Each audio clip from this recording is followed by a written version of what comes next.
My wife won top salesperson at her father's company. At dinner, she embarrassed me. How does it feel watching me succeed while you do nothing? Everyone laughed. Don't be upset. I'm just teasing. I replied, teasing is fun. Want to hear mine? I own 77% of your company, and now you're fired. Ever sat at your own dinner table getting absolutely torched while wearing a suit that costs more than some people's rent checks? Yeah. That was my Tuesday night. There I was, stuffed into a $1,200 Tom Ford suit that fit like a second skin, holding a champagne flute full of something that honestly tasted like it came out of a cardboard box with a tap, watching my wife Isabel soak up the spotlight over her latest so-called triumph, like she'd just split the atom or discovered electricity or something actually worth celebrating. Spoiler, she hit a sales target. Revolutionary stuff. Someone call the Nobel Committee. The Redwood Steakhouse was exactly the kind of place where waiters quietly judged you for ordering your steak well done, and the lighting was dim enough that reading the menu required night vision goggles. Everything about it screamed I'm loaded and I need the whole room to know it. Gold-trimmed plates, a chandelier that probably ran somebody a small fortune, the whole 9 yards. Isabel had picked this place because apparently hitting a quota at her daddy's company warranted the kind of fanfare normally reserved for Oscar wins and medical breakthroughs. Isn't this just incredible?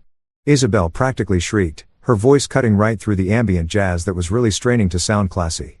She was glowing, and not in the quiet, I'm proud of myself way. More like the everyone drop what you're doing and acknowledge me right now way. Her blonde hair was set in those flawless waves that required a whole crew of professionals and enough hairspray to do real damage to the atmosphere. Her dress was designer. I knew because she'd casually dropped the brand name roughly 47 times while getting ready. The table was stuffed with the usual crowd.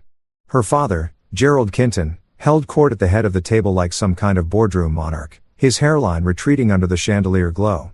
He had that particular look you see on successful middle-aged men, the one that says I peaked somewhere around 1987 and I'm still coasting on it.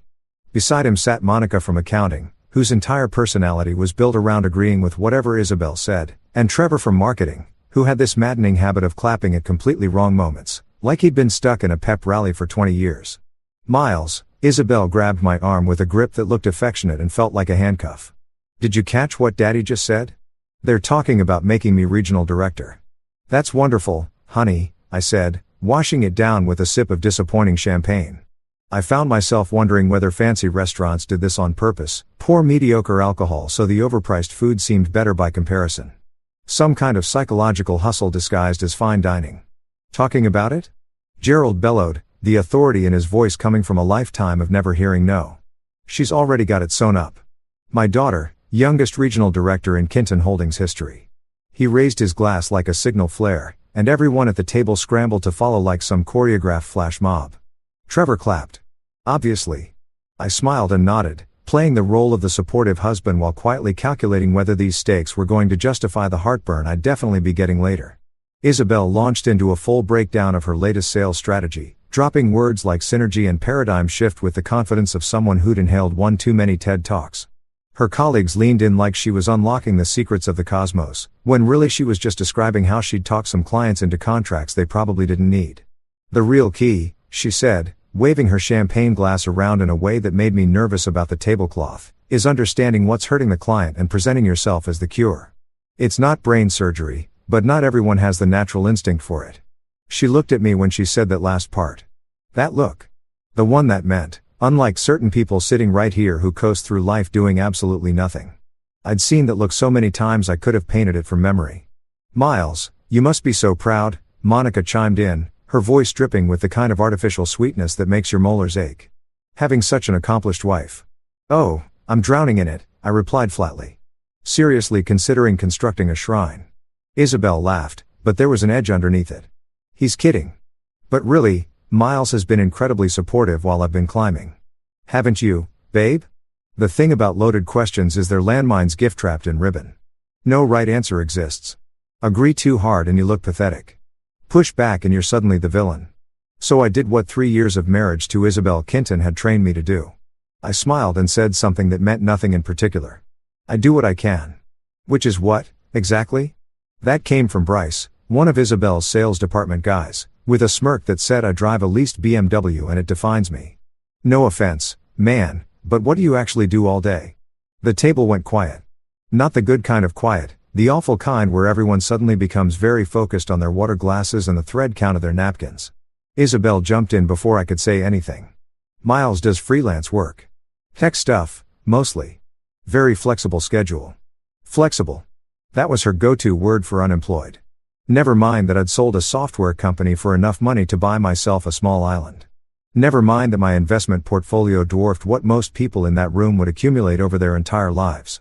In Isabel and Gerald's world, if you weren't grinding through some corporate machine with a title and a corner office, you weren't really working.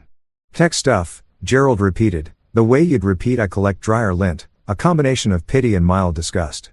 Well, that's nice. Trevor clapped again. I was beginning to think it was involuntary. The food arrived, obscenely expensive cuts of meat arranged on plates like modern art, the kind of pretentious cuisine where you need a magnifying glass to locate your actual meal. Isabel kept holding court, treating everyone to her greatest professional hits while I worked on my steak and wondered if this was what purgatory felt like. Expensive, uncomfortable, and full of people who use disruption as a personality trait. Then came dessert, and with it the moment that blew everything up. Isabel stood up, champagne glass raised, face flushed from wine and self-admiration. I want to make a toast, she announced, and the entire table immediately snapped to attention like she was about to read from a sacred text. To strong women who lift men up by showing them exactly how it's done. The table lost it. Gerald nearly choked on his scotch. Monica applauded right along with Trevor, producing a symphony of pure enabling behavior. Then Isabel turned to me, eyes gleaming with that particular flavor of cruelty people like to dress up as playfulness. So, Miles, go ahead and tell everyone, what's it actually feel like, watching me succeed while you sit home doing nothing all day? The whole table leaned forward, waiting to watch me squirm. A few faces showed some discomfort, but most were barely keeping a straight face. This was entertainment. The Successful Wife and Her Deadweight Husband, a comedy for our times. Let me back up and paint you the full picture of my life before that dinner where I metaphorically set fire to my wife's entire sense of reality. Around Kinton Holdings, I was essentially invisible. Not in the cool, superhero way. More like the why did someone bring him? Way that makes you question every decision that led you here. People knew me as Isabel's plus one, the husband who showed up to company functions in nice clothes, smiled politely, and nodded along while people talked about quarterly numbers and market share like it was the most riveting conversation since the invention of language. Oh, you're Isabel's husband, they'd say, as if that was the whole of me. As if I had no existence before she appeared, as if I'd been assembled specifically to hang off her arm at networking events. But here's the thing about doing nothing, it turns out it's actually very hard work when you're secretly running the entire show from behind a curtain, like some kind of financial Wizard of Oz. But I'm getting ahead of myself. See, while everyone at Kinton Holdings was busy treating me like some kind of stay-at-home trophy husband who spent his days gaming in his underwear and living off his wife's success, I was actually the majority shareholder of the whole company. Yeah. 77%. I own more of Kinton Holdings than Gerald Kinton himself, which was particularly funny given his name was literally on the building. How did that happen? Grab something to snack on, because this story runs circles around anything on Netflix right now. It started when Gerald made some genuinely catastrophic investment decisions that would make a compulsive gambler look financially responsible. The man had been throwing company money at every trendy startup that showed up with a pitch deck, convinced he was going to become the next great venture capitalist. Blockchain dog walking apps. Subscription boxes for artisanal air. I wish I was making that up. He literally put money into a company selling premium air from exotic locations in fancy little bottles, like Goop, but somehow even more unhinged. Naturally, every single one of these visionary investments tanked harder than the Titanic hitting a second iceberg. Suddenly Kinton Holdings was hemorrhaging cash at a rate that gives accountants actual nightmares. The company was circling the drain and making gurgling noises about it. Banks were calling. Creditors were sharpening their knives. Gerald was sweating through his tailored suits and probably nursing an ulcer the size of a small state. This was back in 2017, when I still held out some hope that my marriage to Isabel might actually be built on mutual respect rather than her treating me like a pet rock she kept around for tax purposes. I'd recently cashed out of a software company I'd built from the ground up, a lean cybersecurity firm that had caught the eye of some serious players in Silicon Valley. Nothing flashy, just real technology solving real problems instead of vaporware designed to separate investors from their money. The exit had left me comfortable enough to retire and maybe acquire a decent yacht, a substantial house, or enough therapy to process my in-laws for the rest of my natural life. But I wasn't the retiring type. And definitely not the yacht type. I was more the let's see where this goes type, which is probably the reason I ended up here in the first place. Gerald came to me one night, sweating and desperate, like a man who just realized the house was burning and his pants were still inside. He pulled me aside at some family dinner, probably one where Isabel had spent 3 hours walking everyone through her latest career victory, and asked if we could speak privately. We ended up in his home office, which was styled like a movie set designed by someone whose entire vision of wealth came from 1980s thrillers: dark wood, leather chairs, those crystal decanters that nobody actually pours from but everyone owns. "Miles," he said, pouring himself a serious measure of scotch that probably cost more than my first car. "I need your help."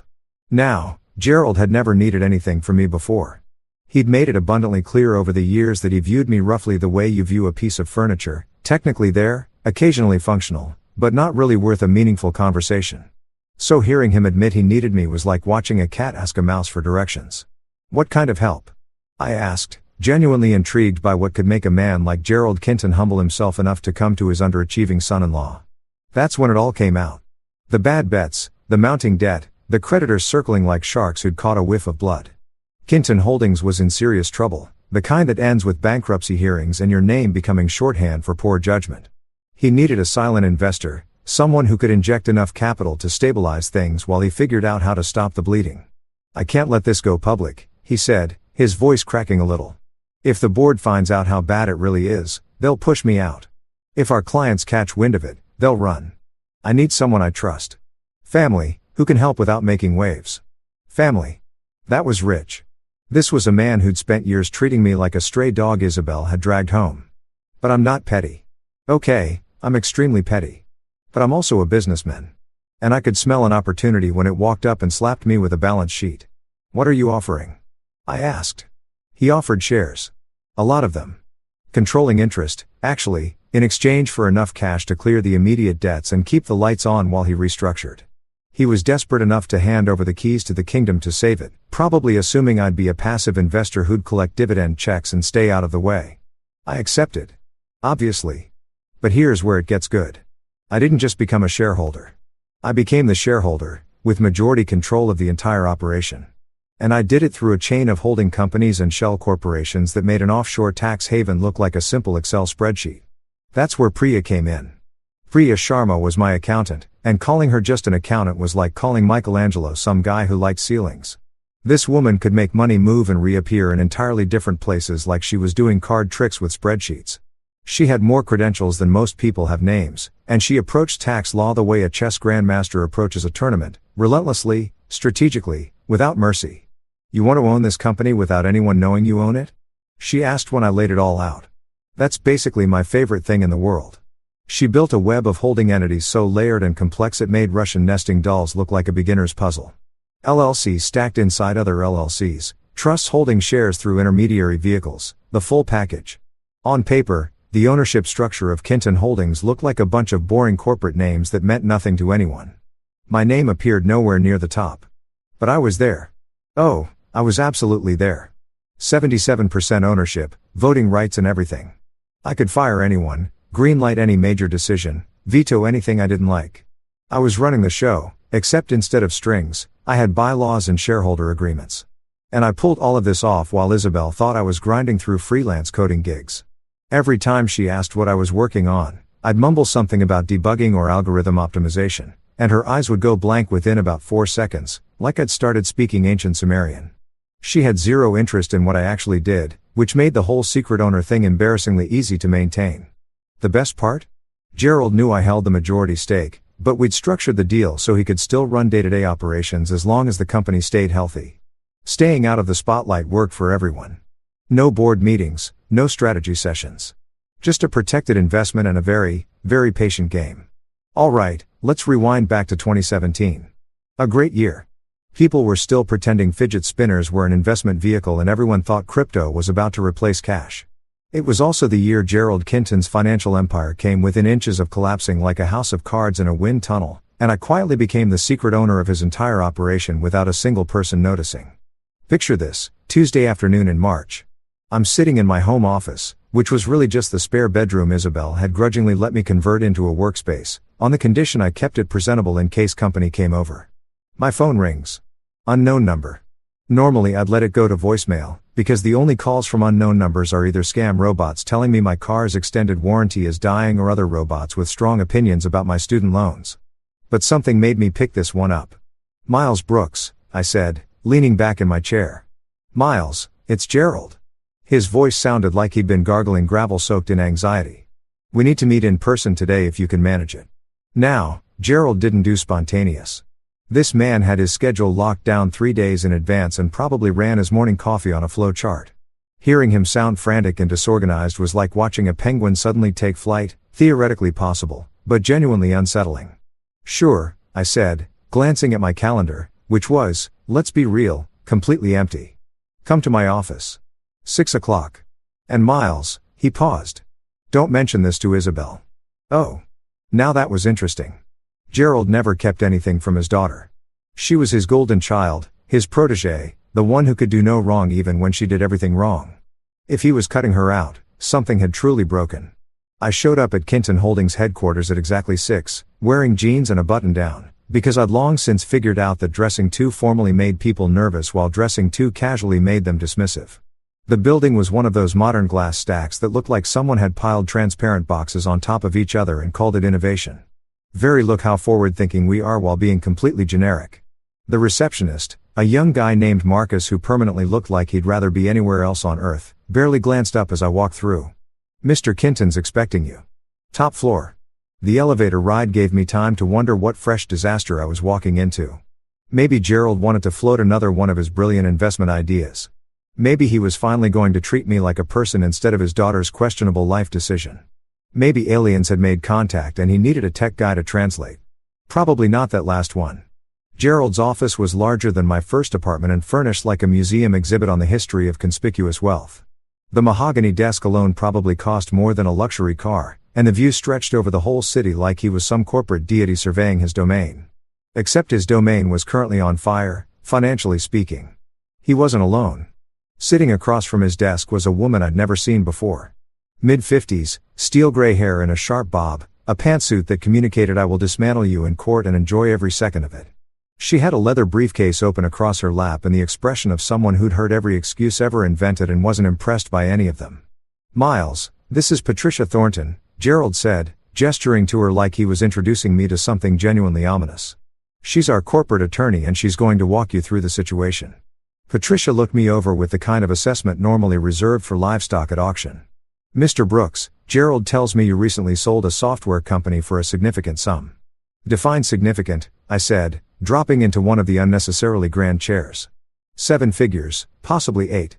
Her tone made it clear she already had the exact number memorized to the penny.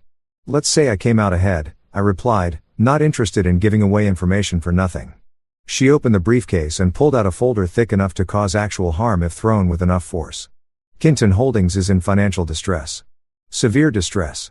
Mr. Kinton pursued several high-risk investments over the past 18 months that not only failed to generate returns but produced significant losses." "How significant are we talking?" I asked, though the shape of things was already coming into focus. 23 million, Gerald said it the way you'd confess something at a confessional. Give or take. I fought the urge to choke on my own surprise. 23 million. That wasn't a bad investment. That was a catastrophic collapse of judgment, the kind that usually comes with legal consequences. "Good Lord, Gerald," I said. "What exactly did you invest in? ICE futures for penguins?" "Various ventures," Patricia cut in smoothly.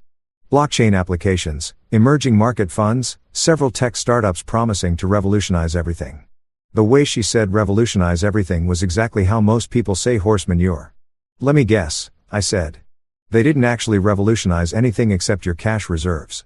Gerald had the basic decency to look embarrassed. His face was cycling through a reddish-purple progression that his cardiologist would definitely not have approved of. "I thought I was diversifying. Positioning the company for future growth. Every analyst said tech was where you needed to be. Every analyst also said pets.com was going to reshape commerce," I pointed out. "We both know how that ended." Patricia seemed to appreciate that I wasn't sugarcoating anything. A brief flicker of a smile crossed her face before she snapped back to professional-level terrifying. "The point, Mr. Brooks, is that the company is now carrying substantial debt. We've managed to keep it quiet so far, but creditors are escalating. If word gets out, clients will panic, staff will bolt, and the whole operation implodes. And you're looking for me to do what exactly? I asked, though I was pretty sure I already knew. Save it, Gerald said flatly. I need someone I trust to inject capital and absorb the debt. Someone who won't go running to the board or the press and turn this into a circus. Someone like family, Patricia added. Her tone suggested she found the entire plan somewhere between questionable and genuinely reckless. I leaned back and acted like I was thinking it over, while my brain was already doing backflips and mapping out scenarios. This was an opportunity delivered to my doorstep with a bow on it. Gerald was desperate enough to offer me whatever I wanted, which meant I could negotiate from a position of strength for what might be the first time in our entire relationship. What's in it for me? I asked. Shares, Gerald said quickly. Substantial equity in the company. We can hammer out the specifics, but we're talking a meaningful ownership stake. How meaningful? He exchanged a glance with Patricia, who looked like she had objections but knew better than to voice them right now. Controlling interest. Majority stake. Enough to make this genuinely worth your time. I let that sit in the air for a moment, watching Gerald squirm in his $1,000 chair. This man, who'd spent years treating me like I was barely qualified to carry his daughter's purse, was now offering me control of his life's work. The irony was thick enough to slice and serve. I want 77%, I said. Patricia actually let out an audible gasp. Gerald turned a purple that was probably medically inadvisable. 77? Miles, that's not just controlling interest. That's total ownership. You're right, I agreed, perfectly cheerful about it. It is. But here's the reality, Gerald, you need me significantly more than I need you. I could walk out that door right now and go buy a house in Malibu. You, on the other hand, are about 3 months away from bankruptcy hearings and your name becoming synonymous with everything not to do in business. So yes, 77%. Take it or leave it. The silence that followed was exquisite. Patricia was looking at me with something approaching genuine respect. Gerald was running calculations that probably involved creative accounting and prayer. One more condition, I added. This stays completely quiet. My name doesn't appear anywhere near the public records. We structure this through holding companies, trusts, whatever it takes. As far as anyone's concerned, especially Isabel, I'm still just the guy who does freelance coding. Why? Gerald asked, genuinely baffled. I smiled. Let's just say I prefer operating off the radar. It's a lot more fun that way. Living with Isabel Kinton was like being permanently cast as the before photo in an infomercial where she was the miraculous product that fixed everything, except in this version, the product never stopped reminding you how broken you were and how fortunate you should feel that it even shared a room with you.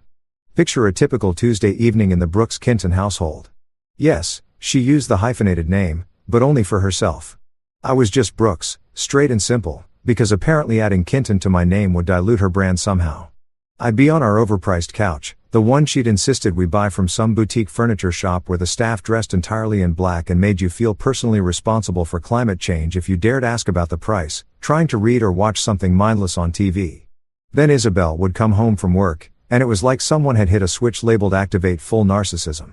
Babe, you will not believe what happened today, she'd announce, dropping her designer bag on the counter with the kind of dramatic flair normally reserved for stage productions. She wouldn't wait for me to respond. That would require acknowledging I might have thoughts worth hearing. I landed the Henderson account. Do you understand how long people have been chasing Henderson? 2 years. 2 years. And I did it in 3 meetings. That's great, honey, I'd say, marking my page and resigning myself to another evening of the Isabel show. Great? Miles, it's career defining. It's legendary. Marcus from sales actually cried when he heard the news. Actual tears. Running down his actual face. She'd pour herself a glass of wine. Always white, always expensive, always sourced from some vineyard she'd discovered at a team building retreat that was really just a structured excuse to drink in Napa. Meanwhile, what did you get up to today? Let me guess, you worked on another coding project that will never actually launch. There it was. The little jab wrapped in a smile and a head tilt that was meant to look fond but landed more like a cobra measuring up a mouse. These little cuts were her specialty, tiny wounds dressed up as concern or teasing, designed to keep me aware of exactly where I stood in the household hierarchy.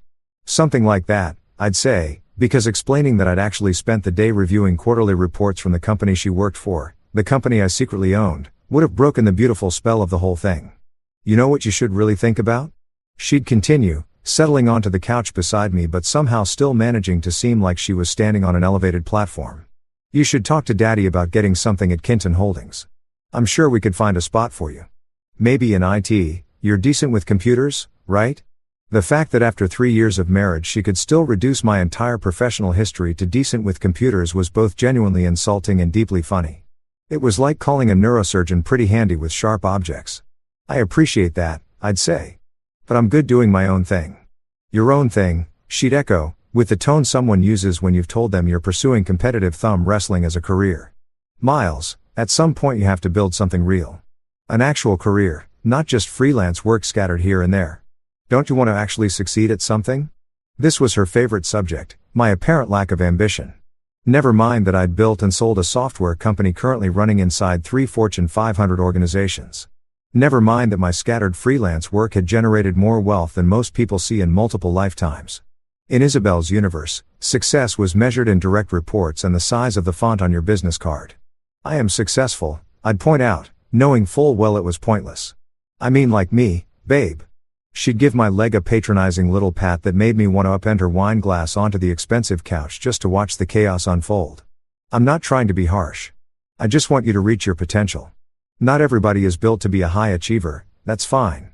But you could at least try to do something with your life. The irony was so rich I could taste it. Here was Isabel giving me a lecture on ambition and achievement while every dollar of her prized salary technically came from me. The company she worked for, I owned it. The bonuses she bragged about, funded by my capital. The corner office she loved, I could convert it into a ball pit if I felt like it. But I never said a word. I just smiled and nodded and let her believe she was the one keeping our household afloat. Dinner conversations were their own special category of painful. Isabel had this habit of turning every meal into a TED talk about her latest professional conquest. She'd narrate every meeting, every email, every micro decision like she was recording the director's commentary on her own biopic. So then I told the client, she'd say, gesturing with her fork in ways that made me concerned for the walls, that if they wanted real market penetration, not the watered-down version their last vendor was giving them, they'd have to commit to our process. And guess what? They signed a 3-year contract on the spot. Market penetration, I'd repeat, working hard not to laugh at how seriously she took jargon that sounded like it came from corporate Mad Libs. It's about reading the landscape, Miles. Positioning yourself as irreplaceable, crafting value propositions that actually land with stakeholder priorities. She'd look at me with the patience of a teacher waiting for the slow kid to grasp basic math. Does that make sense to you? Every word, I'd lie, sipping my water and wondering if purgatory felt like this. Her father wasn't much of an improvement. Gerald called at least twice a week, and every conversation somehow looped back around to Isabel's accomplishments and my apparent lack of any. Miles, my boy, he'd boom through the phone speaker, because Isabel always put him on speaker whether I wanted that or not. You should swing by the office sometime. See how an actual company runs. Might spark some ideas for your little projects. My little projects. Sure. The projects that were currently the only reason his company still had lights to keep on. The worst stretch was watching Isabel with her colleagues at company functions. I'd get dragged along to happy hours and networking events, hovering awkwardly near the bar while Isabel held court like she was a visiting dignitary. Her coworkers would orbit around her, laughing a beat too loud at her average jokes and nodding along with her most basic observations like she'd just figured out how gravity worked.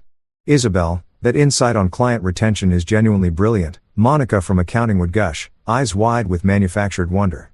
Oh, it's really just common sense, Isabel would reply with a false modesty that convinced absolutely no one. You have to think strategically about managing relationships. Meanwhile I'd be off to the side, holding a beer and trying to reconstruct the series of decisions that had brought me to this exact moment. Sometimes people acknowledged my existence with strained small talk. So Miles, Trevor from marketing once asked me, halfway through his third craft IPA, what's it actually like being married to someone that driven? Like living with a hurricane, I answered honestly. Loud, destructive, and you never quite know when or where it's going to hit. He laughed like I was being charming. I wasn't. But here's what that bizarre double life gave me, perspective. While Isabel was busy climbing her ladder and measuring her worth in quarterly bonuses and sales rankings, I was playing an entirely different game. She thought success meant titles and visibility and making sure the whole room knew your name. I understood that success was really about leverage, patience, and the deep satisfaction of letting people write you off completely, right up until the moment you prove them catastrophically wrong. Every dismissive remark, every condescending comment, every time she introduced me as my husband who does tech stuff, I filed it away.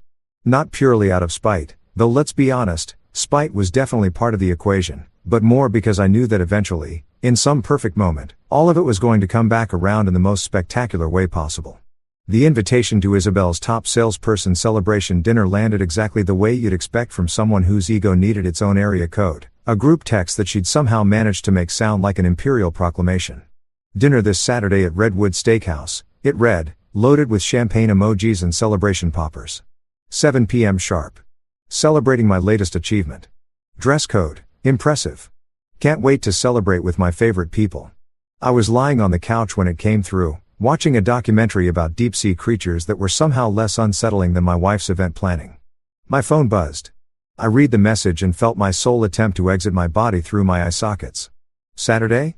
I called out to Isabel, who was in the bedroom somewhere deep inside whatever ritual required 17 different skincare products and cost more than most people's car payments. Yes, Saturday, she yelled back, her voice muffled by what I assumed was some kind of angel tear facial mask. It's going to be incredible, Miles. Everyone who matters will be there. Everyone who matters. Isabel, speak for everyone who can witness my greatness and validate my existence. The guest list, which arrived in a follow-up text, read like a greatest hits compilation of people I'd strongly prefer to avoid. Her father Gerald. Monica from accounting, who laughed at every Isabel utterance like she was auditioning for a sitcom laugh track. Trevor from marketing, perpetual clapper. Bryce from sales, with his leased BMW and his need for everyone to know about it. Plus a handful of other coworkers whose names I could never hold on to because they all had the same personality, aggressively mediocre with delusions of grandeur. Do I have to go? I asked, already knowing the answer but feeling obligated to at least attempt escape. Isabel appeared from the bedroom, face covered in something green that made her look like she was auditioning for a swamp creature role. Of course you have to go. You're my husband. What would people think if you skipped it? Wouldn't want people thinking things, I said. Exactly. She completely missed my sarcasm, which was honestly our entire marriage summarized. And Miles, please try to actually engage tonight. Be supportive. Look interested in what people say, even if you're not. So basically, lie with my face. It's called being sociable, babe. You should try it sometime. The week leading up to dinner felt like watching someone plan their own coronation. Isabel spent hours agonizing over outfits, cycling through at least 15 dresses and soliciting my opinion on each one, then ignoring everything I said and picking something else entirely. She called the restaurant multiple times to confirm, adjust, and add people to the reservation. This is a really big deal, Miles, she said on Friday night, lying in bed scrolling her phone through what I assumed were articles on how to become even more insufferable. Top salesperson isn't just a title. It's a declaration. It says I'm the best. People respect that. People respect plenty of things, I replied, staring at the ceiling and contemplating what my life had become. Humility, for instance. That tends to go over pretty well. Humility is for people who don't have anything worth showcasing, she said, completely earnestly. When you've reached my level, people expect confidence. They want to see that you know your own value. I turned to look at her, this woman I'd married 3 years ago who had somehow transformed from someone I thought I loved into a walking LinkedIn profile. And what exactly is your value? More than most people, she answered without even a beat of hesitation. That's what tomorrow is about, Miles. Showing everyone that I've arrived. That I'm someone who counts. Saturday arrived with all the charm of an overdue dentist appointment. I spent the morning working out, not because I'm obsessive about fitness, but because hitting a heavy bag provides a kind of catharsis when you can't actually hit people. Then I showered, shaved, and pulled out the Tom Ford suit Isabel had insisted I buy for occasions of significance. $1,200 for glorified fabric. Highway robbery with better tailoring. Getting ready felt like suiting up for battle. I fixed my tie, stared at my reflection, and wondered when exactly my life had become an elaborate performance.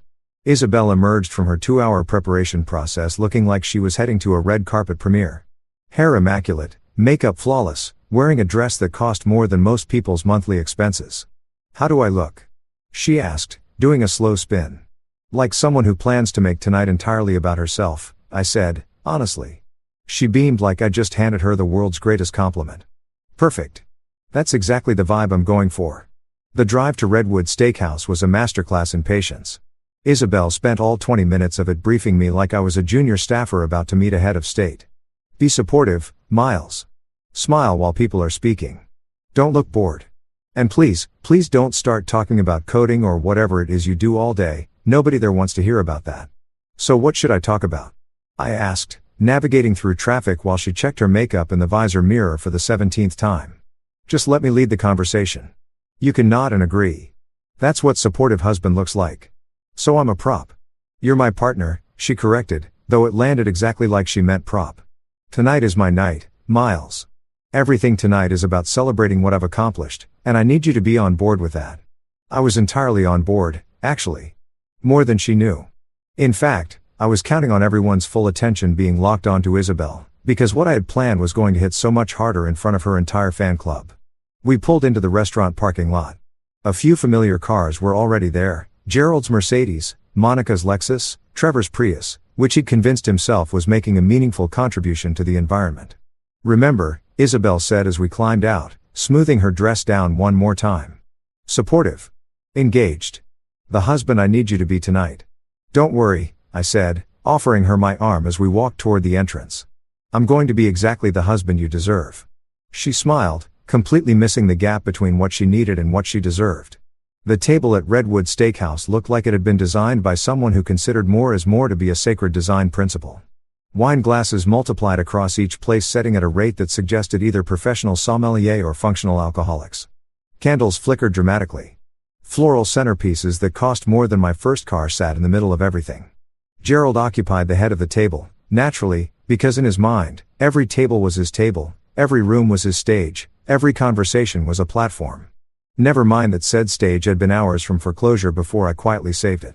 Monica had positioned herself directly beside Isabel, ready to perform laughter on cue like a trained seal. Trevor was 3 drinks ahead of the rest of us.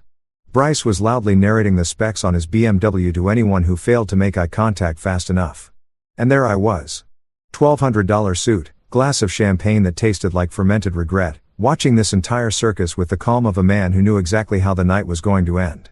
Dinner started off exactly as predicted. Appetizers arrived, tiny architectural arrangements of food on plates the size of frisbees, the kind of pretentious cuisine where you genuinely need to search for what you're supposed to eat. This is absolutely divine, Monica declared, holding up something that might have been bread or possibly a section of drywall. Isabel, your taste in restaurants is honestly a gift. I know, Isabel replied, not even attempting to fake humility. I always know the right places. It's just something I have. Gerald launched into a story about the first time he'd eaten at Redwood Steakhouse, framed naturally around some deal he'd closed and the cigars that cost more than most people's grocery bills. The whole table listened with their best impression of genuine interest. I focused on my food and quietly ran a mental countdown. The thing about patience is that it's simultaneously a virtue and its own particular kind of suffering. I'd been patient for years. Patient through the belittling. Patient through Gerald treating me like sentient furniture. Patient through an entire company assuming I was some kind of unemployed hanger-on riding his wife's coattails. Tonight, that patience was finally going to pay out some dividends. Literally. The main course arrived with the ceremony of a royal birth. Waiters materialized like synchronized swimmers, placing enormous stakes before each of us with the gravity of priests distributing communion. Mine was perfect, medium rare, seasoned exactly right, from what was clearly a very pampered cow.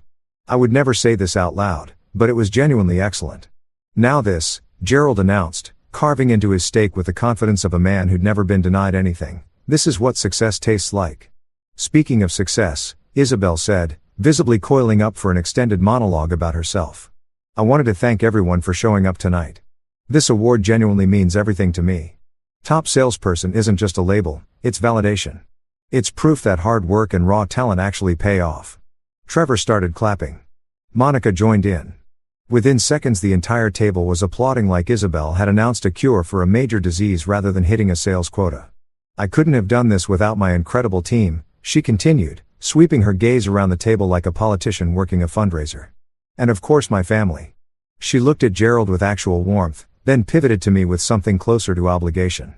And my husband Miles, who's been so supportive in his own way. In his own way. Translation, he lives in the same house and I occasionally remember he exists. Bryce, who'd been suspiciously quiet for the past 10 minutes, decided this was his moment. Isabel, honestly, you're an inspiration. The way you closed the Henderson account, that was masterclass level. Some of us have been in sales for years and never pulled off anything that clean. It's all about reading the room, Isabel explained, warming immediately to her favorite subject, herself. Understanding what someone needs before they've even named it. It's practically instinct for me now. The conversation devolved into what was essentially a corporate worship service, with Isabel as the deity and everyone else as devoted congregation. They analyzed her techniques, her instincts, her supernatural gift for closing, like she'd emerged from the womb preloaded with sales skills. I tuned most of it out, concentrating on my steak and the countdown I'd been running since we sat down. Dessert was coming. After dessert, the toast. And after the toast, that's where everything was going to change.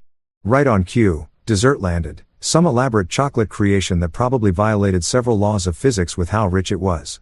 Isabel barely touched hers, too busy holding court and receiving tributes. Then came the champagne, real champagne this time. Bottles of Dom Perignon that the restaurant had probably marked up 300%. Gerald insisted on opening the first bottle himself, making a whole production of it like he was christening an ocean liner. Glasses were filled. Isabel stood up, face flushed and radiant with wine and self-satisfaction, looking like someone who'd just conquered a small nation and had prepared a speech about it. "I want to make a toast," she announced, and the table fell silent immediately. "To strong women who lift men up by showing them exactly how it's done." The table erupted. Gerald nearly snorted champagne through his nose. Monica was laughing hard enough to produce actual tears. Trevor clapped and laughed simultaneously, which is physically impressive and deeply irritating. Then Isabel turned to me, and I could see it in her eyes, that little flicker of gleeful cruelty that people get right before they publicly humiliate someone and convince themselves it's harmless fun. "So, Miles," she said, her voice carrying across not just our table but probably to the kitchen. "Tell us all, what's it actually feel like, watching me succeed while you sit home doing absolutely nothing?" The laughter doubled. Bryce was practically gasping. Monica looked like she was at risk of a medical event. Gerald shook his head with a grin that said, "Isn't my daughter wonderfully bold?" "Don't be upset, I'm just teasing," Isabel added, reaching over to touch my arm. As if a quick disclaimer erased the thing she'd just done. As if just kidding is some kind of magic undo button for public humiliation. The table leaned in. They were expecting me to laugh it off, maybe make some self-deprecating quip about being a kept man, play my assigned role in the narrative where Isabel was the star and I was just lucky to be in the same orbit. Instead, I smiled. Not a forced smile, not a polite one, a real one, the kind that should have been a warning to everyone watching that something was very, very wrong. "Teasing is fun," I said, completely calm, my voice steady while my chest was basically doing cartwheels. "Want to hear mine?" Isabel's smile slipped just a fraction, but she nodded, probably expecting some harmless joke about her shoe collection or her obsession with sales rankings. I reached into my jacket and pulled out an envelope. Thick, heavy paper, the kind law firms use when they want you to understand that the contents are serious. I slid it across the table toward Isabel, watching her face shift from confused to uncertain as she picked it up. "What is this?" she asked, smile still holding but gone wobbly at the edges. "Open it," I said, taking a sip of champagne. Might as well enjoy the good stuff while reshaping someone's entire reality. She pulled out the documents inside, and I watched her face run through about 15 different emotional states in under 5 seconds. Confusion. Disbelief. Shock. Horror. And finally landing somewhere that looked like her soul was trying to evacuate through her eye sockets. "I own 77% of Kinton Holdings," I said, conversationally, the way you'd comment on the weather or mention that you like the bread. "Which means I own this company." "Your company. Your father's company.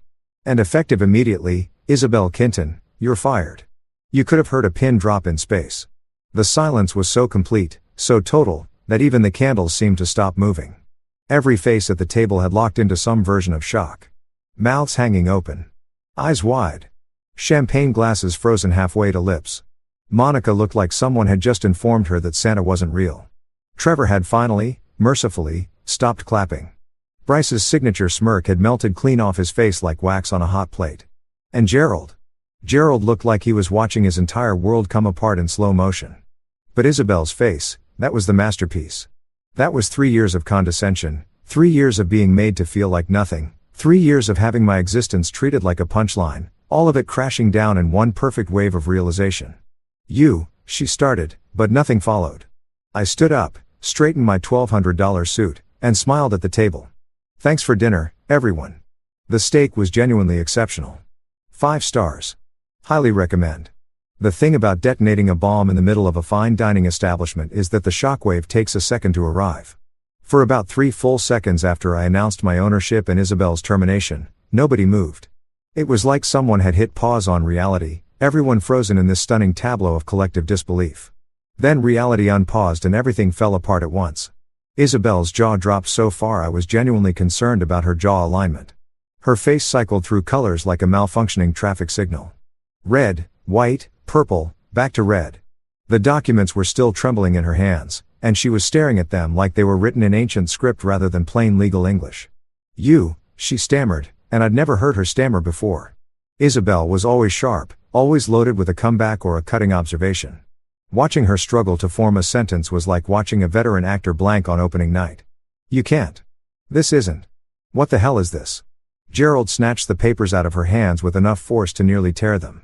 His face had shifted from its normal ruddy tone to something approaching eggplant, which probably wasn't doing him any cardiovascular favors.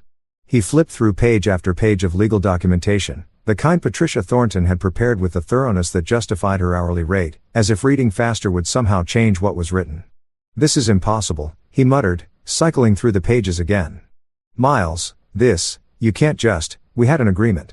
We did have an agreement, I confirmed, still standing, because sitting down would have ruined the exit energy. An agreement where I purchased 77% of your company in exchange for pulling it back from the edge of bankruptcy. Remember that Tuesday in 2017 in your office? You were sweating through a suit worth more than most people make in a month. Monica had both hands over her mouth, as if physically holding in a scream. Trevor had stopped clapping, probably a personal record, and was staring at me like I'd just revealed I was an extraterrestrial observing human behavior. Bryce kept switching his gaze between his phone and the documents in Gerald's hands, visibly calculating whether this affected his BMW lease. But you said, Isabel's voice cracked, and for the first time since I'd known her, she sounded genuinely fragile rather than strategically emotional. You told me you were doing freelance coding. You said you were working on small projects. I was working on a project, I replied, savoring every syllable more than I'd savored anything in recent memory. A pretty significant one, actually. It was called secretly owning the company my wife works for while she spends 3 years treating me like an unemployed loser. Very fulfilling work. Deeply satisfying on a personal level. Miles, you cannot fire my daughter. Gerald shot to his feet so fast his chair tipped backward and crashed to the floor with a bang loud enough to turn every head in the restaurant. We were officially that table now, the live dinner theater everyone else was watching over their overpriced steaks. This is absurd. This is. Patricia signed off on all of this, I said. Patricia did more than sign off, she structured the whole thing. Remarkable woman. You should give her a raise. Oh, I suppose that's actually my call now, isn't it? A waiter approached with the nervous energy of someone trying to decide between calling security and letting this play out organically. Is everything all right over here? Everything is completely fine, I assured him. Just a small family conversation about corporate ownership and employment restructuring. Nothing to worry about. Though I will need a box for the rest of my steak. And definitely the creme brulee, not leaving that behind. He nodded and retreated at a pace that suggested survival instinct was kicking in. Smart man. You absolute bastard, Isabel hissed, and the tears coming now were real ones, not the on-demand kind she could summon for effect, but actual, raw tears. You've been lying to me for years. What kind of person does that? The kind whose wife turns every dinner into a performance about her own greatness while asking what it feels like watching her succeed while he does nothing, I replied. That kind. The kind who gets introduced at every company event as my husband who does tech stuff, like he's some embarrassing hobby you can't quite figure out how to get rid of. Monica finally found her voice. This is insane. Miles, nobody is going to believe you've been running this company all along. I haven't been running it, I clarified. Gerald's been running it, doing a mediocre job, by the way. I've just been owning it. There's a real difference. Though now that I'm thinking about it, some operational changes might be overdue. Starting with a full restructuring of the sales department. Trevor made a noise like a small distressed animal. Bryce had gone the color of uncooked dough, probably realizing his BMW bragging rights might have an expiration date if I decided to clean house. Daddy, do something, Isabel pleaded, turning to Gerald with desperation written across her face. But Gerald wasn't looking at his daughter. He was looking at me with an expression that combined fury, humiliation, and something that was grudgingly close to respect. You planned all of this, he said slowly. The whole thing. You've been planning this for years. Planning is a strong word, I said. I prefer patiently waiting for exactly the right moment, and by the way, thank you, Isabel, for delivering it so perfectly tonight. That little toast about watching you succeed while I do nothing? Chef's kiss. Couldn't have written it better if I'd tried. I'll sue you, Isabel threatened, though her voice had lost its conviction. I'll take you for everything. Divorce, litigation, I will destroy you. With what resources? I asked, reasonably. You just got terminated. And our prenup, the one you insisted on, by the way, because you were so concerned I'd try to claim your family's wealth, does a very thorough job of protecting my assets. Patricia reviewed it. Airtight. Great work, truly. The color drained from Isabel's face as the memory of that prenup settled in, the one she'd presented with such smugness before the wedding, protecting her family fortune from her underachieving husband. The irony was so stunning it deserved to be framed and hung on a wall. This is corporate aggression, Gerald blustered, though he deflated considerably. I'll call an emergency board meeting. We'll challenge this. You can't just walk in and. The board answers to the majority shareholder, I interrupted. That's me. I basically am the board at this point. Or at minimum, I control enough votes that your emergency meeting would be very short and very disappointing. I picked up my champagne glass, drained it, and set it down with a satisfying ring against the table. Now, if everyone will excuse me, I have a lovely evening ahead. The city's beautiful this time of night. Maybe I'll walk a bit, enjoy the fresh air and my newly activated corporate authority, think about which other employees have spent the last few years being insufferable. Miles, wait. Isabel stood up and reached for my arm. For just a second, one brief second, I almost felt something. Almost. Then I remembered every cutting remark, every dismissive introduction, every time she'd made herself bigger by making me smaller. Don't touch me, I said quietly, stepping back. You wanted to know what it feels like watching someone succeed. Now you get to find out what it feels like watching your world unravel. Sit with that. I hear it builds character. I turned and walked toward the exit, leaving behind a table of people whose entire map of reality had just been redrawn. The waiter appeared near the door with a bag containing my leftover steak and creme brulee. Bless him entirely. I took it, pressed $100 bill into his hand, because none of this was his fault and he'd just witnessed the most uncomfortably eventful shift of his serving career, and walked out into the night.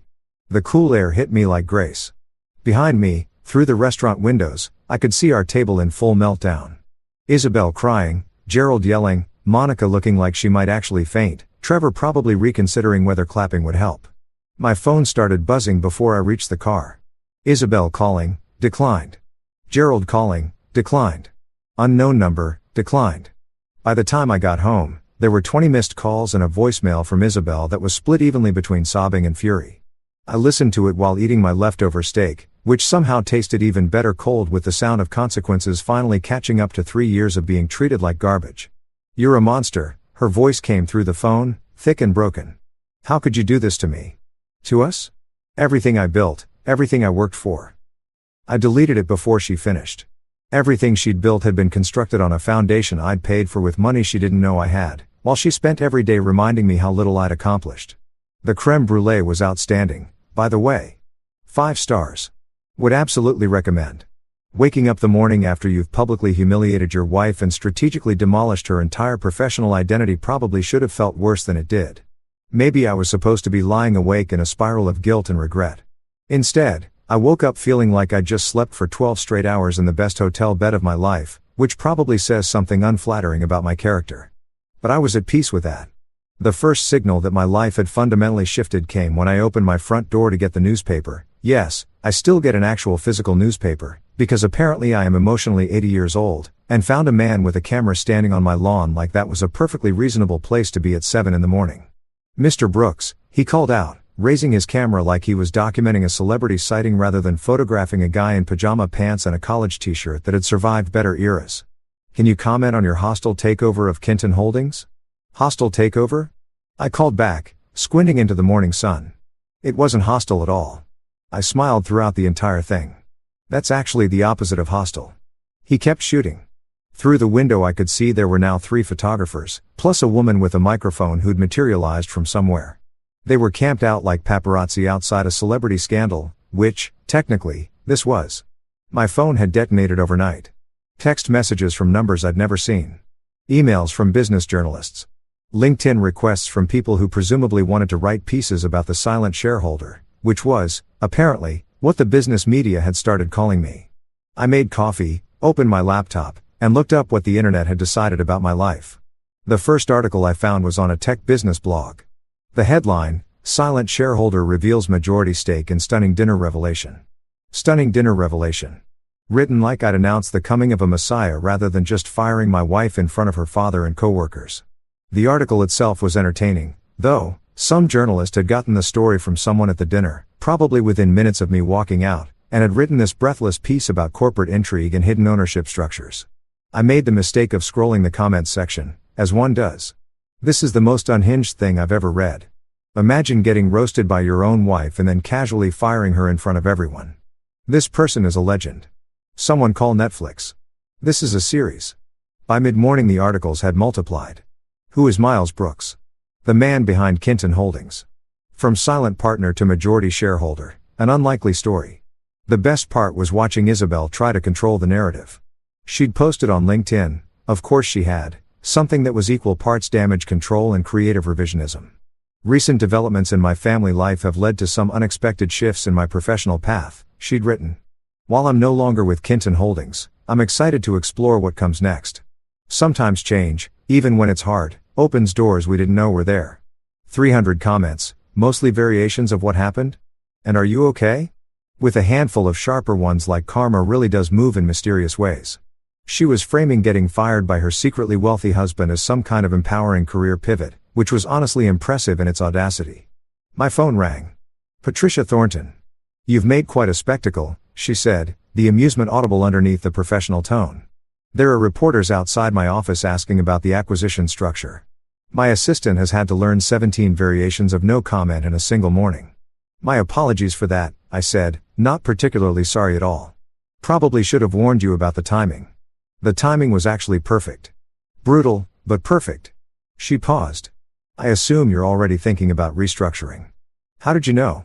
Because you're not the kind of person who fires his wife in a restaurant just for the drama of it. You have a plan. What is it? I liked Patricia. Sharp, efficient, no time wasted pretending business was anything other than chess with better clothes. I want a clean operation, I told her. Starting with a new CEO, someone who actually knows how to run a company instead of playing golf and betting on artisanal air startups. Do you have someone specific in mind? Tara Lane. A pause. Tara Lane from Meridian Solutions? The one who restructured an entire department before her first lunch break? That's exactly the one. Relentless, efficient, and genuinely allergic to incompetence. Exactly what this company needs. She'll cost you, Patricia warned. Her terms are going to be significant. I own 77% of a multi-million-dollar company, I said. I think I can cover significant. By noon, the photographers outside had grown to 6, plus 2 news vans. I ordered Thai food delivery just to watch them get excited when the car pulled up, then visibly deflate when it turned out to be pad Thai. The restructuring moved fast. Tara Lane agreed to a video call that afternoon. She appeared on my screen looking exactly like her reputation suggested, sharp blazer, sharper expression, hair pulled back in a way that communicated pure business. Mr. Brooks, she said, with zero preamble. I've been reading about you all morning. Interesting story. Yeah, it's been a strange 24 hours, I admitted. I don't do strange, she said flatly. I do outcomes. Your company is a disaster. Bloated departments, redundant roles, a culture that hasn't evolved since the late 80s. If I take this job, I'm tearing out everything that doesn't work and starting over. Are you ready for that? That's precisely what I'm asking for. She smiled for the first time. It was a little bit terrifying. Then we have a deal. Send the contracts. I'll be there Monday. Gerald tried to call an emergency board meeting, exactly as I'd predicted. It lasted about 15 minutes before the board, most of whom were smart enough to understand which way things were moving, voted in favor of every change I proposed. New CEO, full departmental restructuring, compensation structures that rewarded actual performance instead of golf handicaps and tenure. Within a week, Kinton Holdings looked nothing like it had before. Tara Lane had arrived like a weather event and immediately started correcting things that should have been fixed years ago. The old hierarchy that had rewarded yes men and quietly strangled anyone with an original idea was being broken down piece by piece. And Isabel? She spent the week posting inspirational quotes on social media about resilience and fresh starts. Finding myself, she captioned one photo at a coffee shop, laptop open, like she was deep in meaningful work rather than scrolling job boards and crying into her latte. I sent her exactly one text. The first communication since the dinner. Google Maps might actually help with the finding yourself part. Apparently they're very good at locating lost things. She didn't reply. But I like to think she found it useful. A week after the media circus began its slow fade into the background, replaced by some celebrity drama and a viral video of a cat doing something irresistible, I was finally starting to enjoy the quiet of my new normal. It was a Tuesday evening. I was on my couch in sweatpants eating leftover Chinese food straight from the container like a functioning adult, when someone started hammering on my front door. Not knocking, hammering. The kind of relentless pounding that meant either a genuine emergency or someone who had forgotten doorbells existed. The hammering continued, and curiosity outlasted my desire to finish my kung pao chicken in peace.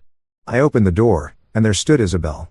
Except this wasn't the polished, camera-ready Isabel who'd spent 3 years of our marriage looking like she'd walked out of a business lifestyle magazine. This was Isabel at her most unguarded. Mascara streaked down both cheeks. Hair shoved into a forgotten ponytail. Wearing yoga pants and an oversized sweatshirt that I was fairly certain used to be mine. "Miles," she said, and her voice fractured immediately. Not the strategic crack she deployed when she wanted something, but a genuine break, the kind that comes from crying for roughly 17 hours straight. "Isabel," I replied, still holding my Chinese food. "You look terrible. Can I come in?" She dragged her sleeve across her face, making the mascara situation considerably worse. Every rational instinct I had said close the door, go back to the kung pao chicken, and watch the submarine documentary you paused. But there was something different about her, something that made her seem less like the woman who'd spent years diminishing me and more like an actual human being moving through something genuinely painful. "Fine," I said, stepping aside. "But if you touch my Chinese food, we're done talking." She walked in slowly, taking in the apartment like she was seeing it properly for the first time. "I made a mistake," she said, standing in the middle of my living room like she wasn't sure she had permission to sit. "Which one?" I asked, settling back onto the couch with my food. "There have been several recently." "Be specific." "Mocking you at the dinner. In front of everyone." She crossed her arms around herself. "I didn't know, Miles. I genuinely had no idea you owned the company. If I had known." "You would have what?" I set the food down, suddenly not hungry. "Been nicer? Shown me some respect?" "That's the problem, Isabel. You would only have treated me differently if you'd known I had power. That's not respect. That's just self-preservation." She flinched like I'd physically struck her, and the tears came again. Real ones. "You're right," she whispered. "You're completely right. I was cruel to you. For years, I made you feel like you were nothing. Less than nothing," I said. "You treated me like a burden you were stuck carrying while you went off and achieved greatness. Like I was dead weight you kept around out of some vague sense of obligation." "I know." She finally sat down, collapsing into the chair across from me like her legs had given out. "My father called you furniture once. At that 4th of July barbecue. Said you were like a nice ottoman, present but not particularly useful." And I laughed. I remembered. I'd been standing right there with a plate of potato salad, pretending I hadn't heard it, while Gerald and Isabel had their little bonding moment at my expense. "That's what pride does," I said, leaning back into the cushions. "It makes you loud and blind. Like karaoke at a funeral. You were so consumed with performing your own success, proving to every room how remarkable you were, that you never stopped to notice who you were stepping on to get there." "I'm sorry," she said. And for once in our entire shared history, it rang true. "I know that doesn't fix it. I know I destroyed what we had. But I needed you to know that I see it now. I see what I did. What I turned into." We sat in silence for a moment. The submarine documentary was still murmuring in the background, something about torpedo engineering that felt wildly out of place for this particular conversation. "Are you asking for forgiveness?" I said finally. She looked up at me, mascara streaked and unguarded in a way I'd genuinely never seen. "I don't know if I've earned it." "You probably haven't," I agreed. "But that's not really the question. The question is whether I'm in a place to give it. Are you?" I smiled, not the triumphant one from the restaurant, not the satisfied one I'd worn all week. Just a tired one. "Maybe someday, Isabel. But right now I'm busy doing nothing." She laughed through her tears, soft and weak, but real. And for the first time in our entire relationship, it sounded like it actually came from somewhere genuine. 6 months later, I was standing in a ballroom that probably ran more per night than most people earned in a year, wearing a tuxedo that actually fit this time, no thanks to Isabel's fashion input, watching Kinton Holdings' transformation play out in real time, like some kind of corporate glow-up story. The charity gala was Tara Lane's idea. Community engagement, she'd called it, corporate shorthand for let's throw an expensive party, invite wealthy people, and talk them into donating money to good causes while they eat overpriced food. And honestly, it was working. The event had raised over $2 million for local education programs, and nobody had needed to be threatened to make it happen. The company itself had undergone a transformation that would make a butterfly look underambitious. Tara had gutted every toxic corner, replaced the old guard with people who actually knew their jobs, and installed a merit-based system that rewarded results instead of political maneuvering. Profits were up 23%. Employee morale had gone through the roof. Gerald still held his 23% and still showed up to board meetings to grumble about newfangled approaches like he was some kind of fossilized executive. But his objections carried about as much weight as a protest sign made of wet tissue paper. The board had seen the numbers, recognized that Tara's leadership was working, and essentially told Gerald to sit down and cash his dividend checks. Isabel had landed somewhere. She'd taken a position at a competing firm and was doing reasonably well by all accounts. Through the grapevine, and by grapevine I mean LinkedIn, which is entirely normal and not even slightly strange, word had gotten around that she'd become noticeably less insufferable. Apparently public humiliation and professional catastrophe had a way of teaching humility that nothing else quite managed. Character development through disaster. Beautiful thing. We'd signed divorce papers 3 months prior. It had been surprisingly civil, largely because the prenup she'd insisted on made the whole thing clean and uncomplicated. She kept her dignity, whatever remained of it. I kept essentially everything else. Patricia had described it as the smoothest divorce settlement I've ever processed, which felt like the kind of achievement worth noting. I was nursing a glass of scotch, the good kind, not the kind that tastes like a regret inferno, when a young woman approached. Couldn't have been older than 25, wearing a black dress and an intern badge that identified her as Jessica Chun, marketing. "Mr. Brooks," she said, carrying the nervous energy of someone who'd psyched themselves up for this conversation and was now fully committed to seeing it through. "I'm so sorry to bother you, but I just needed to say thank you." "Thank me?" I raised an eyebrow. "For what? I haven't actually done anything." She laughed like I'd made a joke. "That's not what everyone here says. Since the transition and since Miss Lane came in, the whole culture has shifted. People actually want to come to work. There are mentorship programs, real training, genuine development paths, and nobody's getting promoted just because they have the right golf buddy." "That's all Tara," I said, honestly. "She's the one doing the hard work. I just write checks and show up to events in uncomfortable shoes." "But everyone talks about how you turned the whole thing around," Jessica pressed, eyes bright with the kind of earnest admiration that corporate life hasn't quite beaten out of her yet. "About how you saw what needed to change and actually made it happen. What's your secret?" I took a slow sip of scotch and thought about it. Around us, the gala hummed along, people laughing, networking, performing their roles in this elaborate theater of wealth and generosity. A string quartet floated something classical from the corner. "You want the real secret?" I said, leaning in just slightly like I was about to reveal something cosmic. "Stay quiet long enough that everyone underestimates you." She looked confused, like she'd been hoping for some distilled wisdom about disruption and synergy. "Not literally nothing," I clarified. "But people mix up noise with productivity. They think if you're not constantly broadcasting your achievements and making sure everyone knows how buried you are in important work, then you must not be doing anything. Meanwhile, the people actually getting things done are working quietly, building their position, waiting for exactly the right moment." Jessica nodded slowly, turning it over. "So it's really about patience." "Patience, and letting people reveal who they actually are," I said. "When you're underestimated, people stop performing for you. The mask comes down. You see exactly who they are, who deserves your trust, and who deserves to be fired in front of their entire social circle at an overpriced steakhouse." She laughed again, probably assuming I was being metaphorical. I was not.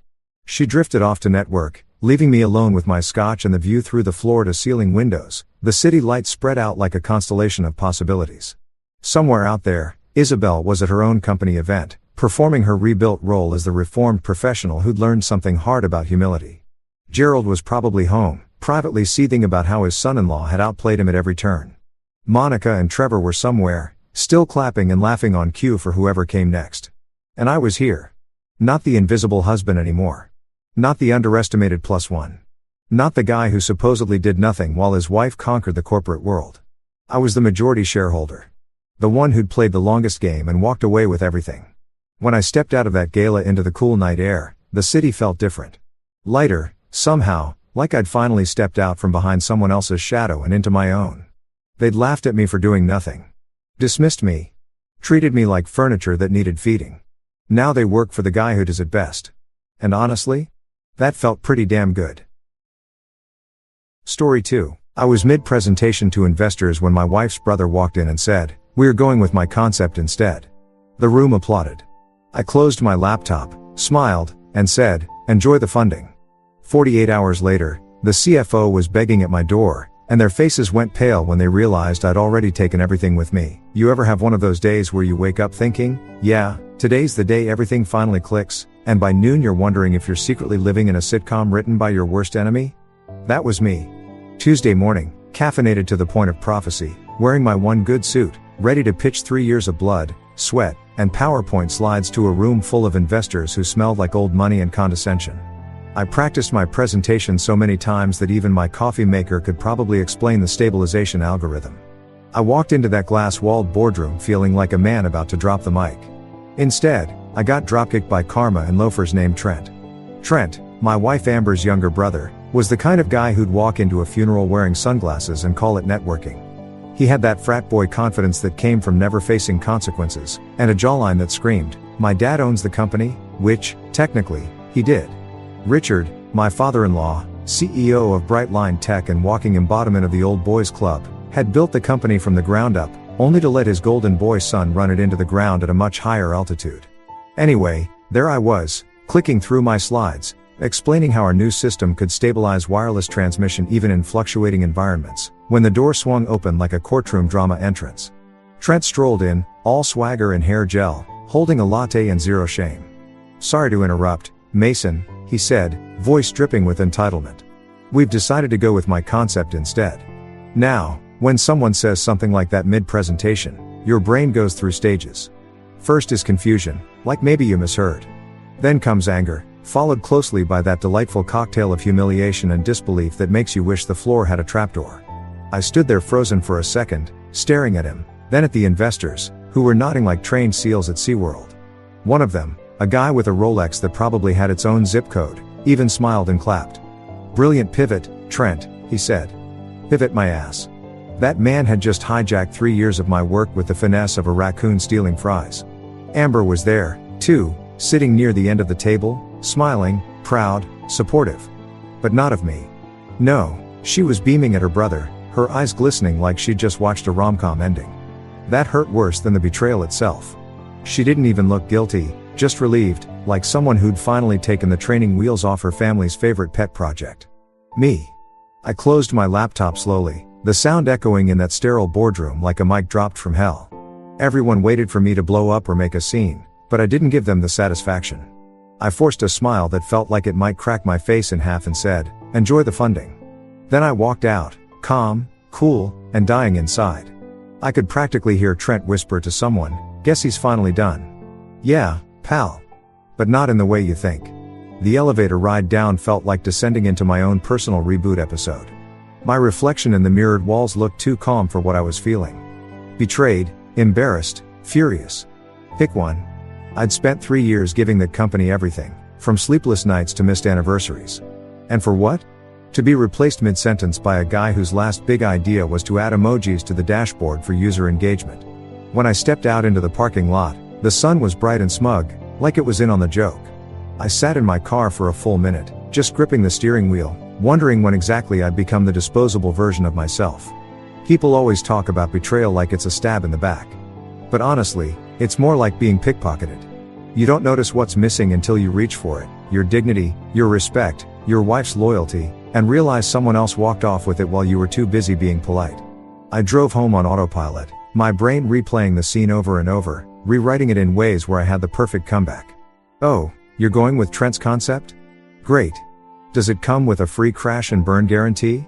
Too late now. By the time I parked in front of our house, I'd already made peace with one fact: I wasn't just done with Brightline Tech. I was done being the family's punching bag. Amber was in the kitchen when I walked in, on the phone, probably bragging about her brother's genius. When she saw me, her face froze for a split second, surprise, maybe guilt, but then she smiled like nothing was wrong. "Hey, babe, you left early." "Yeah," I said, grabbing a beer from the fridge. "Got replaced mid-sentence." "Saves time, really?" Her smile faltered. "Oh, come on. Don't be dramatic. It's just business. Right?" I said, taking a long sip. "Just business. The family kind." She sighed. The way people do when they're trying to sound patient but really mean you're embarrassing me in my own kitchen. Mason, you're overreacting. Trent's concept just aligned better with the investor's direction. Trent's concept? I repeated. You mean my project with his name stapled on it? She crossed her arms. This attitude is exactly why Dad worries about you. You take things too personally. I laughed. Actually laughed. Yeah. Well, getting robbed in broad daylight tends to feel a little personal, Amber. She rolled her eyes and turned back to her phone. You'll thank us later. This could be good for the company. There it was. Us. Not me. Not even him. Us. The family unit that apparently had a secret membership card I never got. I looked at her, this woman I'd married thinking we were partners, and realized she wasn't even on my side of the chessboard anymore. I was just the expendable pawn who thought love could outrank bloodline. I finished my beer, tossed the bottle in the sink, and said, you know what? You're right. Thank you. You just saved me 3 more years of wasting my life. She frowned. Mason, don't be rash. But I was already walking out of the kitchen, not storming, not slamming doors, just walking. The quiet kind of anger that doesn't make noise because it's too focused. I went straight to the study, pulled open the bottom drawer, and stared at the files I'd kept.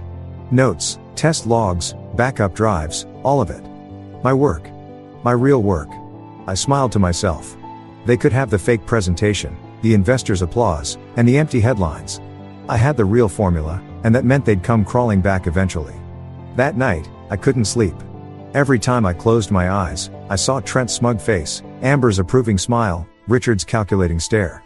The whole performance played on loop like a bad commercial. Around 3 a.m., I got up, made a pot of coffee strong enough to remove paint, and opened my laptop. I started a new document titled Project Iron Core, Independent Version. The cursor blinked like it was daring me to start over. So I did. By sunrise, I'd outlined my next move. I wasn't going to rant online, sue anyone, or make a scene. That's what amateurs do. No, I was going to do what I did best, build something better, something they couldn't steal because they wouldn't understand it. Revenge wasn't about screaming louder. It was about smiling quieter. So yeah, that Tuesday started as the day I got replaced mid-sentence. But by Thursday, I'd already started writing the next chapter, one where the punchline was mine. And if Karma was listening, I was ready to make her proud. They say hindsight is 20/20, but in my case, it's more like 4K Ultra HD with surround sound and director's commentary. Looking back, the moment I accepted a family offer from Amber's dad, I basically handed him a leash and said, pull whenever you want, sir. I didn't see it then, of course. Back then, I thought I was stepping into opportunity. Joining Brightline Tech sounded classy, like one of those sleek Silicon Valley companies where people ride scooters and pretend kombucha is a personality. Spoiler alert, it was less innovative startup and more family cult with quarterly reports. I'd worked my way up the hard way. My first job was fixing printers at a call center that smelled like burnt coffee and regret. Then I freelanced for a few tech firms, grinding out code while eating ramen that came in more flavors than dignity. So when Richard, my soon-to-be father-in-law, pulled me aside during our engagement dinner and said, Mason, I could use a sharp mind like yours at Brightline, I thought I'd just been knighted.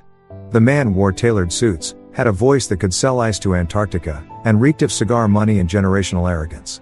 We're all family here, he said. That should have been the red flag. In corporate language, we're all family here translates to we don't pay you enough to complain. So there I was, Mason, the loyal husband/engineer, bright-eyed and stupid enough to believe nepotism could work in my favor. I joined Brightline with dreams of respect, collaboration, maybe even a corner office one day. Instead, I got fluorescent lighting, lukewarm coffee, and a front row seat to Trent's mediocrity on parade. He was the ideas guy. Every company has one. The guy who walks into meetings uninvited, throws out buzzwords like synergy and scalability, and then disappears right before the work starts. And guess who had to make those ideas actually work? Yeah. Yours truly. At first, I didn't mind. I told myself it was just part of earning trust, proving my worth, the usual self-delusion people use before they realize they're being exploited. Every week, Richard would give one of his motivational speeches to the team. We're not just a company, we're a legacy. While I was in the back, mentally calculating how much caffeine it would take to survive the next sprint. The day I realized I was just free labor in a family-run circus started like any other Monday. Too early, too caffeinated, and too optimistic for what was about to hit me. I was halfway through debugging a module when Trent strolled into my office wearing designer sneakers and the confidence of a man who's never been told no. "Bro," he said, dragging out the word like it was a threat. "Dad wants to see the prototype." "Which one?" I asked, not looking up. "The one you've been working on," he said. "You know, my project." I looked up then. "Your project?" He grinned, that perfectly punchable grin. "Yeah, man. The stabilization module. The investors love it. I'm presenting it next week." For a moment, I thought he was joking. But Trent didn't joke about stealing credit. He did it as naturally as breathing. "You do realize," I said slowly, "that I wrote the entire code from scratch, right?" He waved his hand like I was interrupting his vibe. "We're family, Mason. What's yours is ours. If homicide were legal in small doses, I'd have qualified for parole by lunch." Still, I bit my tongue, mostly because Amber had been pushing the whole "it's just temporary" line.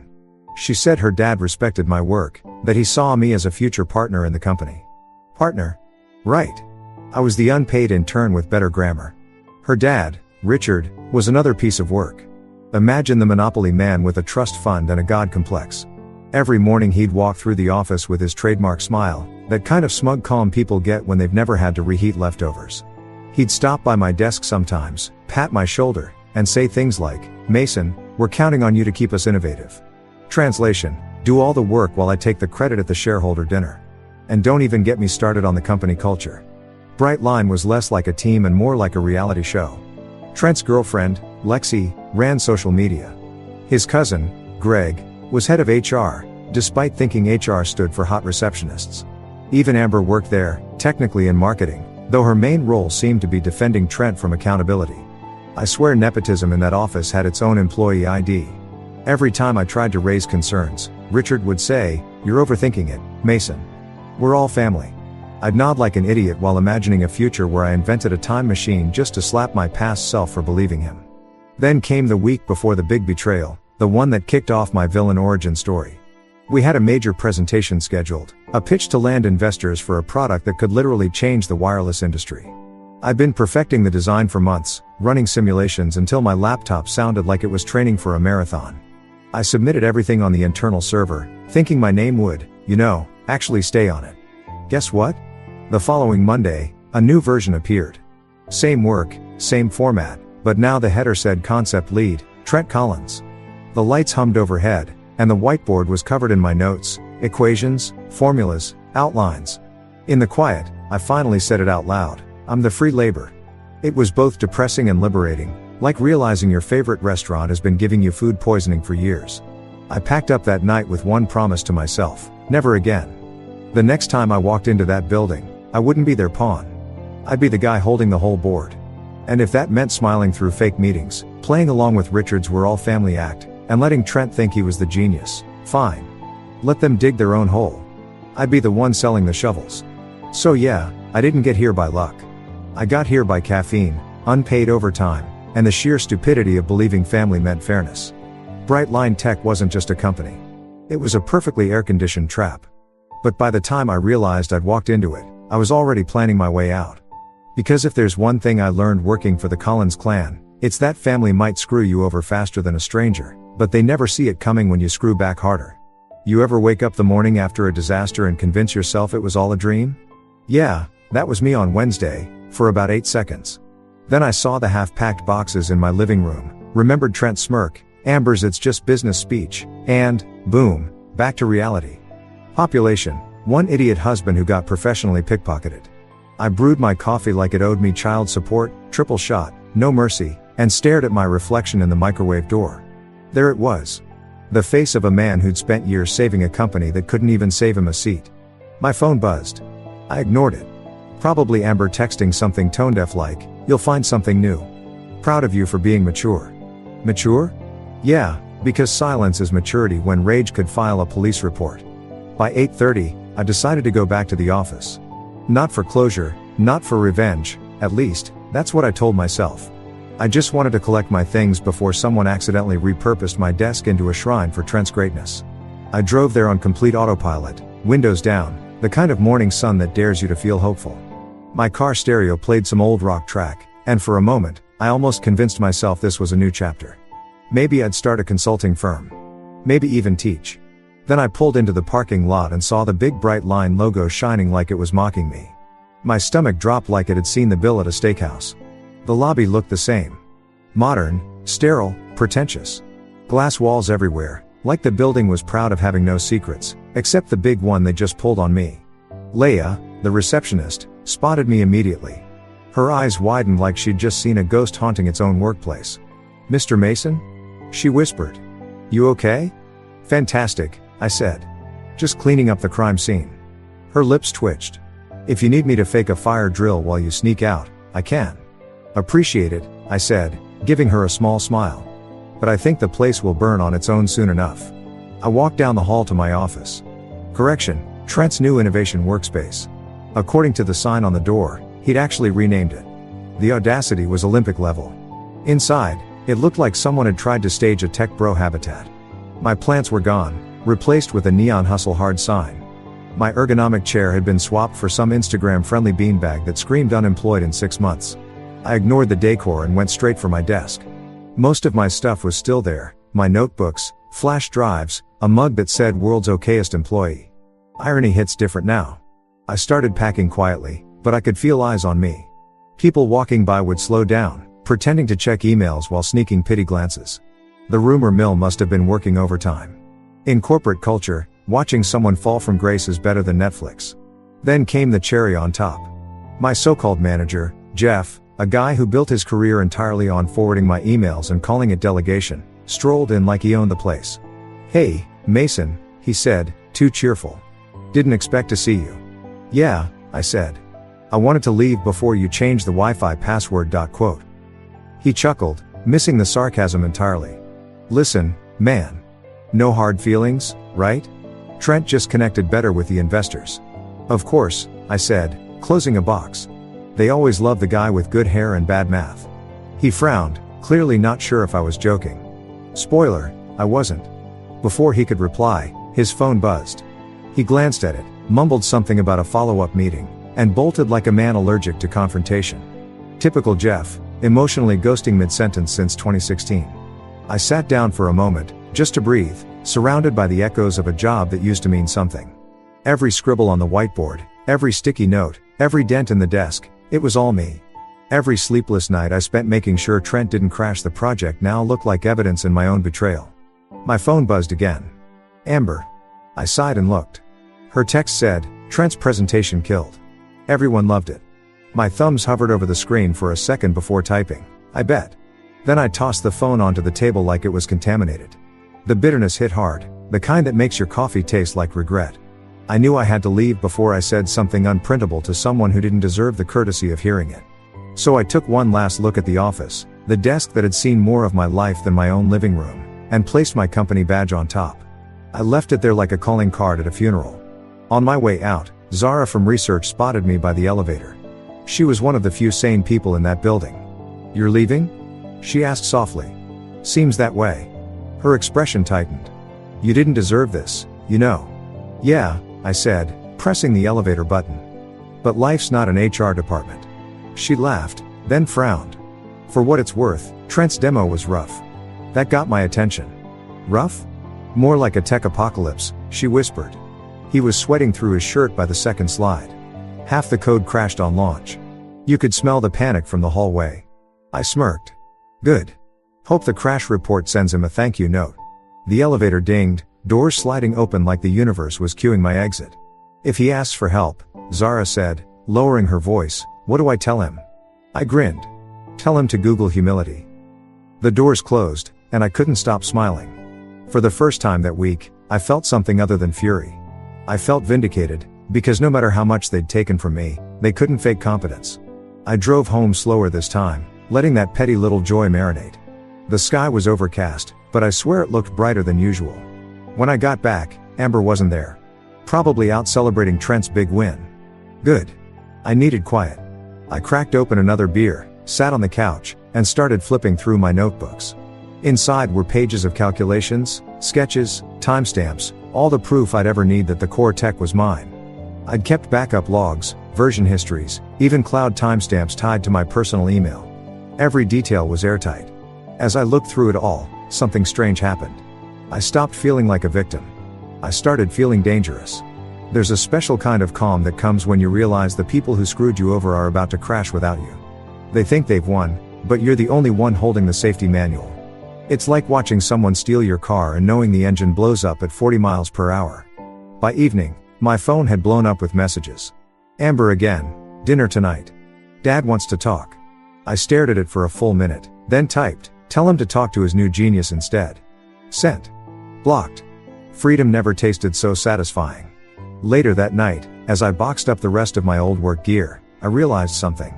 Every empire built on lies eventually collapses under its own ego. Brightline Tech was a house of mirrors, all flash, no foundation, and Trent had just set fire to the blueprint. As for me, I was finally out. No more fake family meetings. No more unpaid overtime. No more pretending I was part of something that only saw me as a tool. I poured another drink, raised it to the empty room, and said, to new beginnings, preferably ones that don't involve in-laws. Outside, thunder rumbled like the universe was toasting back. The next morning would bring phone calls, panic, maybe even a visit. But that night, sitting in my quiet apartment, surrounded by my own work, my real work, I felt something I hadn't felt in years. Control. And for once, the only approval I needed came from the man in the reflection of my beer bottle. Tired, betrayed, but finally free enough to smile. Thursday morning, 9:02 a.m. I was halfway through making breakfast, if you can call black coffee and cold pizza a balanced meal, when my phone started buzzing like it owed someone money. I ignored it once, twice. But the third time it started vibrating off the counter like it had something to confess. I glanced at the screen. Unknown number. Normally, that's a straight to voicemail situation, but something in my gut said, this will be good. I answered with my most uninterested voice. Yeah? Mason, buddy, it's Colin. The voice was frantic, shaky, the kind of tone you hear right before someone asks if you know CPR. I sipped my coffee. Colin. The CFO. The man who once told me to simplify my innovation speak because investors don't like big words. How could I forget? He laughed nervously. Right.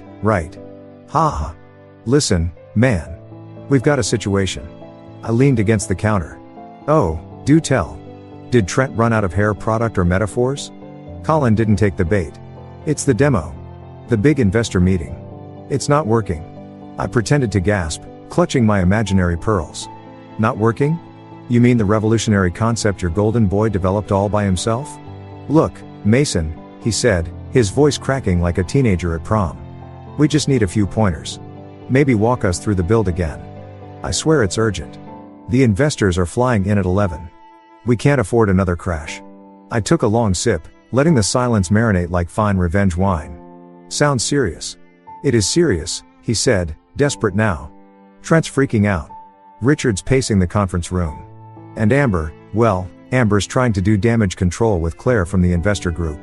We need you, man. I couldn't help it. I laughed out loud. Oh, I bet you do. But see, the thing is, Colin, I'm kind of busy right now. My toaster is having a mental breakdown, and someone's got to supervise. Mason, please. Click.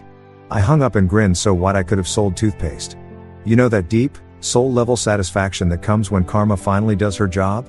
That was me, standing in my kitchen with yesterday's pizza and a front row seat to poetic justice. For once, I didn't feel powerless. I didn't feel small. I felt like the guy who left the movie 10 minutes early, knowing exactly how it ends. Still, curiosity is a stubborn friend. I opened my laptop and logged into the Brightline internal news feed. I'd kept my credentials active, just in case. Sure enough, there it was. Investor demo postponed due to technical issues.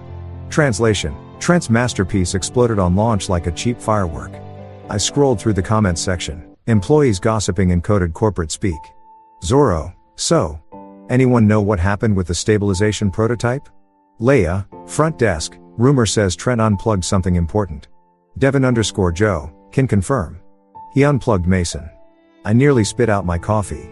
At 9:45, the phone buzzed again. Same number. I let it ring. Then it buzzed again. And again. Then Amber's name appeared on the screen. I almost didn't pick up, but curiosity won again. Plus, I was dying to hear how she'd spin this. Hey, sweetheart, I said, dripping with fake cheer. How's the family empire? Mason, this isn't funny, she snapped. The demo failed completely. The code's broken and the investors are already here. Oh no, I said, feigning concern. That must be so stressful, having to rely on stolen work and all. She huffed. You're being childish. Probably, I said. But at least I'm not unemployed and a plagiarist. Mason, she hissed. Please, can you just come help? You know this affects me, too. Ah, there it was. The me card. Amber could turn global warming into a personal inconvenience. You mean your brother embarrassed the entire company and now your name's attached to the fallout? Her silence said everything. Amber, I said finally. I'm flattered you think I can fix Trent's mess, but I'm all booked up today. Got a lot of not saving idiots on the schedule. Then I hung up again, gently this time, out of respect for the art of satisfaction. For the next hour, I lounged on my couch watching reruns of Shark Tank, sipping my coffee while imagining the chaos over at Bright Line.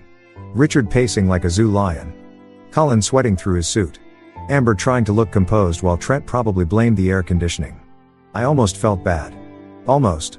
By 10:30, the texts started pouring in.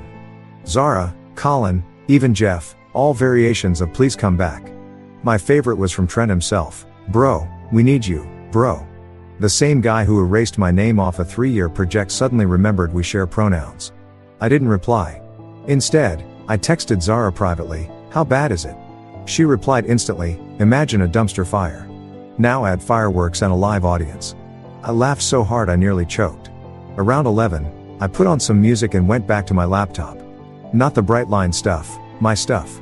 The real formula, the one I'd quietly rebuilt under a new name, Iron Core. Cleaner, faster, smarter. I had it documented, patented, time-stamped. No one could touch it. Every line of code, every model refinement, every test result, mine. Theirs was a cheap imitation built on arrogance. My phone buzzed again. Colin, persistent as a telemarketer. I let it go to voicemail, then hit play just for fun. Mason, buddy, it's Colin again. Look, we're sorry, okay? Maybe we handled things badly, but you've got to understand, the company's on the line here. The investors are threatening to pull funding. Trent's losing it. Please, just come by for an hour. I'll make it worth your while. Whatever you want, we'll figure it out. I whistled. Whatever I want.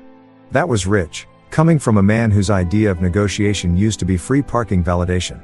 Still, I'll admit, hearing him panic lit something inside me. Not pity. Power. The kind of power that comes from knowing your silence is more valuable than their begging. Around noon, I got dressed. Nothing fancy, just jeans and a t-shirt that said not my problem. I walked out to the balcony, phone in hand, and called Colin back. Mason, thank God. I cut him off. Hey, quick question. What's Trent doing right now? He's rewriting slides. The investors are waiting in the conference room. Cool, I said. So here's what you're going to do. You're going to tell him I said hi, then tell him I said no. And tell Richard to stop calling, because every time my phone buzzes, my hourly rate doubles. Mason, please. Colin, I interrupted. You had one job. Keep your house clean. Instead, you let a guy with the IQ of wet cardboard hijack my life's work. So now you get to clean up the mess without me. Mason, I'll pay. Oh, I know you will, I said, smirking. Just not me. Not anymore. Click. I turned off my phone and stared at the skyline. For the first time in a long time, I felt calm. Not the fake kind you practice in therapy, but the dangerous kind. The kind that comes when the people who wronged you finally realize they can't touch you anymore. My neighbor, an old guy named Ted, who smoked cigars and minded everyone's business, yelled from his balcony. You look too happy for someone on a work call. Retirement, I said. He laughed. Good for you, kid. Yeah. Retirement. From being everyone's fixer. From being taken for granted. From pretending I owed loyalty to people who'd sell me out for a LinkedIn post. By 2 p.m., I'd opened my email. Sitting there like a cherry on top was one from Brightline's HR, formal notice, intellectual property rights inquiry. I laughed so hard I nearly fell out of my chair. They actually thought they could threaten me for taking what was already mine. I replied with a single line, don't worry. I didn't take anything. That's why you can't make it work. Then I attached a smiley face. Professionalism matters. And as I hit send, I realized something. Revenge wasn't always about destruction. Sometimes it was just about timing. The perfect moment when you choose not to save them. Because watching arrogance implode from a distance, that's the kind of therapy money can't buy. Phase 1 of poetic justice was officially complete. 2 hours after I told Colin to Google humility, I was sprawled on my couch, halfway through a rerun of Suits, enjoying the kind of peace only other people's chaos can bring. My coffee had gone cold, my phone was on airplane mode, and I was humming along to the theme song like a man whose enemies were finally paying their karmic bills. Then came the knock. Not a polite, "Excuse me, may I?" knock. No, this one sounded like the person on the other side had a personal grudge against wood. 3 rapid, heavy thuds, followed by silence. The kind of silence that says, "Open up, or I'll start using my forehead." I sighed. If that's another delivery scam, I swear. I opened the door. And there he was. Richard Collins, my father-in-law, CEO of Brightline Tech, destroyer of good moods. Except this time, he didn't look like a man in charge. His perfect hair was slightly out of place. His tie hung loose like it had given up on him, and there was a faint layer of sweat glistening on his forehead. It was like seeing a lion show up at your door wearing a flea collar. "Mason," he said, with the calm tone of a man pretending he didn't just spend the morning in corporate hell. "We need to talk." "Do we?" I asked, leaning against the doorframe. "Because last time we talked, you said, and I quote, 'This family doesn't tolerate emotional decisions in business.' Seems like karma heard you." He forced a smile, the kind people wear at funerals. "Look, son. Please don't," I said, holding up a hand. "You lost son privileges the moment your actual son stole my project." His jaw twitched. "Fine, Mason. I came here to make things right." I tilted my head. "Is that so? Or did your Golden Boy Science Fair project explode in front of investors?" His silence confirmed it. I stepped aside, gesturing toward the couch. "Come in. But wipe your shoes, sarcasm isn't the only thing I don't want on my floor." He hesitated, then entered, looking around like the apartment was foreign territory, which, to be fair, it probably was. He didn't exactly visit the homes of the people who made him rich. I sat opposite him and let him speak first. Always let desperate men dig their own hole. "Mason," he began, smoothing his tie like it might help him find dignity. "The investors, well, they're considering withdrawing completely. Trent's demo malfunctioned. The system crashed multiple times. The backup presentation failed." Colin nearly fainted. "Sounds like a normal Brightline meeting," I said. His eyes narrowed. "We can fix this. You can fix this." Ah, there it was. The compliment disguised as a command. I leaned back. "You're right. I can. But the better question is, why should I?" "Because," he said quickly, "this company is part of your legacy, too. Amber's legacy. Don't you want to protect what you helped build?" I laughed, loud, genuine, the kind that fills the room and makes the other person realize they've lost control of the conversation. "Richard, the only thing I built there was unpaid overtime and trust issues." His composure cracked for a moment. "You're being unreasonable." "Unreasonable?" I repeated. "That's rich, coming from a man who let his son plagiarize me in front of a live audience." He sighed heavily. "Mason, we both know Trent made mistakes. But he's still family, and family deserves second chances." "Ah," I said, raising a finger. "But I'm family, too, right? Or did that membership expire when I stopped being useful?" He went quiet. Then finally, he said the words I'd been waiting for. "What will it take to bring you back?" There it was, the sound of desperation dressed in diplomacy. I let it sit in the air for a moment. "Name your terms," he said, leaning forward now, voice almost pleading. "Salary, position, recognition, whatever it is, we can make it work." I smiled slowly. "Okay. First term, Trent publicly admits he has the IQ of wet cardboard." His face froze. "Be serious." "I am," I said. "Because that's what it'll take to balance the scales. Until then, I'm just watching this corporate car crash from a lawn chair." "Mason," he said, his tone sharpening. "This isn't a joke. People's jobs are on the line. And whose fault is that?" I shot back. "I spent years being told to stay in my lane. And now you want me to take the wheel because Trent can't drive without hitting a wall?" He exhaled through his nose, clearly fighting back the urge to say something regrettable. "You're making a mistake. You can't take company research with you. Everything you built at Brightline belongs to Brightline." I grinned, slow and deliberate. "Don't worry. I didn't take anything. That's why you can't make it work." He blinked. Once. Twice. The realization landed like a brick. "You didn't," he said quietly. "Oh, I did," I replied. "Just not for you." He stood up then, straightening his jacket as if that would restore the authority he'd just lost. "You're playing a dangerous game, Mason. Then it's about time you learned how to lose," I said.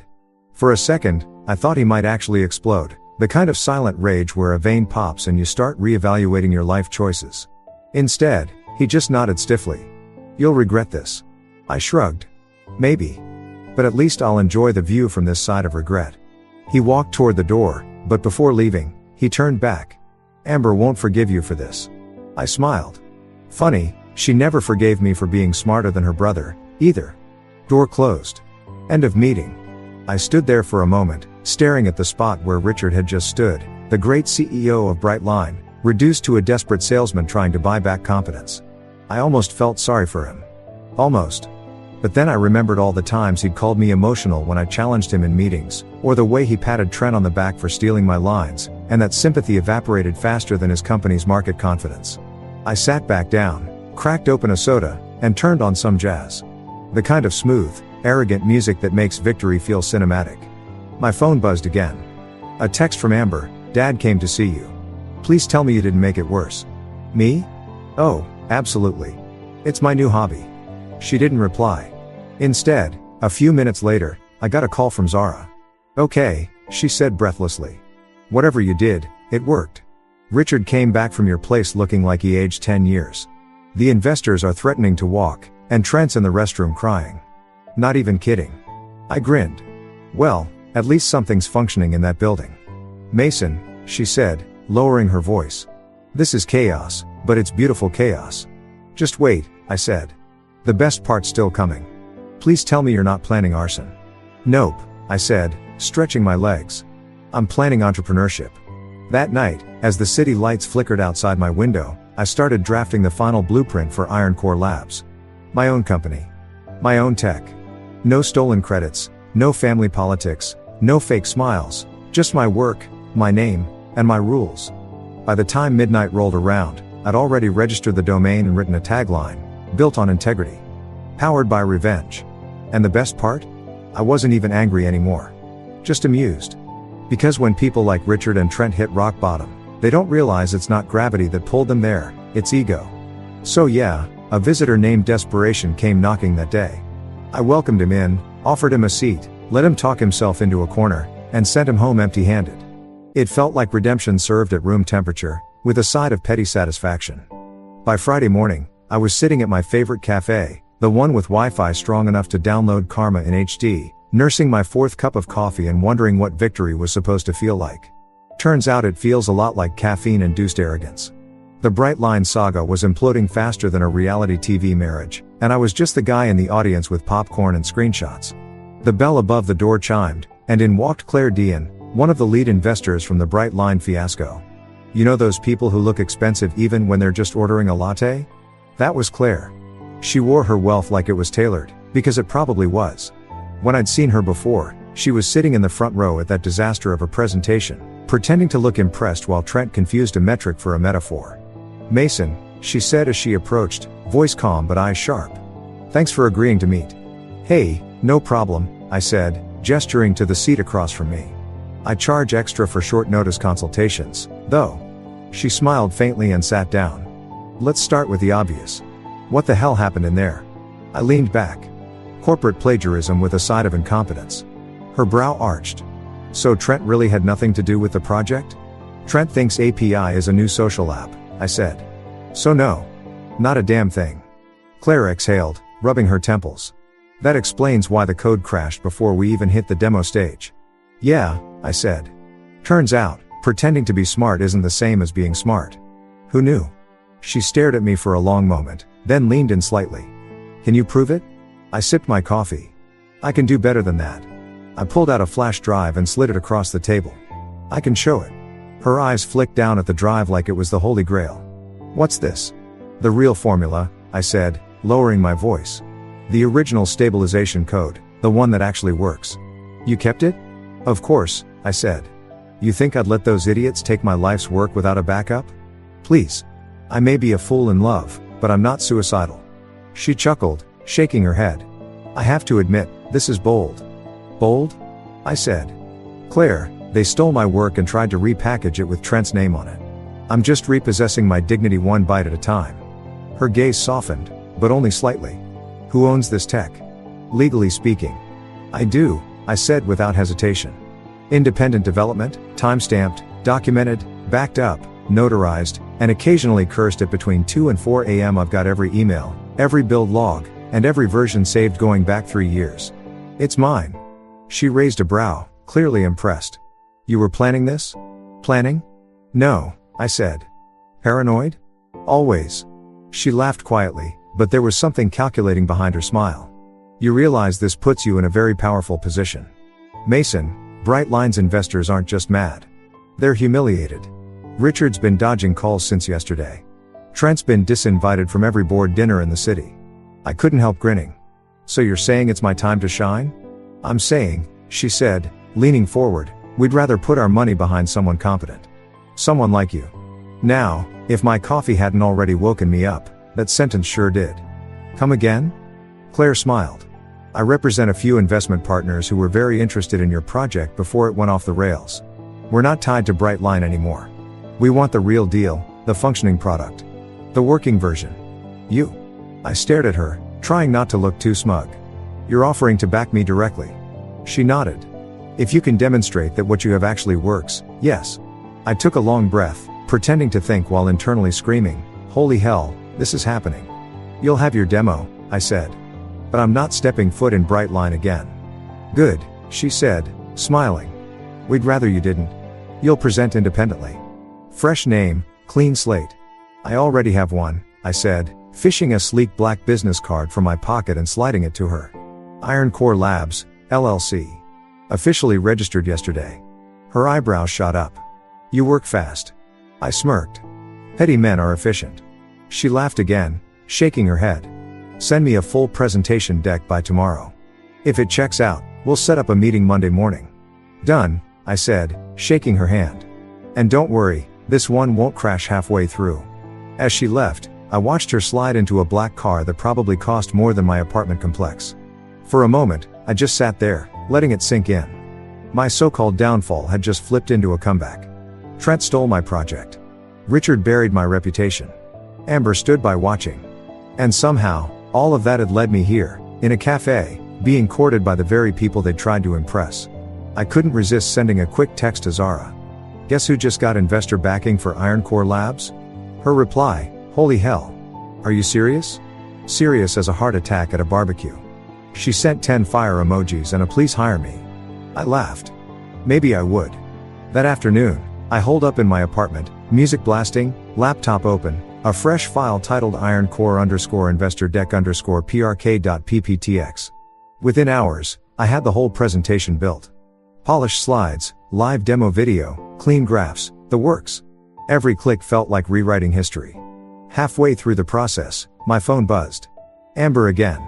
I ignored it the first time. And the second. Finally, curiosity won. I opened the message. Heard you met with Claire.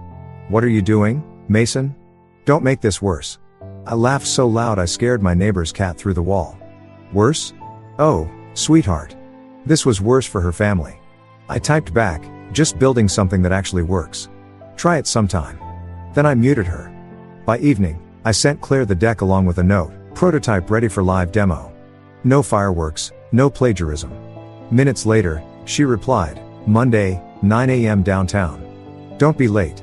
I closed my laptop, sat back, and let out a long breath. For the first time in months, I felt that electric thrill. Not revenge, not anger, purpose.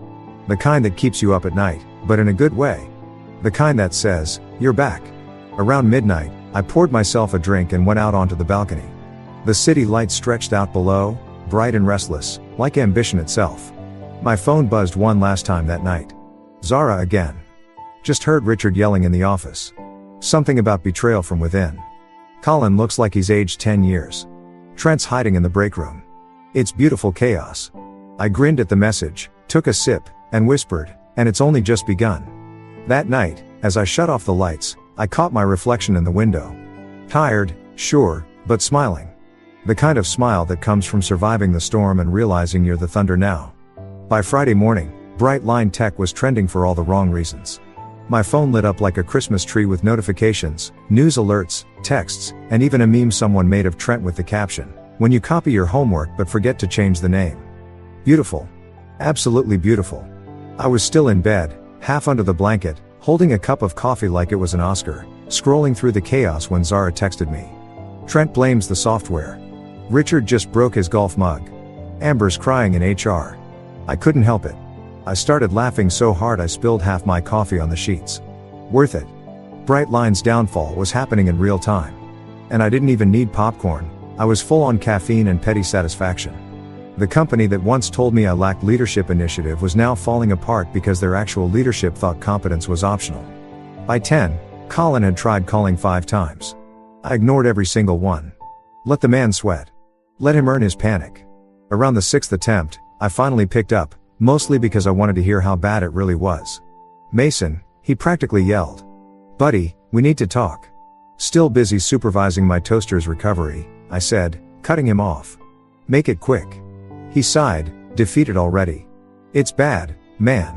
Investors pulled half their commitment. The demo crash went viral. Someone leaked part of the meeting recording online." "Someone?" I asked, raising an eyebrow even though he couldn't see it. "You mean the entire internet?" He ignored that. "Richard's furious. Trent's threatening to resign." "Wow," I interrupted. "You mean he's finally volunteering to do something useful?" "Mason, this isn't funny," he groaned. "We're sinking." "Yeah," I said. "Karma's got good aim." He went quiet. I could almost hear him staring at the wall, questioning his life choices. "You really won't come back?" "Colin," I said, smiling into the phone. "The Titanic already hit the iceberg. I'm just selling life jackets at a discount." Then I hung up. I swear the satisfaction of ending that call should be bottled and sold as therapy. After that, I decided to get some air. I threw on a hoodie, grabbed my laptop, and went to a nearby cafe, the same one where I'd met Claire. The place was buzzing, and not just from espresso. A few people at a nearby table were actually talking about Brightline. "Did you see the video? That CEO guy looked like he was about to cry. I heard the investors walked out halfway through. Man, that's what happens when you fake it till you break it." I sipped my latte and smiled like the universe's favorite audience member. My phone buzzed again. Zara, my unofficial correspondent, was back at it. "Colin just blamed the janitor for bad energy. Trent locked himself in his office. Amber's asking if you're behind this. Tell her I'm too busy being awesome." A few seconds later, Zara sent a photo, Amber sitting in HR, mascara smudged, eyes red. I zoomed in. Not out of cruelty. Okay, maybe a little, but because it was poetic. The woman who once told me I was too emotional for business decisions was now sobbing because her family's empire was crumbling faster than a dry cookie.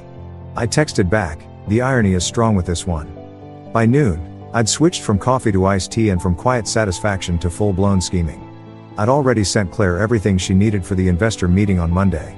But the Brightline implosion was a free show, and I wasn't about to look away. I opened the news again. Headline after headline. Brightline Tech faces investor exodus after failed demo. Richard Collins silent amid corporate collapse. Anonymous source claims stolen research behind Brightline's downfall. Anonymous source, huh? Wonder who that could be. My phone rang again. Amber this time. I stared at the screen for a good 10 seconds before answering. "Hey, sunshine," I said. "How's the circus?" "Mason," she said, voice trembling. "I'm trying to fix this, but the investors won't even talk to Dad." "What did you do?" I smiled. "Nothing illegal, if that's what you're asking." "Mason, this is serious. Our reputation is ruined." "Our?" I interrupted. "Amber, when your brother stole my work, it became your family's problem. I'm just enjoying the rerun." "Please," she said, voice breaking. "Can't you just help them? They'll make it right." I leaned back, taking another slow sip. "I did help, Amber. For 3 years. They didn't want my help then. Now they can enjoy the sequel." She was silent for a long time. Finally, she said, "You're cruel." "No," I said softly. "I'm consistent." Then I hung up again. God, that was becoming my favorite part of the day. Around 2 p.m., Zara sent another update. Trent tried to demo again to prove himself. It froze on the first slide. Colin threw a pen at him. What a time to be alive. Also, Amber's packing up her desk. I blinked at that last one. Amber quitting? That was new. Why? I asked. She said something about not watching her family embarrass itself anymore. Then she started crying again. I didn't reply to that one. Not because I didn't care, okay, fine, maybe a little, but because it hit me how far things had gone. I'd spent years trying to earn respect from people who thought nepotism was a leadership trait. And now, watching them implode without me, I realized I never needed them. The funny thing about revenge, it doesn't feel like revenge when it's deserved. It feels like symmetry. By evening, Brightline's PR department had released a statement, some robotic nonsense about technical complications and ongoing reviews. The internet wasn't buying it. Twitter was roasting them alive. One user posted, "Brightline Tech, now featuring 100% more downtime." Another wrote, "Should have invested in Mason instead." I took a screenshot of that one and set it as my lock screen. Then, as if the day wasn't already perfect, Zara called me. "Okay, listen," she said, her voice breathless. "They're panicking. Like, DEFCON 1 levels of panic. Richard's yelling at Colin. Colin's yelling at everyone. HR is hiding. It's total chaos. I'm going to need you to record that," I said. She laughed. "You're enjoying this way too much." "Zara," I said, smiling, "I've earned this joy. I deserve an Emmy for surviving that company." She snorted. "You really did. Anyway, word is Richard's going to try and call you tonight." "Oh, he already did," I said. Door-to-door delivery of desperation. There was a pause. "You didn't agree to help him, right?" "Please," I said. "You think I'd give up front row tickets to my own redemption arc?" "Just checking," she said, laughing. "Because honestly, I'm rooting for you. Always have been." "Good," I said. "You'll be getting a better job offer soon." When I hung up, I realized something strange. I wasn't angry anymore. The bitterness that used to live in my chest had burned itself out, replaced by a calm sort of clarity. I didn't need to destroy Brightline. They were doing that perfectly fine on their own. All I had to do was exist, and succeed. That night, I poured a glass of whiskey, sat on my balcony, and watched the city lights blur into a quiet glow. Somewhere downtown, I imagined Richard sitting in his glass office, wondering where it all went wrong. Somewhere else, Trent was probably trying to code his way out of failure with Google open and tears in his eyes. And Amber, maybe she was finally realizing that loyalty to the wrong people is just another form of self-sabotage. As for me, I had Iron Core Labs and a meeting on Monday that would make everything official. The empire I'd once bled for was melting, and I hadn't lifted a finger. And damn, it looked beautiful in the flames. By Monday morning, I looked like the kind of man who'd finally slept through the apocalypse. Fresh shave, pressed shirt, and the kind of quiet grin that says, "Some people burn bridges. I build new highways." My presentation for Iron Core Labs was loaded, rehearsed, and about to hit the same crowd that had once applauded Trent like he'd reinvented physics. I walked into the downtown glass tower office Claire had booked. Panoramic view of the skyline, sunlight bouncing off every reflective surface like the universe itself had RSVP'd. The receptionist, polished and polite, asked for my name. "Mason Reed," I said, adjusting my tie. "Founder and CEO, Iron Core Labs." Her eyes flicked up in recognition. "Oh, you're that Mason." I grinned. "The one and only. Don't worry. I'm friendlier than my headlines." Inside the conference room sat the same investors who'd once clapped for Trent. Silver-haired men in designer suits. 2 women with tablets out like weapons. And Claire at the head, cool as ever. Except this time, the atmosphere was different. No Richard, no Trent. Just opportunity, caffeine, and payback. Claire gestured. "Gentlemen, this is the man who actually built what you thought you were buying." "Pleasure," I said, setting up my laptop. "Let's skip the buzzwords. Here's what actually works." When the demo began, I didn't just show slides. I showed results. Live data streams. Real-time simulation. The stabilization module flickered on screen, running smoother than a politician dodging questions. The investors leaned forward like kids watching fireworks. "So," I said, pacing slowly. "Unlike the other version, also known as the Titanic, this system doesn't crash when you look at it funny. It self-adjusts using predictive modulation. No freezing, no lag, and definitely no tears in the restroom." The room chuckled. Claire hid a smile behind her coffee cup. One of the men, a billionaire type with a tie that probably had a trust fund, asked, "So you're telling us this is the original tech Brightline tried to sell?" "Not quite," I said. "This is the improved version, built from the same foundation, except this time, the builder actually knows what he's doing." Laughter rippled through the room. Claire gave me a subtle nod. "You nailed it kind." I kept the demo rolling. The live system handled every stress test I threw at it. Not a single glitch. By the end, even the skeptical ones looked impressed. One woman whispered, "Flawless." Claire leaned back. "So, Mason, what are you asking for?" I clicked to the next slide. Clean, bold letters, Iron Core Labs, independent. Secure. Scalable. "I'm asking," I said, "for you to invest in innovation that's not built on nepotism. I don't need their old company. I don't need their approval. What I need are partners who value results over family trees." Applause. Real, genuine applause, not the fake we're networking kind. Claire smiled wider than I'd ever seen her. "Well," she said, "I think we found our new lead innovator." The contracts came out next, thick, crisp, and gloriously official. I signed each page with the same satisfaction you get when unsubscribing from an ex's Netflix account. After the meeting, Claire pulled me aside. "That was brilliant." I shrugged. 3 years of forced humility will do that to a guy. She laughed. "How does it feel?" "Like justice with a caffeine buzz," I said. "You ever see someone get fired in slow motion? Because that's what's about to happen to Brightline." She tilted her head.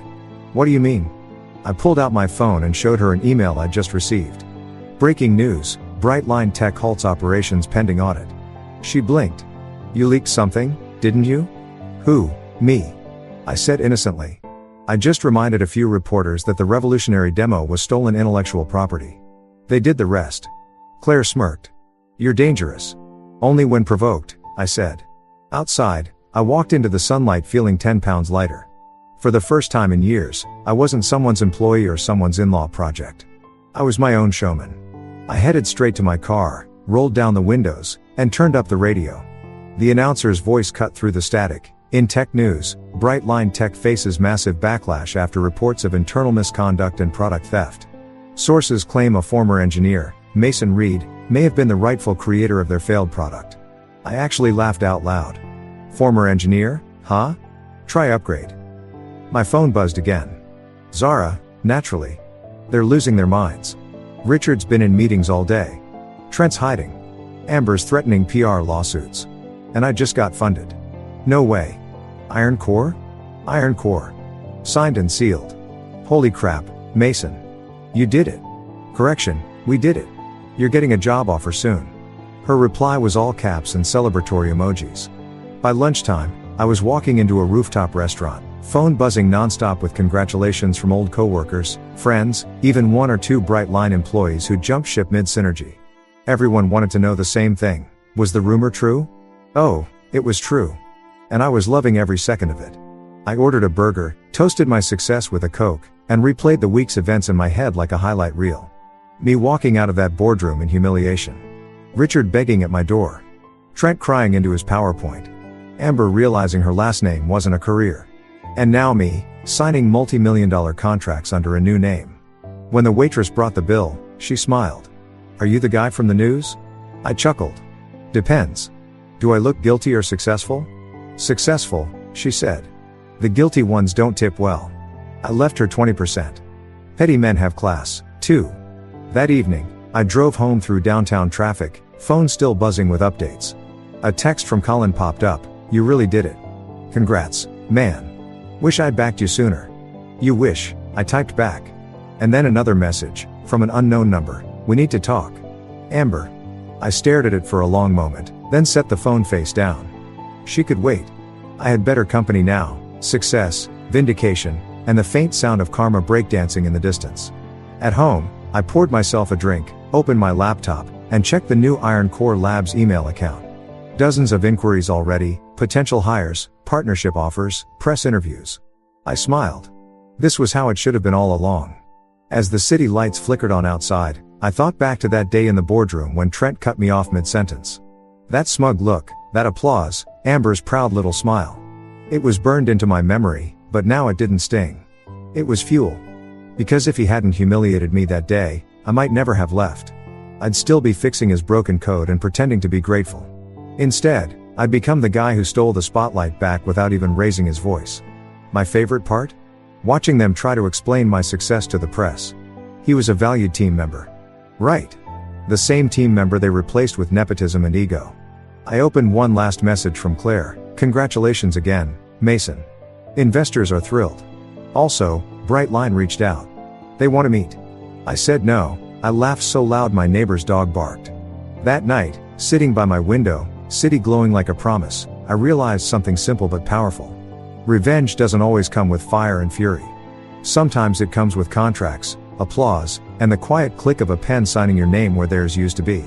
I'd returned, not with vengeance, but with proof. Proof that I was the real showman all along. And as far as comebacks go, mine deserved a standing ovation. It was late, somewhere between reasonable bedtime and emotional damage o'clock, when the knock came. I'd just finished sending the final payroll setup for Iron Core Labs, officially becoming the boss I used to dream about having. The apartment was quiet, jazz playing low in the background, a single lamp on. My drink sat untouched, because honestly, victory was intoxicating enough. Then came that knock. 3 soft taps, then 2 louder ones. Hesitant but desperate. You can always tell when guilt's the one knocking, it doesn't have rhythm. I sighed, muting the music.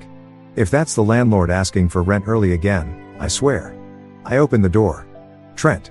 He looked nothing like the smug, cologne-drenched ideas man who'd stolen my project and strutted around boardrooms like he invented oxygen. His hair was messy, his shirt wrinkled, and there were dark circles under his eyes big enough to hold regret. He stood there clutching his phone, trembling slightly. "You ruined me," he said, voice low, like he was scared of the truth echoing. I leaned on the doorframe. "No, Trent.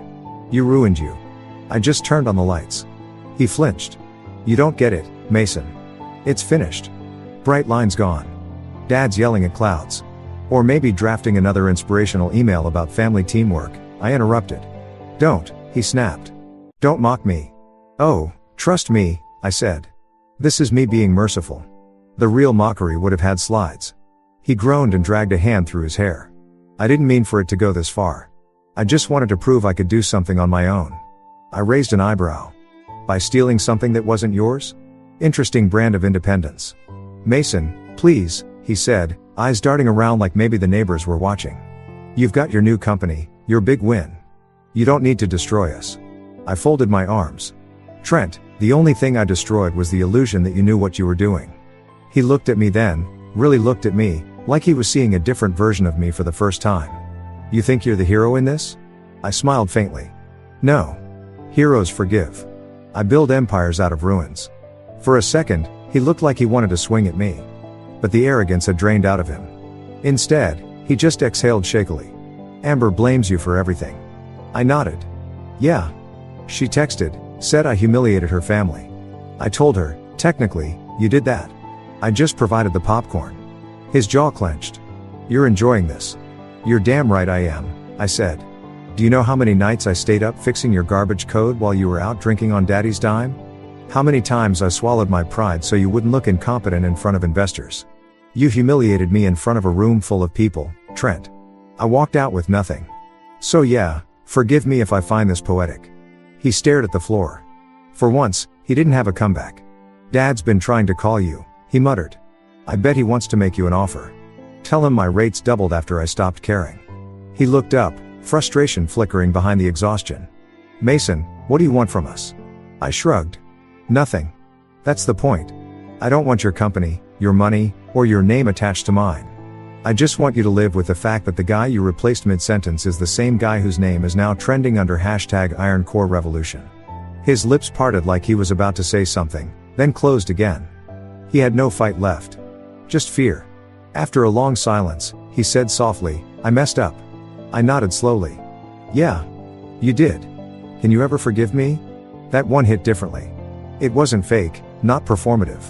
For the first time in his spoiled, entitled life, Trent sounded like a man who'd finally seen his reflection without the family name fogging it up. I took a breath.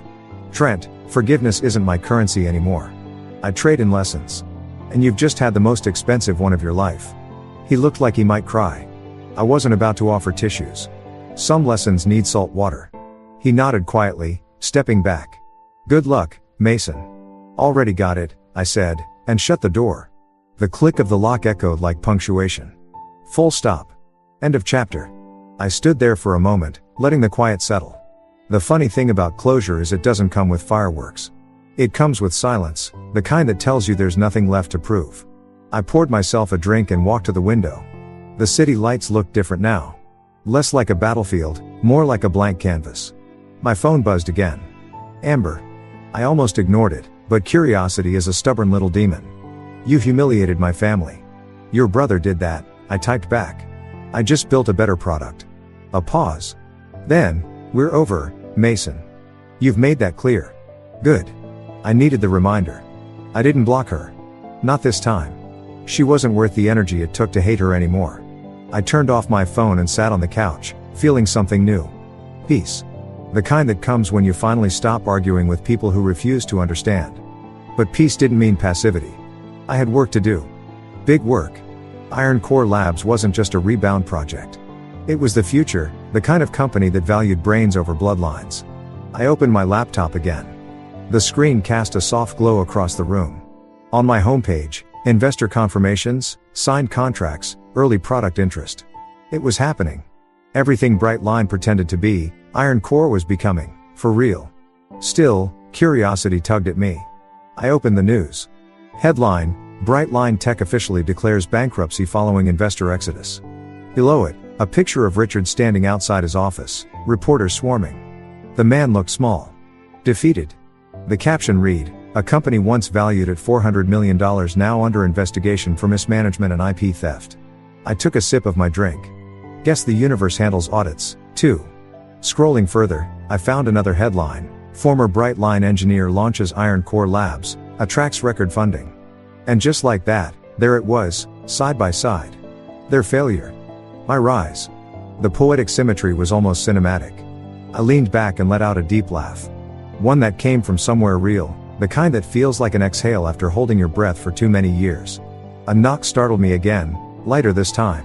I half expected Trent to return with more apologies, but when I opened the door, it was a courier holding an envelope. "Delivery for Mr. Reed," he said. I signed, thanked him, and closed the door. Inside the envelope, because the universe loves drama, was a legal notice. Brightline's lawyers, cease and desist regarding the Iron Core prototype. I laughed so hard I had to sit down. They were really trying this again. I grabbed a pen and scrawled my response across the first page in bold marker. Already patented. Already funded. Already yours to figure out. Sincerely, the guy you underestimated. I snapped a photo of it and emailed it to Richard's office. Then I poured another drink, raised it toward the ceiling, and said quietly, "To poetic justice." Somewhere downtown, Brightline's last lights were flickering out. And here I was, alive, unbothered, thriving. The knock of defeat had come to my door tonight, wearing the face of a man who once stole my voice. And I answered it, not with anger, but with a smile. Because this time, I didn't need revenge. I was the revenge. 48 hours. That's how long it took for everything to come full circle. 48 hours ago, I was the guy everyone at Brightline whispered about in pity, the poor bastard who got replaced mid-sentence by his wife's brother.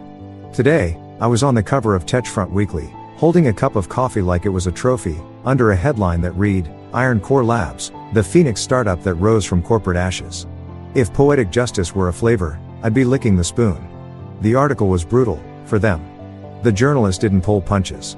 The first paragraph compared Brightline's collapse to a family-run theme park catching fire while the owners argued over who forgot to feed the lions. I almost framed that line. I was sitting in my apartment, which now doubled as Iron Core HQ, surrounded by empty coffee mugs and the faint hum of the city outside. My inbox was overflowing. Investors, reporters, people who used to ignore me at networking events now suddenly wanted a quick call to discuss potential synergies. Translation: "We didn't believe in you when it mattered, but now that you're winning, can we breathe near your success?" My phone buzzed. Colin again. I picked it up this time, purely for entertainment value. "Mason," he said, voice cracking. "Please tell me you've seen the news."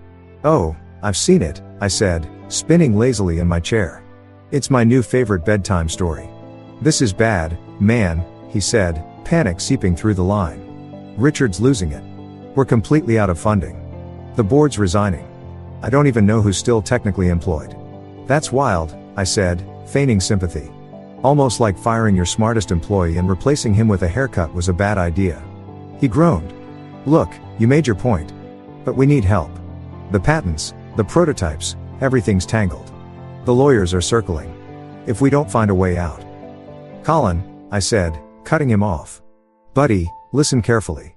You're trying to save a building that's already rubble, and I'm the guy selling blueprints for skyscrapers. He was quiet for a moment.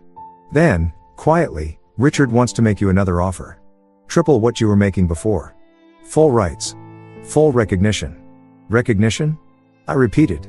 You mean the kind where they pretend I never existed until it's convenient? Yeah, no, thanks. My coffee machine gives me more recognition. Mason, please. Colin, I said, my tone soft but final. It's over. Tell Richard the funding he's begging for, it's already coming to me. Then, with the kind of satisfaction you can't fake, I hung up. I leaned back, exhaled, and grinned. It's already coming to me. That was my victory lap. 3 years of quiet humiliation, all paid off in a single mic drop. But the universe, apparently, wasn't done giving me encore moments. At precisely 9 a.m., there was a knock at my door. Not a timid one, firm, corporate, expensive. I opened it and found myself looking at a man in a dark navy suit, holding an envelope with the bright line logo barely visible under a coffee stain. He looked like he hadn't slept in a week. Mason Reed? He asked. Depends, I said. You here to sue me or congratulate me? He didn't blink. Both, probably. Cool, I said, stepping aside. Come on in. I've got coffee and moral superiority. He handed me the envelope, official notice from Bright Line's legal department. I tore it open while he stood there fidgeting. Inside was a cease and desist letter, again claiming that Iron Core's tech potentially infringed on Bright Line's proprietary intellectual property. I read it once, then laughed so hard the poor guy jumped. You're serious? They're still doing this? I'm just the messenger, he said quickly. They also asked if you'd consider a meeting to amicably resolve things. Amicably, I repeated, smiling. That's lawyer speak for we are desperate and can't afford the lawsuit. He looked like he wanted to vanish. So should I tell them? Tell them I'll meet, I said. His eyes widened. But not at their office. They can come here. I like home field advantage. He nodded nervously and left. 10 minutes later, my phone buzzed. Private number. I answered. Mason. Richard's voice, gravelly, tired, humbled. 3 words I never thought I'd use about that man. We appreciate you agreeing to talk. I didn't agree to talk, I said. I agreed to watch you squirm in person. There's a difference. He sighed. You've made your point. We made mistakes. Plural, I said. Lots of them. Some in PowerPoint. I'm not here to fight, he said. We're offering a buyout. 50% ownership of Iron Core in exchange for merging under the Bright Line umbrella.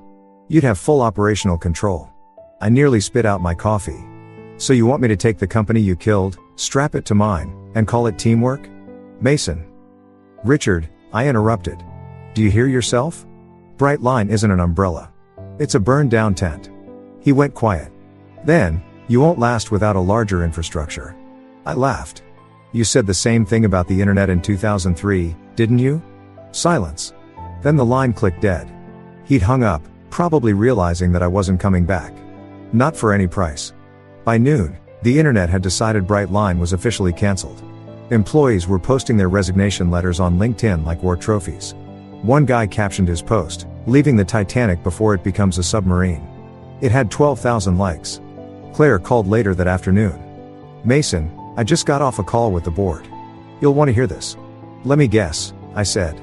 They're dissolving, she said. Their investors are redirecting funds to you. I smiled. Good to know I'm a great recycling program. She chuckled. How does it feel to be the man who dethroned a family empire? I thought about it for a second. Honestly? Like I should start buying more comfortable chairs. Empires are overrated, but good lumbar support is forever. We both laughed. After hanging up, I took a walk. The city was alive, buzzing, vibrant. The air smelled like rain and coffee beans. I stopped at a newsstand. And there it was again, Iron Core Labs, the startup that outsmarted legacy giants. I bought 3 copies. Not for ego.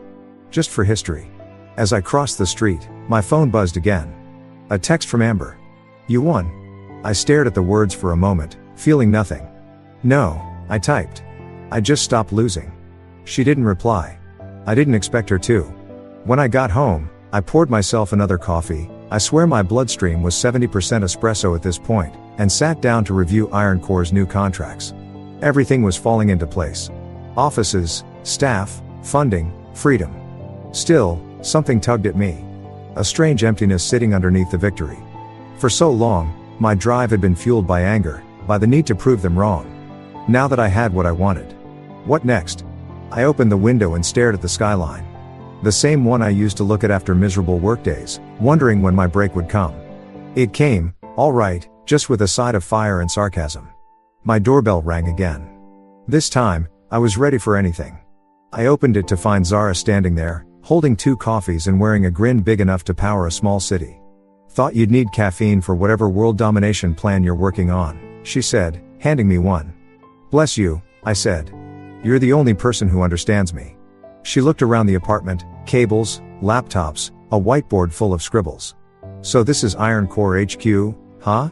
Smells like ambition and poor sleep hygiene. I smirked. We're going for a minimalist startup vibe. You know, small space, big dreams, no unpaid interns. She laughed. Well, consider me your first hire.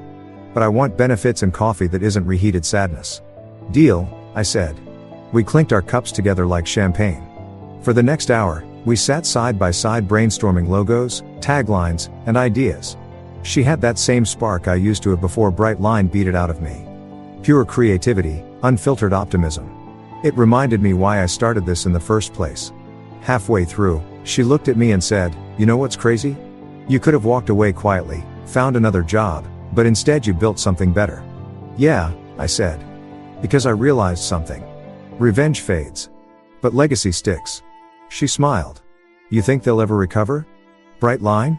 I said, leaning back. Not unless they start selling cautionary tale subscriptions. We laughed again. And for the first time, it didn't feel like laughter born from bitterness. It was real. As evening settled, Zara left with a promise to come back tomorrow.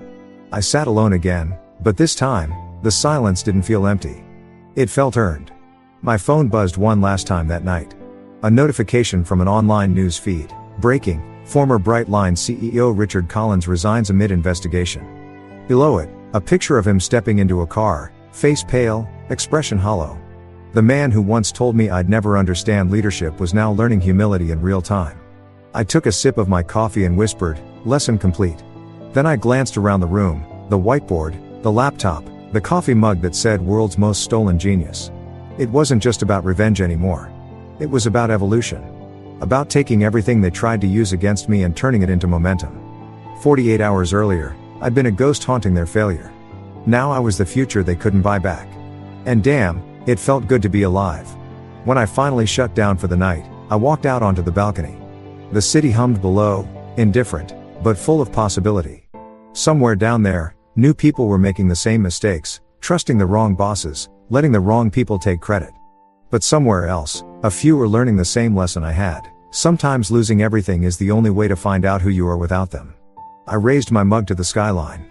To the ones who doubted me, I said softly. You built the fire. I built the forge. And as the night breeze hit my face, carrying the sound of distant traffic and possibility, I smiled. Not the bitter smile of a man getting even. But the calm, steady grin of someone who finally won by walking away. Because in the end, revenge wasn't in wrecking their company. It was in building mine. One sarcastic smile at a time. Story 3. I just sold my patent for $20 million. At the celebration, I watched my wife drop something into my champagne from a brown vial. She didn't know I saw. When she walked away, I gave my glass to her mother. You deserve this more than anyone, I said. 30 seconds after the toast, she hit the floor. I'm not saying I'm the kind of guy who throws himself a retirement party at 42, like some kind of tech bro messiah who just discovered passive income. But here we are. My living room is packed with people who wouldn't have returned my calls 6 months ago. And now they're all suddenly my biggest fans because I just sold my water purification micromembrane patent for $20 million cash plus royalties that'll keep rolling in like I'm collecting rent on oxygen itself. The deal closed last Tuesday. By Wednesday, my phone had more congratulatory texts than a quarterback who just won the Super Bowl.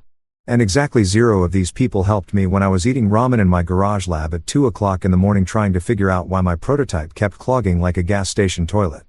But whatever, I'm not bitter. I'm rich now. So, I'm allowed to be magnanimous and pretend I don't remember who called my project Marcus's expensive hobby or who suggested I get a real job when I was 3 years deep into development. Brittany, my wife, Insisted we do this whole thing at the house with a caterer, a bartender who makes cocktails with names like the Innovator and Silicon Sip and enough artisanal cheese to bankrupt a small European nation. She said people expected me to cry, to give some emotional speech about the journey, about believing in myself when nobody else did. Honestly, I just expected cocktails and maybe some light jazz in the background while I nodded politely at people's fake enthusiasm. We got neither crying nor jazz, but we did get something way more interesting than either of those things. And that's why I'm currently standing in my kitchen holding a champagne flute and questioning every life decision that led me to marry someone who apparently moonlights as an amateur poisoner. It happens right before the big toast. Everyone's gathered in the living room and Brittany's doing her thing where she plays hostess like she's auditioning for a reality show about wealthy wives who lunch. She's got her hair done, nails done, wearing this dress that probably costs more than my first car, and she's working the room like a politician at a fundraiser. I'm over by the bar, and I reach for my glass, the one with the tiny chip on the rim that I've been using for years because it's comfortable and familiar, and I know for a fact I won't accidentally hand it to a guest because nobody wants to drink from chipped glass here except apparently me. It's like my security blanket except it holds alcohol and I'm a grown man. So, let's call it what it is, a habit. That's when I see it. Brittany leans in close to my glass, looks around like she's checking for security cameras at a bank she's about to rob and pulls out this little brown vial from her clutch. Not a perfume vial, not essential oils. This thing looks like it came from a Victorian apothecary or maybe from some sketchy website that also sells healing crystals and instructions on how to fake your own death. She squeezes a few drops into my champagne, swirls it with her finger, which gross, unsanitary, and also literally attempted murder, and then places the glass back on the bar like she just garnished it with a lemon twist instead of whatever the hell was in that dropper bottle. Now, I'm not a paranoid person by nature. I don't think the government is tracking me through my dental fillings. And I don't believe that birds are drones or whatever conspiracy theory is trending on Twitter this week. But when your wife of 8 years casually seasons your drink like she's adding hot sauce to tacos, that's not an act of love. That's not oops, I thought that was simple syrup. That's premeditated something. And that something rhymes with homicide and probably comes with a 25 to life sentence if you get caught. Rule number 1 in the handbook of how not to get murdered by someone you share a mortgage with is this. When they start accessorizing your beverages without your knowledge, it's time to pay attention. I don't say anything. This is critical. I don't gasp. I don't point. I don't yell, "What the hell was that, Brittany?" Like we're in some daytime soap opera. I just clock it. File it away in the part of my brain that usually remembers passwords and grudges. And I keep smiling. I grab a napkin. I pretend to wipe my mouth. I act like I'm the same oblivious Marcus who doesn't notice when his wife rearranges the living room furniture or when she buys another purse that costs more than some people's monthly rent. The toast is starting. Everyone's gathering. Brittany's mom, Lorraine, is front and center, of course, because Lorraine has never met a spotlight she didn't want to stand directly under while talking about how we finally made it. Like she was in the lab with me at 3 a.m. troubleshooting membrane polymers instead of at the spa getting her 4th facial of the month. Lorraine's holding her own champagne flute and she's doing that thing where she's already tearing up even though nothing emotional has happened yet. Like she's method acting for an audience that doesn't exist. She's wearing heels so high I'm surprised she doesn't have a nosebleed. And she's clutching her designer handbag like it contains the nuclear codes. People are saying things. Congrats on the exit, Marcus. You deserve this, man. Always knew you'd make it. Lies. All lies.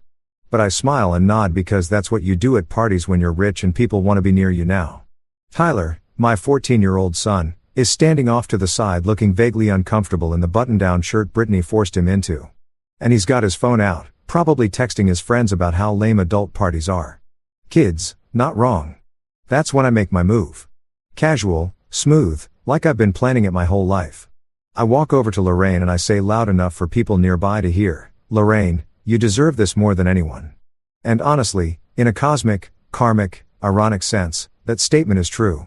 If anyone deserves to drink from the poisoned chalice of their own daughter's greed and desperation, it's the woman who raised said daughter to believe that other people's money is community property.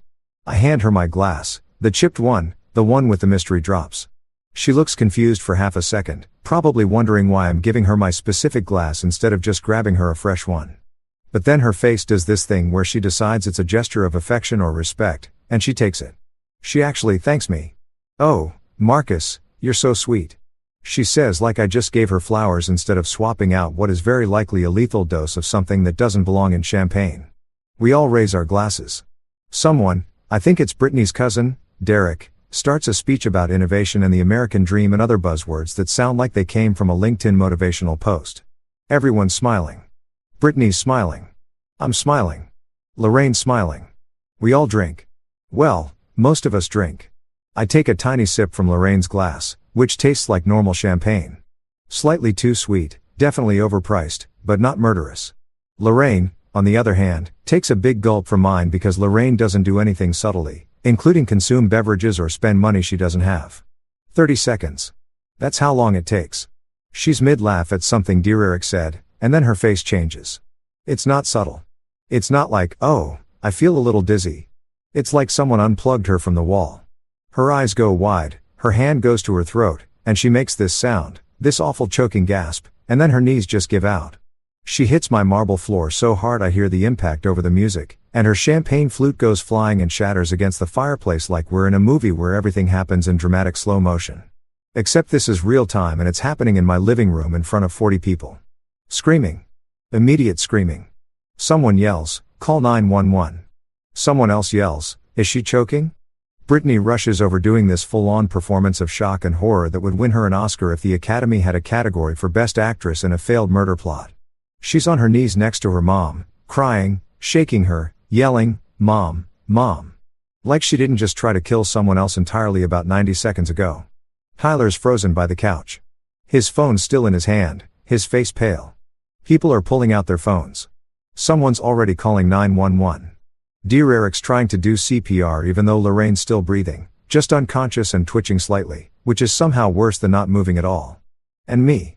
I'm standing there still holding Lorraine's champagne flute, a safe one, watching this whole scene unfold like I'm a spectator at a sport I don't understand. I'm calm, too calm, probably. Someone might notice that I'm not panicking, but everyone's too focused on the woman convulsing on my floor to psychoanalyze my reaction time. Internally, I'm thinking one very clear thought. So, we're doing attempted murder before dessert. Cool. This is where we're at. This is the timeline we're in. My wife just tried to poison me at my own retirement party and her mom drank it instead. And now there are paramedics on the way and probably police and definitely a lot of questions that I'm going to have to answer while pretending I have no idea what just happened. The paramedics show up fast. We're in a good neighborhood, which means emergency response times are excellent because property values demand it. They load Lorraine onto a stretcher while Brittany rides with her in the ambulance. Still doing the devastated daughter routine. People are whispering, "Did she have a stroke? Was it the shrimp? I heard she has a heart condition." Nobody's saying poisoned champagne because nobody saw what I saw. And I'm not about to announce it in front of 40 witnesses while I'm still processing the fact that my wife is apparently trying to cash in on my death before I've even had time to update my will. I offer to drive to the hospital. I'm the concerned son-in-law. I'm the guy who just made $20 million and definitely has good insurance. Everyone nods approvingly. Tyler comes with me, quiet in the passenger seat, and I can feel him looking at me like he's trying to figure out what I'm thinking. Smart kid takes after me. I don't say anything during the drive. I'm building a case in my head. Evidence and timeline and motive. Because here's what I know for absolute certain. Yelling gets you drama. Crying gets you sympathy. But paperwork, documentation, evidence that gets you justice, that gets you consequences, that gets people prison sentences they can't cry their way out of. And right now, sitting in my car, driving to the hospital where my mother-in-law is being treated for poisoning that was meant for me, I decide something simple and clear. I'm not going to yell. I'm not going to confront. I'm going to smile and document and build a case so airtight that when this all comes out, and it will come out, nobody will be able to say I overreacted or misunderstood or imagined things. They'll just see facts, cold, hard, legally admissible facts because I didn't survive 42 years and build a multi-million-dollar patent by being stupid or impulsive. I survived by being smarter than the people trying to take advantage of me. And Brittany just made the biggest mistake of her life. She thought I wouldn't notice. She thought I'd drink from that glass and collapse and everyone would call it a heart attack or a stroke or bad luck. She thought wrong. And now I'm going to make sure she knows exactly how wrong she was.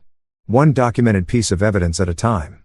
Riverside General Hospital smells exactly like every hospital I've ever been in. Which is to say it smells like industrial strength bleach mixed with regret and the broken dreams of people who thought their insurance would actually cover things. The fluorescent lights are doing that flicker thing that makes everyone look either dead or about to be dead. And there's a TV in the corner playing the news on mute because apparently watching silent coverage of traffic accidents is supposed to be calming when you're waiting to find out if your mother-in-law is going to survive drinking the poison that was meant for you. The ER waiting room is packed with the usual cast of characters. A guy holding a bag of ice to his face. A kid with a clearly broken arm trying not to cry. A woman coughing like she's auditioning for a tuberculosis awareness campaign. And us, the well-dressed family of a poisoning victim, looking like we just came from a cocktail party because we literally just came from a cocktail party. Brittany is pacing back and forth, like she's training for a walkathon sponsored by Guilt and Bad Decisions. She's got her phone out, texting people updates that I can see from where I'm sitting because she's not even trying to hide the screen. Mom collapsed at the party. Don't know what happened. Pray for us. She's building her narrative in real time, crafting the story of the devoted daughter whose mother mysteriously fell ill at a celebration. And she's doing it with the dedication of someone who knows they're going to need an alibi that holds up under scrutiny. Every few minutes, she dabs at her eyes with a tissue, even though I haven't seen actual tears yet. It's like watching someone perform grief as a one-woman show. And honestly, the acting is decent, but not great. She keeps repeating the same phrases. Oh my God, I just don't know what happened. She says it to the nurse at intake. She says it to the doctor who comes out to give us updates. She says it to the random lady in the waiting room who made the mistake of asking if everything's okay 5 times. I count. When someone repeats themselves that much, it's not shock. It's not processing trauma. It's rehearsal.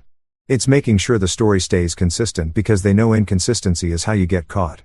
Tyler is sitting next to me, quiet, his phone in his hands, but the screen dark. He's not texting. He's not playing games. He's just sitting there watching his stepmom pace and perform and then watching me watch her. And I can see the wheels turning in his head. Kid's 14, but he's not stupid.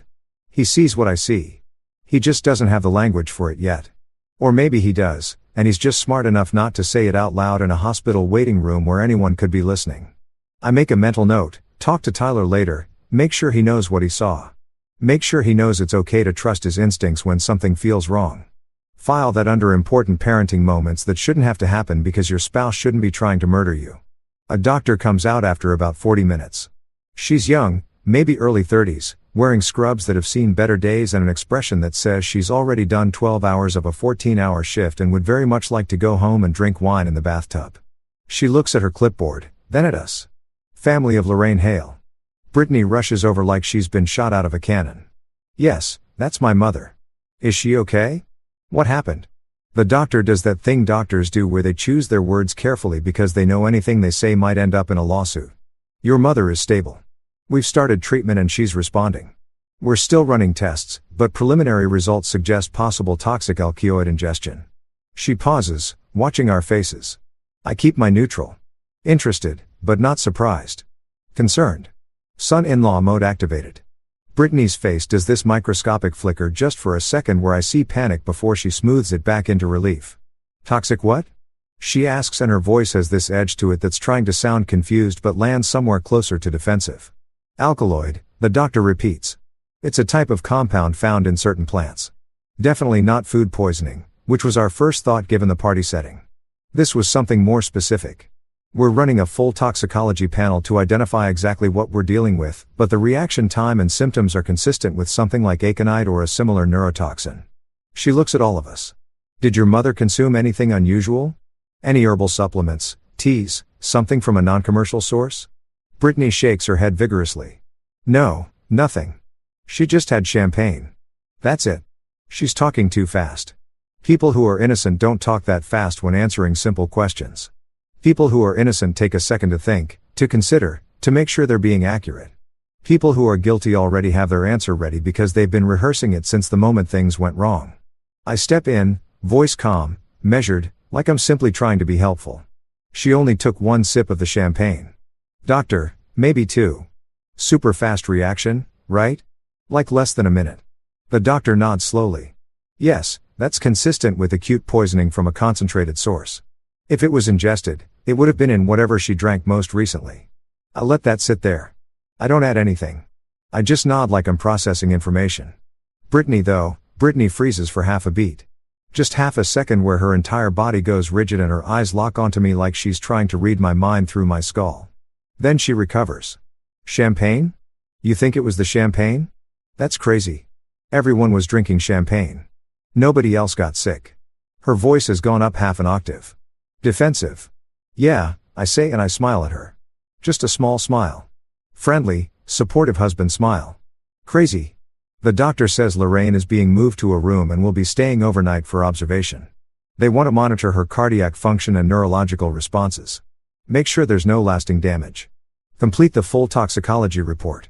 Standard procedure for poisoning cases, she says. And I don't miss the way she says poisoning cases like this is now officially a category of incident and not just a random medical emergency. Brittany does her dramatic relief performance, hand to chest, exhale, thank God, the whole production, and asks if she can see her mother. The doctor says yes, but only for a few minutes because Lorraine needs rest. Brittany rushes off down the hallway following a nurse, and I'm left standing there with Tyler and the young doctor, who looks at me with an expression I can't quite read. "You're her son-in-law?" she asks. I nod. "And you were at the party?" Another nod. "Did you notice anything unusual? Anyone who might have had access to the drinks?" It's a careful question. She's fishing. I can tell this doctor has seen enough weird stuff in the ER to know that accidents at family parties sometimes aren't accidents. Nothing I can think of, I say, but I'll definitely give it some thought. If I remember anything, who should I talk to? She hands me a card. Not her card. A card for hospital security and a number for the police non-emergency line just in case, she says. With this type of poisoning, we're required to file a report. Someone from the police department might want to ask some follow-up questions. I take the card. I thank her. I act like this is all routine and expected and not at all the beginning of a criminal investigation into my wife's attempt to widow herself before she hits 40. Tyler and I sit back down in the waiting room. He's staring at his shoes. I'm staring at the muted TV where a weatherman is pointing at a map of rain clouds. Finally, Tyler speaks quiet enough that only I can hear. "Dad, that was weird, right? The thing she said about the champagne." I look at him. Really look at him. My kid, smart, observant, probably going to need therapy after this whole thing is over, but at least he's paying attention. "Yeah, buddy. That was weird." He nods slowly. "Are you okay?" he asks. And the fact that he's asking me, the adult, the parent, the person who's supposed to have everything under control. If I'm okay tells me exactly how not okay this whole situation feels to him. I'm fine. I tell him, which is a lie, but also the only answer I can give right now. But I need you to do me a favor. I need you to remember everything you saw tonight. Everything. Don't talk about it with Brittany or Lorraine or anyone except me. Can you do that? He looks at me for a long moment and I see the exact second where he stops being a kid and starts being a witness. "Yeah," he says. "I can do that." Brittany comes back 20 minutes later. Her mascara is smudged now. Actually smudged, which means she's been doing some real crying, or at least some aggressive eye rubbing to make it look like she's been doing real crying. She's awake. Brittany says she's confused, but she's awake. She doesn't remember what happened. Convenient, I think. Out loud, I say. That's good that she's awake. I mean, the memory thing will probably come back. Brittany sits down next to me, and here's the thing that's absolutely wild. She puts her hand on my knee like a comfort gesture, like we're a team, like she wasn't trying to kill me 4 hours ago. "I'm so glad you're here," she says. And her voice is soft, tired, vulnerable, Oscar-worthy. "Truly, I don't know what I'd do without you." And that's when it clicks into place for me. Really clicks in a way that's crystal clear and cold as ice. This woman sitting next to me, touching my knee, looking at me with those big concerned eyes. She's not relieved that her mother survived. She's assessing. She's watching me. She's trying to figure out if I'm dizzy, if I'm showing symptoms, if maybe I drank from that glass after all. And the poison just hasn't kicked in yet. She keeps glancing at my hands to see if they're shaking. She's studying my face for signs of distress.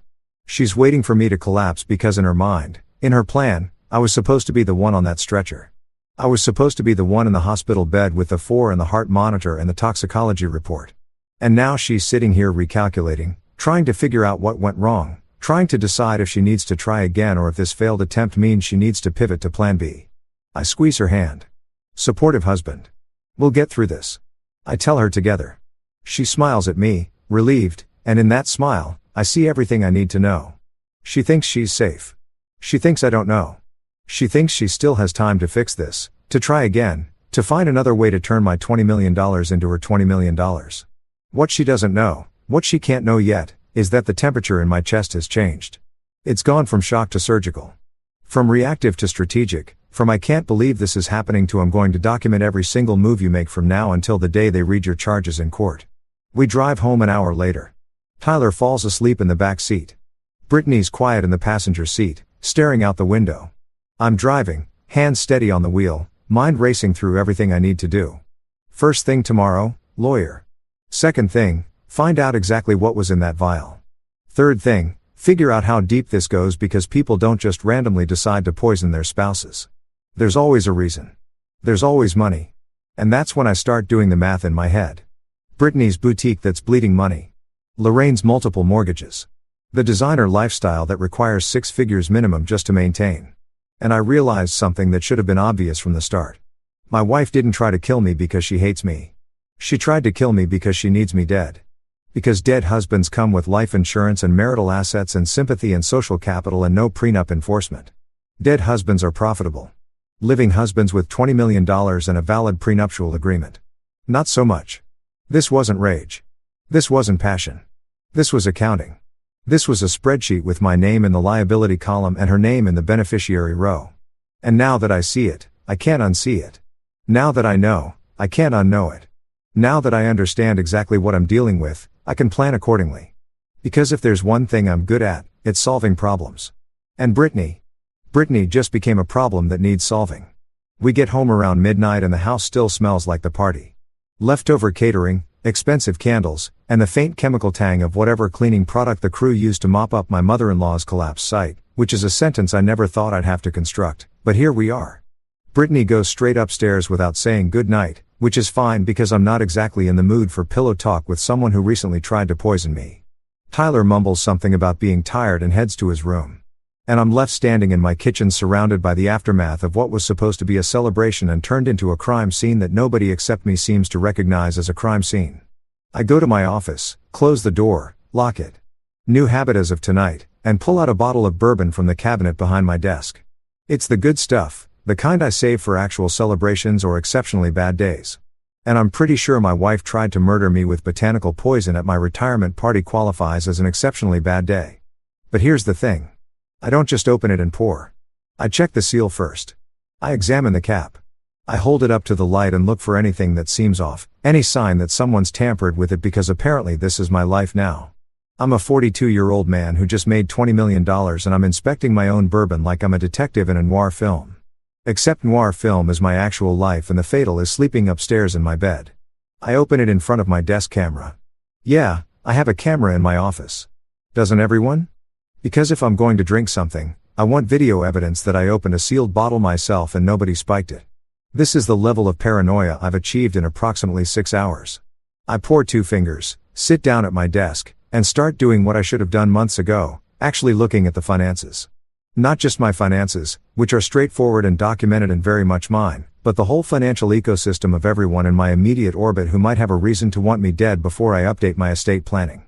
Let me break this down because once I start pulling threads, the whole thing unravels like a cheap sweater from a store that's definitely going out of business, which coincidentally is a pretty good metaphor for Brittany's boutique. My deal just closed. $20 million in escrow. The money hit my account last Tuesday. I haven't distributed anything yet because I'm not an idiot and I wanted to talk to financial advisors and tax attorneys and people who know what they're doing before I start moving that kind of money around. The patent is mine legally solely completely. I built it. I developed it. I filed it. My name is on every document. Brittany is not on the LLC. She's not on the patent. She's not on anything related to my actual business because we have a prenup signed 8 years ago before we got married because I was already working on the prototype and my lawyer said, protect your intellectual property. And I said, okay, because I'm capable of listening to professional advice. The prenup is pretty clear. What's mine is mine. What's hers is hers. And in the event of divorce, nobody gets to claim they're entitled to the other person's premarital assets or business ventures. It's not romantic, but neither is bankruptcy court. And I was 26% more naive 8 years ago, but still 26% smarter than the average person who gets married without any financial protection. So legally, Brittany has no claim to my patent money. Zero. Zip. Nada. In a divorce scenario, she'd get whatever we've accumulated together during the marriage. The house, which we bought together, some joint savings, which amounts to maybe $60,000, And possibly some kind of spousal support for a limited time because that's how California works. But she doesn't get the patent. She doesn't get the 20 million. She doesn't get the royalties that are going to keep coming in for the next decade at minimum. Unless I'm dead. See, if I'm dead, everything changes. If I'm dead before I update my will, which I haven't done yet because the money just hit and I was planning to deal with it next week, then my current will from 3 years ago is still active. And that will, which I wrote back when I thought my wife actually loved me and wasn't auditioning for the role of Black Widow in a true crime documentary, leaves everything to Brittany. Everything. The house, the money, the patent rights, the royalties, the whole enchilada. Because that's what you do when you're married and you think you're going to grow old together and maybe retire to some place with a beach and good health care. You make your spouse the beneficiary. You trust them. You assume they want you alive more than they want you dead and wealthy. But now I'm looking at Brittany's boutique, Lux Theory. And let me tell you about this business on Instagram. It's thriving. Constant posts about sold out items and exclusive drops. And thank you to our amazing clients. Lots of photos of Brittany in designer outfits standing in front of brick walls looking like she's about to revolutionize the fashion industry. Lots of engagement from accounts that I'm 90% sure are bots because nobody really uses that many flame emojis unironically. But in QuickBooks, and yes, I have access to the business financials because I'm technically a silent partner, which means I gave her startup money 4 years ago and occasionally check to make sure we're not hemorrhaging cash. The real story is very different. The boutique is bleeding money, not like a small cut, like a severed artery. Monthly losses averaging $12,000. Revenue is inconsistent at best. Expenses include rent on a retail space that's way too expensive, inventory that doesn't move, a social media manager who charges $3,000 a month to post pictures, and something called brand development consulting that costs $5,000 monthly, and as far as I can tell, involves a woman named Sage telling Brittany that her energy needs to be more aligned with abundance. The boutique is a vanity project that's become a financial black hole. And every month I've been covering the losses because that's what you do when you're married to someone who has a dream and you have the money to fund it. But the deal was always that once the boutique became profitable, Brittany would pay back the startup money and we'd consider the loan settled. Except it's never become profitable. Not even close. And now I'm looking at 4 years of losses that total somewhere north of $300,000, which is a lot of money to spend on what is essentially an expensive hobby that requires a storefront. Then there's Lorraine. Oh, Lorraine. I pull up what I can find about her financial situation, which isn't everything because she's not my wife and I don't have direct access to her accounts, but I know enough from conversations and things Brittany has mentioned. And that one time Lorraine got drunk at Thanksgiving and started complaining about interest rates. Lorraine has a condo. Sounds nice, right? Except she has 2 mortgages on it. Not a mortgage and a home equity line of credit. 2 full mortgages, which means at some point she refinanced, pulled out cash, spent that cash, and then took out another loan using the same property. The condo is underwater. She owes more than it's worth, and she's making payments on both loans barely, from what I understand. She also has a Mercedes, the S-Class, fully loaded, gorgeous car. Costs about $900 a month for the payment plus insurance plus premium gas because Lorraine doesn't do regular unleaded. And then there are the credit cards, multiple credit cards. I don't know the exact balances, but Brittany mentioned once that her mom was consolidating debt, which is code for transferring balances between cards and hoping nobody notices that the problem is getting worse, not better. And here's my favorite part, spa financing. I didn't even know this was a thing. Apparently, you can finance cosmetic procedures and spa treatments and facials and whatever else wealthy women do to avoid looking like they're aging naturally. Lorraine has a payment plan for her face, for her actual face. This is money borrowed to maintain an appearance that suggests she has money, which she doesn't, which is why she needs to borrow money, which creates this beautiful circular logic that ends with her daughter trying to poison me. And then there's Andre. Andre is Brittany's cousin, sort of second cousin, maybe. The family tree is unclear, and I stopped trying to map it out after the third explanation that involved people I'd never met. Andre describes himself as an entrepreneur and a business consultant. But what Andre actually is, based on my observations and some very careful questions I've asked over the years, is a loan shark with business cards and a LinkedIn profile. He loans money to people in the family when they can't get traditional loans because their credit is destroyed or they're already maxed out everywhere else. He charges interest rates that would make a payday loan company blush. And according to a conversation I overheard 6 months ago when Brittany thought I was in the garage, Andre is currently helping the family with some temporary bridge capital, which is fancy language for loaning money that needs to be paid back with substantial interest or else. So, let me paint you the full picture here because once I see it all laid out in front of me, it's so obvious. I can't believe I missed it. Brittany's boutique is failing. Lorraine is drowning in debt. Andre is circling like a shark waiting to collect. And then I sell my patent for $20 million. $20 million that legally belongs to me alone because of the prenup. $20 million that Brittany can't touch in a divorce, but could absolutely access if I died before updating my will. And suddenly, from their perspective, I'm not Marcus the husband or Marcus the son-in-law. I'm Marcus the solution. I'm Marcus the walking ATM machine that just needs to stop walking so they can make a withdrawal. If I die tragically, heart attack, accidental poisoning, stroke, whatever story they want to sell, Brittany becomes the grieving widow. She inherits everything. The house, the cash, the patent rights, the royalty stream. She pays off her boutique debt, her mother's mortgages, Andre's loans. She's suddenly solvent and sympathetic. She gets sympathy casseroles and GoFundMe donations and people saying she's so strong and at least he left her well taken care of. She gets to play the role of the woman who lost her husband right when their life together was about to get good. And people eat that story up. Nobody suspects the widow. Nobody investigates the wife who cries at the funeral and talks about how much she loved him and how unfair life is. This wasn't rage. This wasn't a crime of passion. This wasn't even personal really. This was accounting. This was a spreadsheet analysis that determined I was worth more dead than alive. I was an asset that needed to be liquidated. And the fact that I'm sitting here in my office alive drinking bourbon from a bottle I had to safety check like I'm the president's food taster means that their accounting was wrong. They miscalculated. They didn't factor in the possibility that I'd notice that I'd see that I'd swap the glasses and save my own life while accidentally saving Lorraine's in the process. Which is ironic because I'm pretty sure Lorraine was in on this plan given how fast she's accumulated debt and how convenient my death would be for her financial situation, too. I finish my bourbon. I pour another one still from the sealed bottle, still on camera, and I start making a list, not a revenge list, not an angry list, a strategic list, a documentation list. Because here's what I know about problems. You can't solve them by yelling or crying or confronting people who are desperate enough to kill you. You solve them by being smarter, more prepared, more thorough. You solve them by building a case so solid that when everything comes out, nobody can deny it. Nobody can spin it. Nobody can say it was a misunderstanding or you're being paranoid. I'm going to need my lawyer. I'm going to need financial records. I'm going to need to move my assets into accounts and trusts that Brittany can't touch even if I die tomorrow. I'm going to need security cameras. I'm going to need witness statements. I'm going to need that toxicology report on Lorraine. I'm going to need everything documented and time-stamped and notarized and legally airtight because I'm not just protecting my money. I'm protecting my life. And unlike my wife, I'm not willing to kill for $20 million. But I am absolutely willing to use every legal tool available to make sure the person who tried to kill me for $20 million spends the next 2 decades in a prison cell thinking about how bad their math was.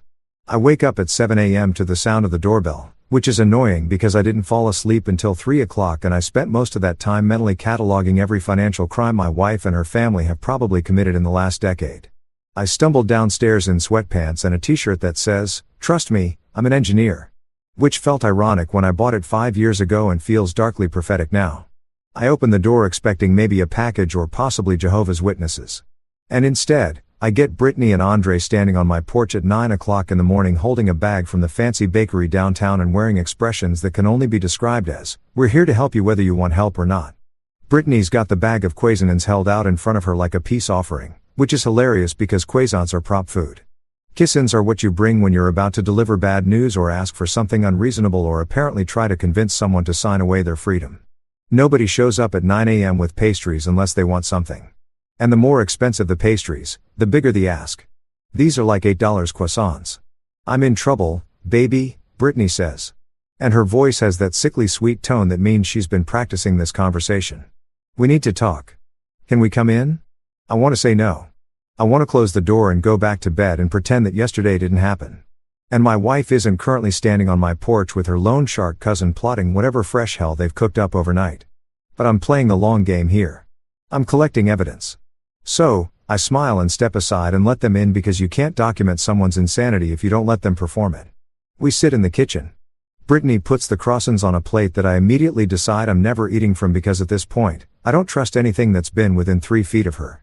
Andre sits across from me doing this thing where he's trying to look casual and concerned at the same time, Like he's a therapist and not a guy who probably has someone's kneecaps in a storage unit somewhere. Brittany fusses with the coffee maker even though I was about to make coffee myself. And she keeps glancing at me like she's checking to see if I'm showing symptoms of something. Marcus. She starts sitting down with her own cup of coffee that I watch her make from start to finish because I'm not drinking anything I didn't personally supervise. You've been under so much stress. The patent, the deal, the negotiations, the press, the party, and then last night with my mom. Baby, you're pushing yourself too hard. You need rest. Like real rest. Monitored rest. And there it is. The setup. The pitch. I can see it coming like a freight train with neon signs. She slides a glossy brochure across the table. The paper is thick, expensive, the kind of brochure that costs $3 per copy to print. On the cover is a photo of a beautiful building that looks like a resort. Spanish tile, palm trees, people who are definitely models pretending to be residents playing chess by a fountain. The text says, Golden Birch Lifestyle Community where wellness meets luxury. I pick it up. I flip through it. Pictures of spacious rooms, a dining hall that looks like a 5-star restaurant, a spa, a pool, something called a meditation garden. It looks amazing. It looks like a place where rich people go to feel good about aging.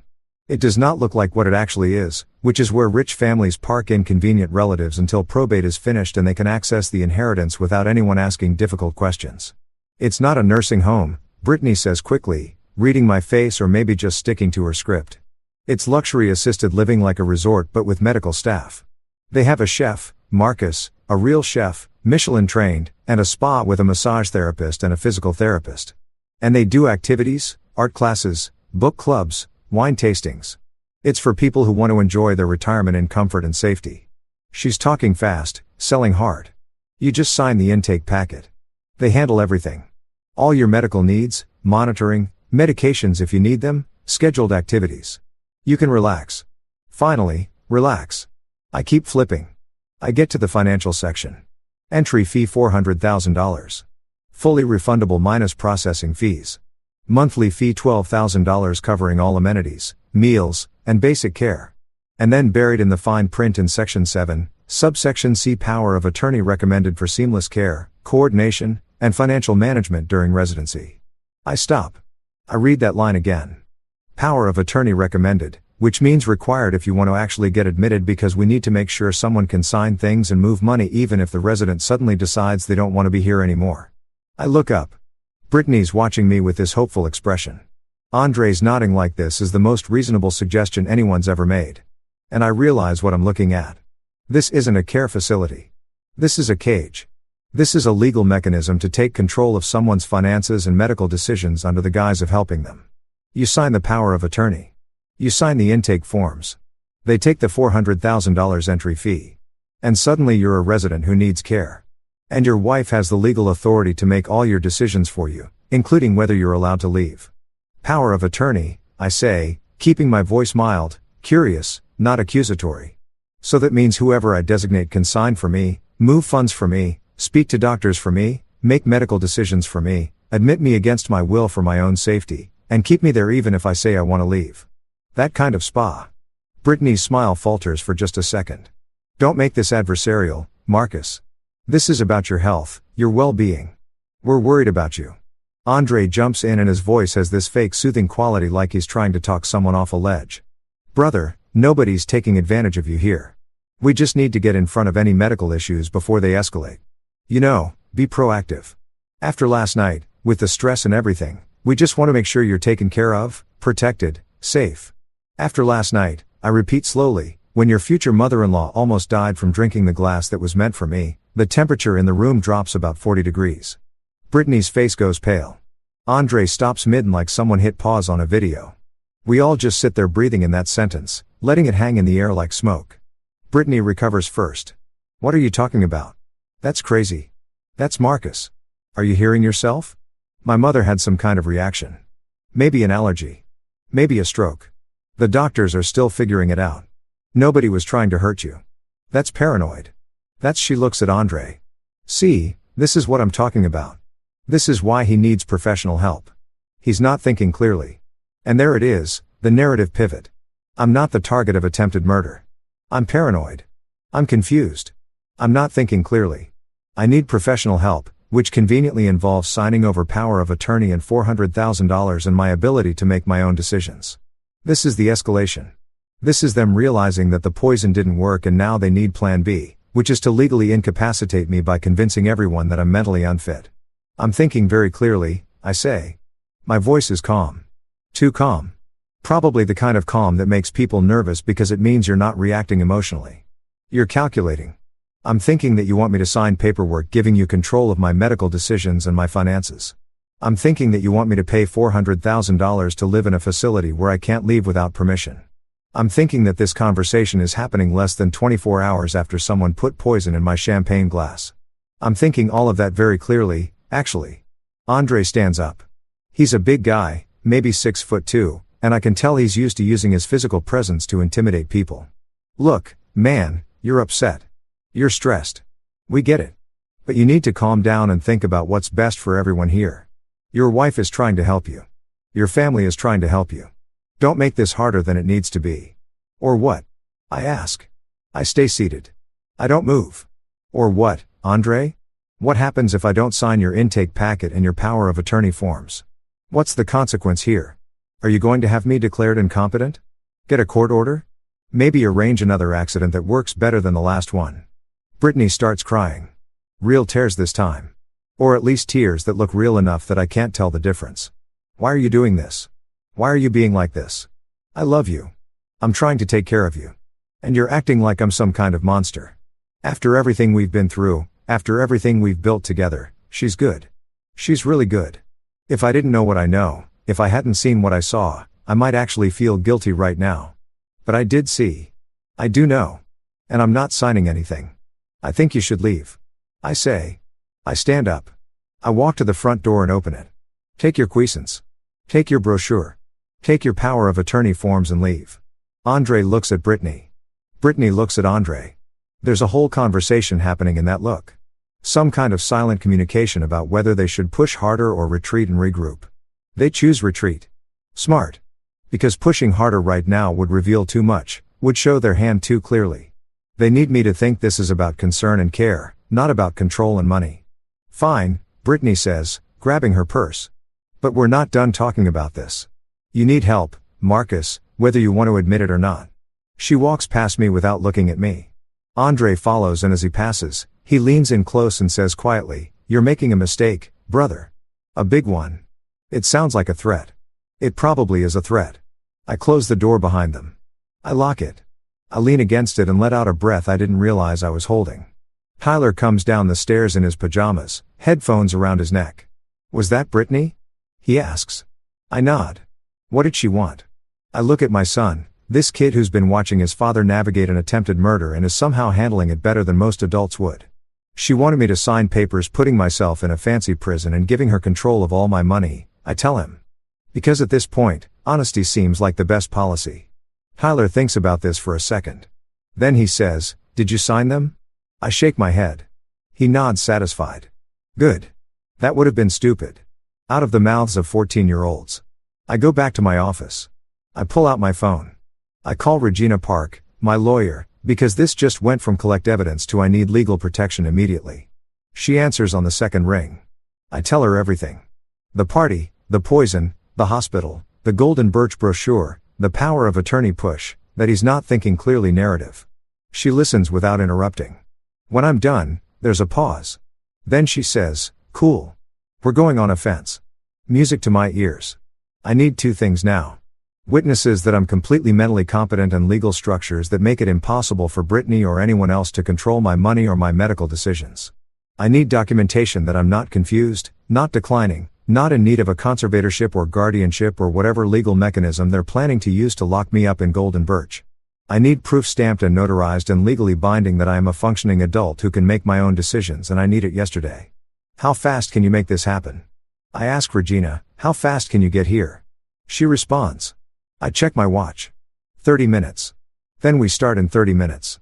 She says, bring coffee. This is going to take a while. Regina Park's office is in downtown in one of those buildings that looks like it was designed by someone who watched too many legal dramas and decided that justice should be served in a space with exposed brick and industrial lighting. Her firm is small, just her and two associates. But she's got a reputation for being the lawyer you call when you need someone who doesn't care about being polite, doesn't care about making nice, and absolutely will not let anyone steamroll her clients just because the other side has more money or better connections or a sad story about family loyalty. I found her 3 years ago when I needed someone to handle a contract dispute with a supplier who thought net 30 meant whenever I feel like paying you, maybe never. And she solved that problem so efficiently that the guy paid me within a week and apologized for wasting her time. I walk in at 10 a.m. with 2 large coffees from the place next door and Regina's already at her desk surrounded by papers and typing on her laptop like she's been working on my case since dawn, which knowing her she probably has been. She's 5'3" on a good day, maybe 110 pounds, with haircut sharp at her shoulders and wearing a black suit that probably costs more than most people's monthly rent. She looks like she could be a corporate lawyer at some massive firm downtown. But she chose this instead. Small practice, hand-picked clients, cases that actually matter to her. When she looks up at me, her expression is all business. "Sit," she says, pointing to the chair across from her desk. I sit. I hand her a coffee. She takes it without breaking eye contact, takes a sip, nods approval, and then gets straight to it. "I've been thinking about this since you called. We've got multiple problems happening simultaneously, which means we need multiple solutions happening simultaneously. Problem 1, your wife tried to poison you. Problem 2, she's now trying to have you declared incompetent so she can control your assets. Problem 3. If she succeeds with either plan, you're either dead or legally dead. And either way, she gets your money. Does that about sum it up?" "That sums it up." I confirm. Regina nods. Makes a note on her legal pad and handwriting. "So neat it looks printed. Okay. So here's what we're going to do. And we're going to do all of it today because I don't trust that your wife isn't going to escalate again tonight. Step 1. We get you a full neurocognitive assessment from an independent geriatric psychiatrist. Not your regular doctor, not someone Brittany could claim as biased. An independent board-certified specialist who has no connection to you or your family, and whose only job is to determine whether you are mentally competent to manage your own medical and financial decisions. She pulls up something on her computer, clicks a few times. I have a guy, Dr. Richard Chun. He's testified in about 50 conservatorship cases. He's never been successfully challenged on his assessments. He's expensive, but he's worth it. And more importantly, his evaluations hold up in court. I've already called him. He can see you at 2 p.m. today. You'll do a battery of cognitive tests. Memory, reasoning, decision-making capacity, all the standard stuff. Takes about 3 hours. At the end, assuming you're not actually losing your mind, which I'm 99% sure you're not, he'll write a report stating that you are fully competent to make your own decisions. We get that report dated, witnessed, signed, and notarized. Then, if Brittany or anyone else tries to claim you're declining or confused or need a conservator, we have certified proof that says no. Actually, he doesn't. I like this plan. I like it a lot. What's step 2? Regina smiles, and it's not a friendly smile. It's the smile of someone who's about to ruin someone else's day and is genuinely looking forward to it. Step 2, we restructure your assets into trust that Brittany can't touch. Not in divorce, not if you die, not ever. We're going to create an irrevocable trust for the bulk of your patent money and royalties. You'll be the primary beneficiary during your lifetime. But the trust itself is managed by a corporate trustee, a bank, not a person, because people can be bribed or manipulated or threatened. The trust documents will specifically state that Brittany and Lorraine are excluded from any distributions, any decision-making authority, and any beneficiary status. We'll name Tyler as a beneficiary after you, and we'll set up a foundation or charitable component so there's a clear paper trail showing your intent wasn't just to screw over your wife but to protect your assets for legitimate purposes. She's typing while she talks, pulling up documents, making notes. Will also create a medical power of attorney and a financial power of attorney. But instead of giving that power to your wife, you're giving it to me or to Tyler when he turns 18 or to a professional fiduciary, anyone except Brittany. And we're going to put specific language in there that says, under no circumstances can Brittany or Lorraine make medical decisions for you, place you in any facility or access your financial accounts. We're going to ban them explicitly by name in legal language that's so clear a first-year law student could understand it. This is getting better by the minute. Step 3, I ask. Regina takes another sip of coffee, and I can tell she's enjoying this. Step 3, we put fraud alerts and transaction alerts on every single bank account, brokerage account, and financial institution where you have money. If anyone tries to transfer funds, move assets, or make any changes to your accounts, you get a call immediately. We also send letters to each institution official on my letterhead, very legal looking, explaining that there have been attempted fraudulent transactions and that no changes should be processed without direct verbal confirmation from you followed by written confirmation from me.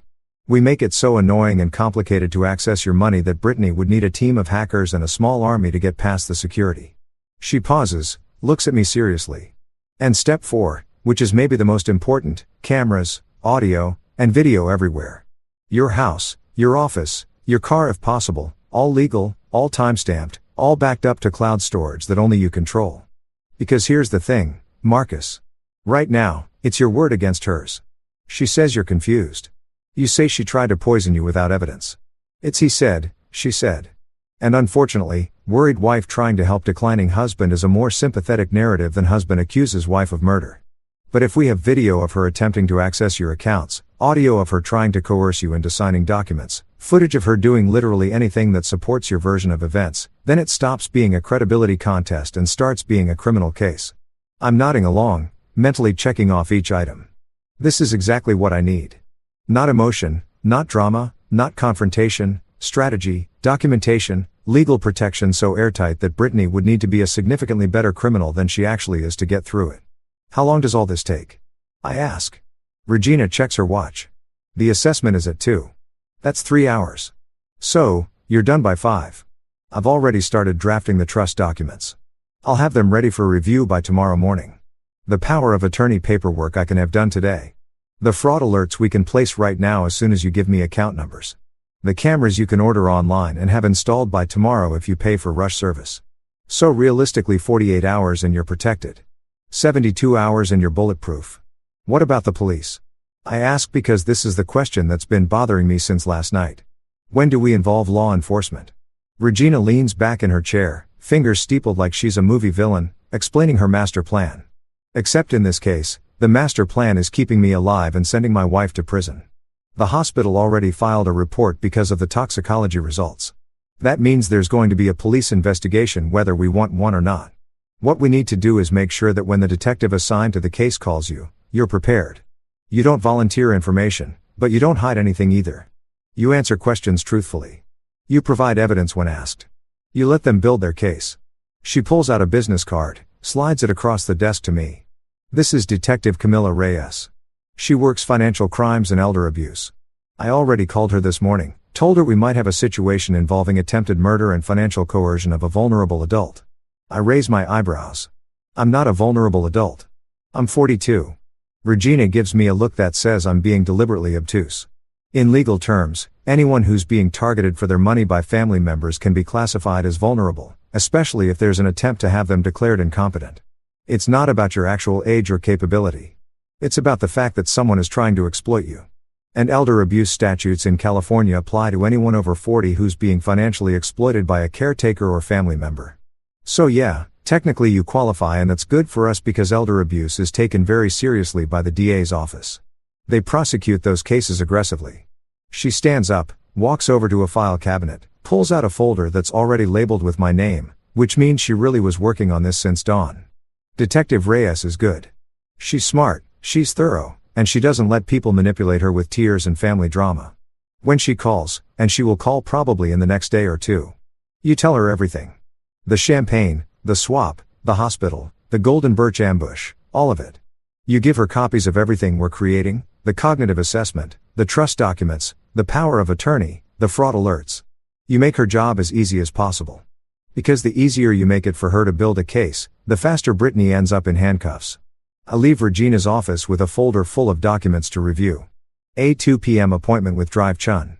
And for the first time since the party, a sense that I'm not just reacting to attacks, but actually building a defense. No, not a defense. An offense. Because defense is what you do when you're trying not to lose. Offense is what you do when you're planning to win. And I'm planning to win so decisively that Brittany won't just lose access to my money. She'll lose her freedom, her reputation, and any chance of ever trying this with someone else.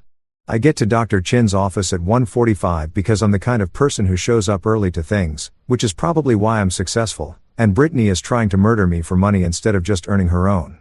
The office is in a medical building near the hospital. All beige walls and generic landscape paintings and magazines from 6 months ago. Dr. Chun himself is maybe 60. Asian guy with glasses and a calm demeanor that makes you feel like he's seen every kind of cognitive problem imaginable. And yours, whatever it is, doesn't surprise him. The assessment is exhausting in a way I didn't expect. It's not physically hard, but mentally it's like running a marathon while someone asks you to solve math problems. Memory tests where he gives me lists of words and asks me to repeat them back immediately. Then again 5 minutes later. Then again 20 minutes later. Problem-solving exercises where I have to figure out patterns and sequences of numbers or shapes. Questions about current events, recent presidents, basic geography. Tasks where I have to draw a clock showing a specific time. Copy complex figures. Explain the meaning of proverbs. He asked me to count backward from 100 by 7s, which sounds easy until you're doing it out loud and your brain keeps wanting to take shortcuts. 3 hours later, I'm done.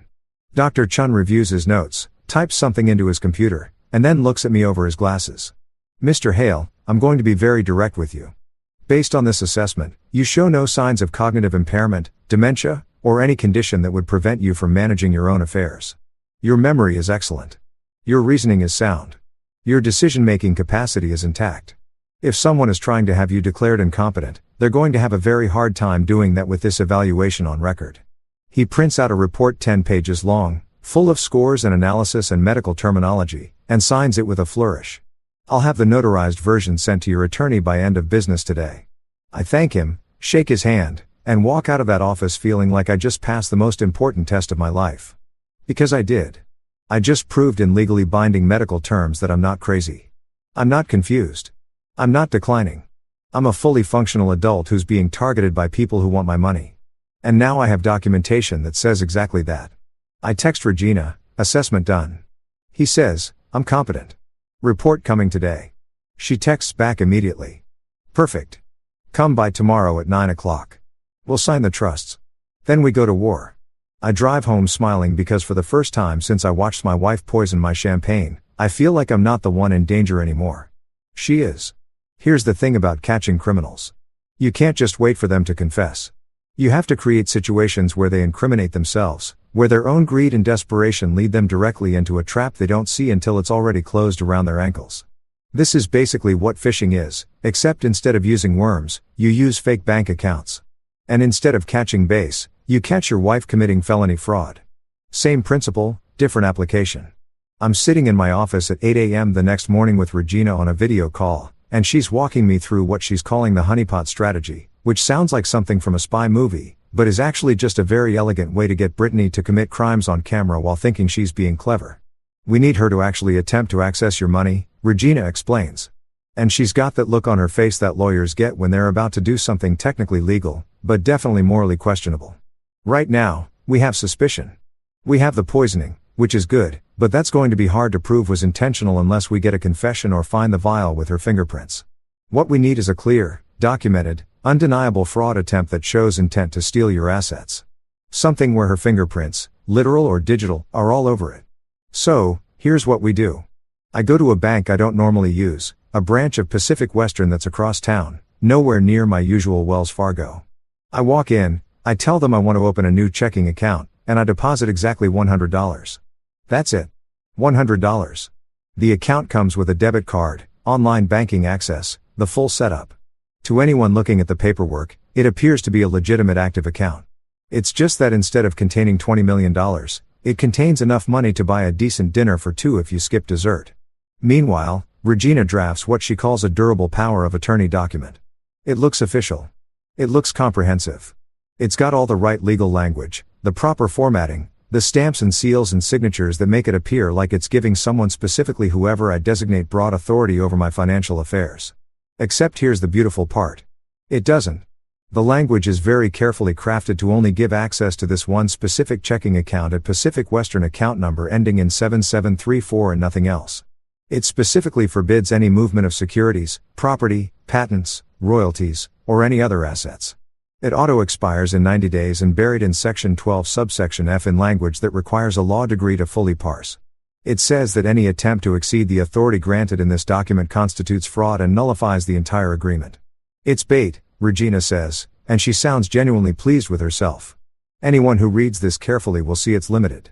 But anyone who's desperate and greedy and just looking for access to your accounts, they'll see power of attorney, and think they hit the jackpot. They'll skip the fine print. They'll assume it's broader than it is. And when they try to move money from your actual accounts, the ones not mentioned in this document, we've got them on fraud, clear, documented, prosecutable fraud. We also create a fake consolidated portfolio summary that makes it look like I've got all my accounts listed in one convenient document. Checking accounts, savings accounts, brokerage accounts, all with account numbers and approximate balances, except the numbers are fake. The accounts are mostly fake. The only real one is the $100 checking account. Everything else is either an account that doesn't exist or an account that's already been locked down with fraud alerts so aggressive that even I would have trouble accessing it without going through 3 levels of verification. And then we make a temporary login sheet with usernames and passwords for what appears to be access to my online brokerage portal. Except the portal isn't real. It's a honeypot website that Regina's IT guy built in about 4 hours. Looks exactly like the real brokerage site. Same layout, same logos, but it's actually just logging every login attempt, every IP address, every action someone tries to take. It's a digital trap designed to record evidence. I put all of this in a nice folder, navy blue, the kind you get at Office Depot, that looks professional and important. I label it Estate Planning Confidential in big letters on the front. And then I do something that feels incredibly stupid, but is actually brilliant. I leave it visible in my home office. Not obviously visible like sitting in the middle of my desk with a spotlight on it, but visible enough that someone who's snooping around looking for financial documents would definitely find it. I put it in the open filing cabinet drawer filed under E for estate, exactly where someone would look if they were trying to figure out what I've been doing with my money. Because here's what I know about Brittany. She cannot resist information. She cannot resist access. She cannot resist the opportunity to check on things, to make sure everything's organized, to help with administrative tasks that nobody asked her to help with. It's part of her whole personality. She's the person who reads other people's text messages when they leave their phone on the table. She's the person who goes through your browser history accidentally when borrowing your laptop. She's nosy and greedy, and she thinks she's sneaky, but she's actually just obvious if you know what to look for. So, I leave the folder. I go about my evening like nothing's wrong. I make dinner for myself from ingredients I personally bought and opened because we're still operating on the assumption that everything in my house might be poisoned. I watch TV. I go to my office around 8 p.m. to work on some emails, which is really just me sitting at my desk with my laptop open while the security camera I installed yesterday mounted in the bookshelf looks like a book spine. Records in 4K, captures everything. Around 9 p.m., Brittany appears in the doorway. She's wearing yoga pants and a tank top, hair up in a messy bun, looking casual and unthreatening. "Hey, baby," she says, and her voice is soft, conciliatory, like we didn't have a massive fight 2 days ago about her trying to put me in a luxury prison. "I've been thinking. I know things have been tense. I know you're stressed. I just want you to know I'm here for you. Whatever you need. It's a performance. It's absolutely a performance. But I play along because the camera is rolling and I need her to think I'm buying it." "Thanks," I say. I give her a small smile. Not too big. Just enough to suggest I'm softening, that maybe I'm reconsidering, that perhaps she's winning me back over. "I appreciate that. I know you're trying to help." She comes closer, puts a hand on my shoulder, squeezes. "I love you, Marcus. I know you don't believe that right now, but I do. And I'm going to prove it to you." She kisses the top of my head, tells me not to stay up too late, and leaves. The whole interaction takes maybe 90 seconds. Oscar-worthy manipulation. 30 minutes later, I'm in bed in the guest room now because I've decided sleeping in the same room as someone who tried to poison me is a line I'm not willing to cross. And my phone is on the nightstand, unlocked, screen facing up. I'm not actually asleep. I'm reading on my tablet, waiting, and then it happens. My phone pings, not a text, not an email. An alert from the security system. Motion detected in home office. I switch to the camera app. There's Brittany, illuminated by the desk lamp she just turned on, standing in front of my filing cabinet. She's got her phone out. She's looking around, checking, I assume, to make sure I'm not coming back downstairs. And then she opens the drawer, pulls out the navy blue folder, flips it open. I watch on my phone screen as she photographs every page, the power of attorney, the portfolio summary, the login credentials sheet. She's systematic about it, making sure she gets clear shots of every document, zooming in on account numbers and passwords. She thinks she's being so careful, so thorough. She has no idea she's creating a perfect evidence trail of herself stealing confidential financial information without consent. She puts the folder back exactly where she found it. Good attention to detail. I'll give her that. Turns off the light and leaves the office. The whole thing takes maybe 5 minutes. I lie there in the dark smiling because now I wait. Now I see what she does with that information and I don't have to wait long. My phone pings again 30 minutes later. This time it's an alert from the honeypot website. Failed login attempt from an unknown iPhone. User attempted to access account ending in 4821. One of the fake accounts on the summary. User attempted to initiate a wire transfer of $4,800 to an external account. The system blocked it obviously because it's not a real account, but it logged everything.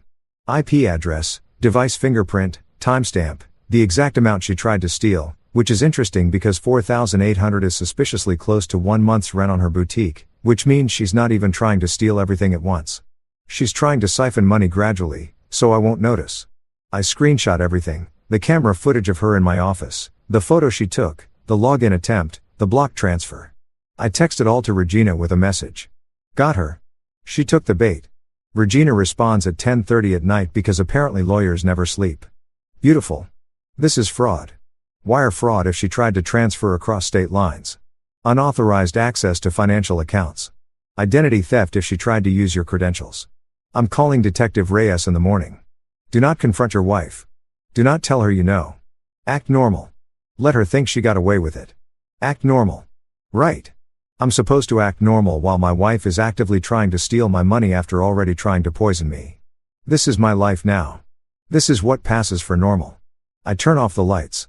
I try to sleep. I can't sleep because my brain won't stop running through the implications of what just happened. This isn't she said anymore. This isn't circumstantial evidence. This is video footage. This is logged attempts. This is digital fingerprints all over a crime scene. This is the kind of evidence that prosecutors absolutely love because it's objective. It's timestamped and it can't be explained away with tears and claims of misunderstanding. In the morning, I go downstairs and Brittany's in the kitchen making coffee like everything's fine. Morning, baby, she says. All sunshine and casual energy. Sleep okay. I pour myself coffee from the pot I watch her make, even though I'm still not fully convinced she won't poison the coffee. And I say, yeah, fine. You? She nods. Great. Hey, I was thinking we should do something this weekend. Maybe drive up the coast, get away for a couple days, just the two of us. Reconnect. She's trying to get me out of town, away from my lawyer, away from my security system, somewhere remote where if something happened to me, it would look like an accident and there'd be no cameras to prove otherwise. Maybe, I say non-committally. I've got some meetings this week I need to prep for. Let me check my calendar. She smiles, but I can see the frustration behind it. Her timeline is slipping. The poison didn't work. The golden birch ambush didn't work. The account access didn't work. She's running out of options and running out of time. And she knows it. What she doesn't know is that every move she makes now is being documented, logged, and turned into evidence that's going to be used against her in court. What she doesn't know is that I stopped being the victim about 3 days ago. Now I'm the prosecutor. Now I'm building the case. Now I'm the one in control. And when this all comes out, when Detective Reyes shows up with handcuffs and a warrant, Brittany's going to realize that the biggest mistake she made wasn't trying to kill me. It was underestimating how thoroughly I document her trying to kill me. Because I didn't survive 42 years and build a multi-million-dollar patent by being careless. I survived by being meticulous. And right now, I'm being very, very meticulous about making sure my wife goes to prison for a very, very long time. You ever have one of those mornings where you wake up and realize your life's become a true crime episode narrated by a voice that sounds suspiciously judgmental?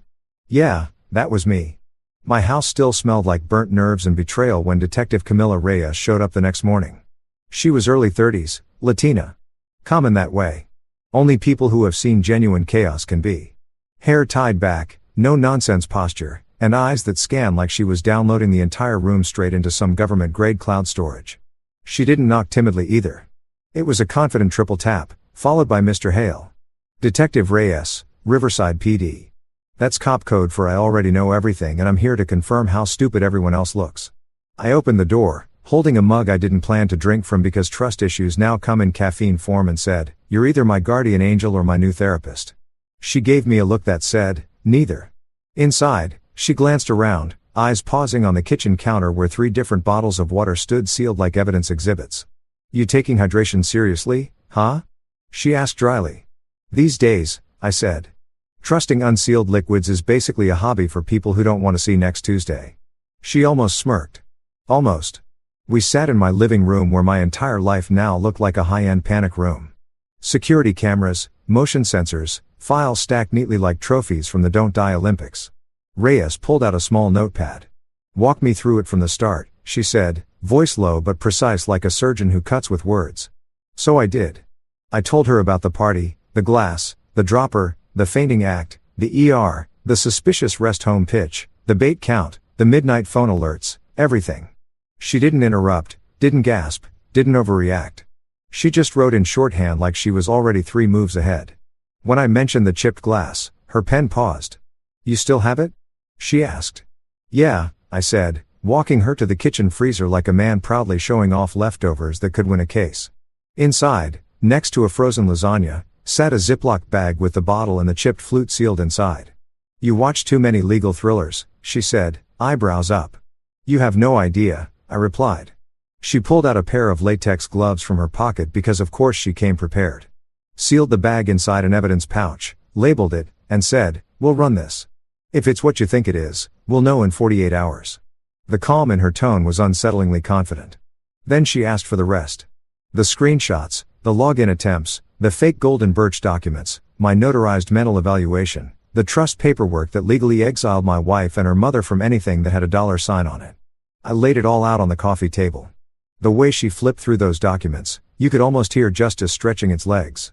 When she reached the section titled Asset Protection Trust, Disqualified Beneficiaries, she looked at me and said, "You wrote this yourself." "Drafted it." I corrected. "My lawyer, Regina, polished it." She gave a tiny nod of approval. "You're more organized than half the detectives I know." I took that as a compliment and said, "Thanks. It's what happens when your family turns into a business case." Reyes flipped another page and let out a breath. "Okay," she said. "I'm going to be straight with you. From what I'm seeing, you're not paranoid. You're preemptive. And that's the only reason you're alive.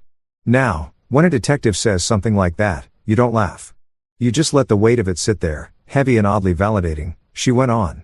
"The vial, if it's what I think, could be AITA monkshood used in some herbal poisons. Hard to trace, fast acting. If that's confirmed, this moves from suspicious to straight up attempted murder." "Neat," I said.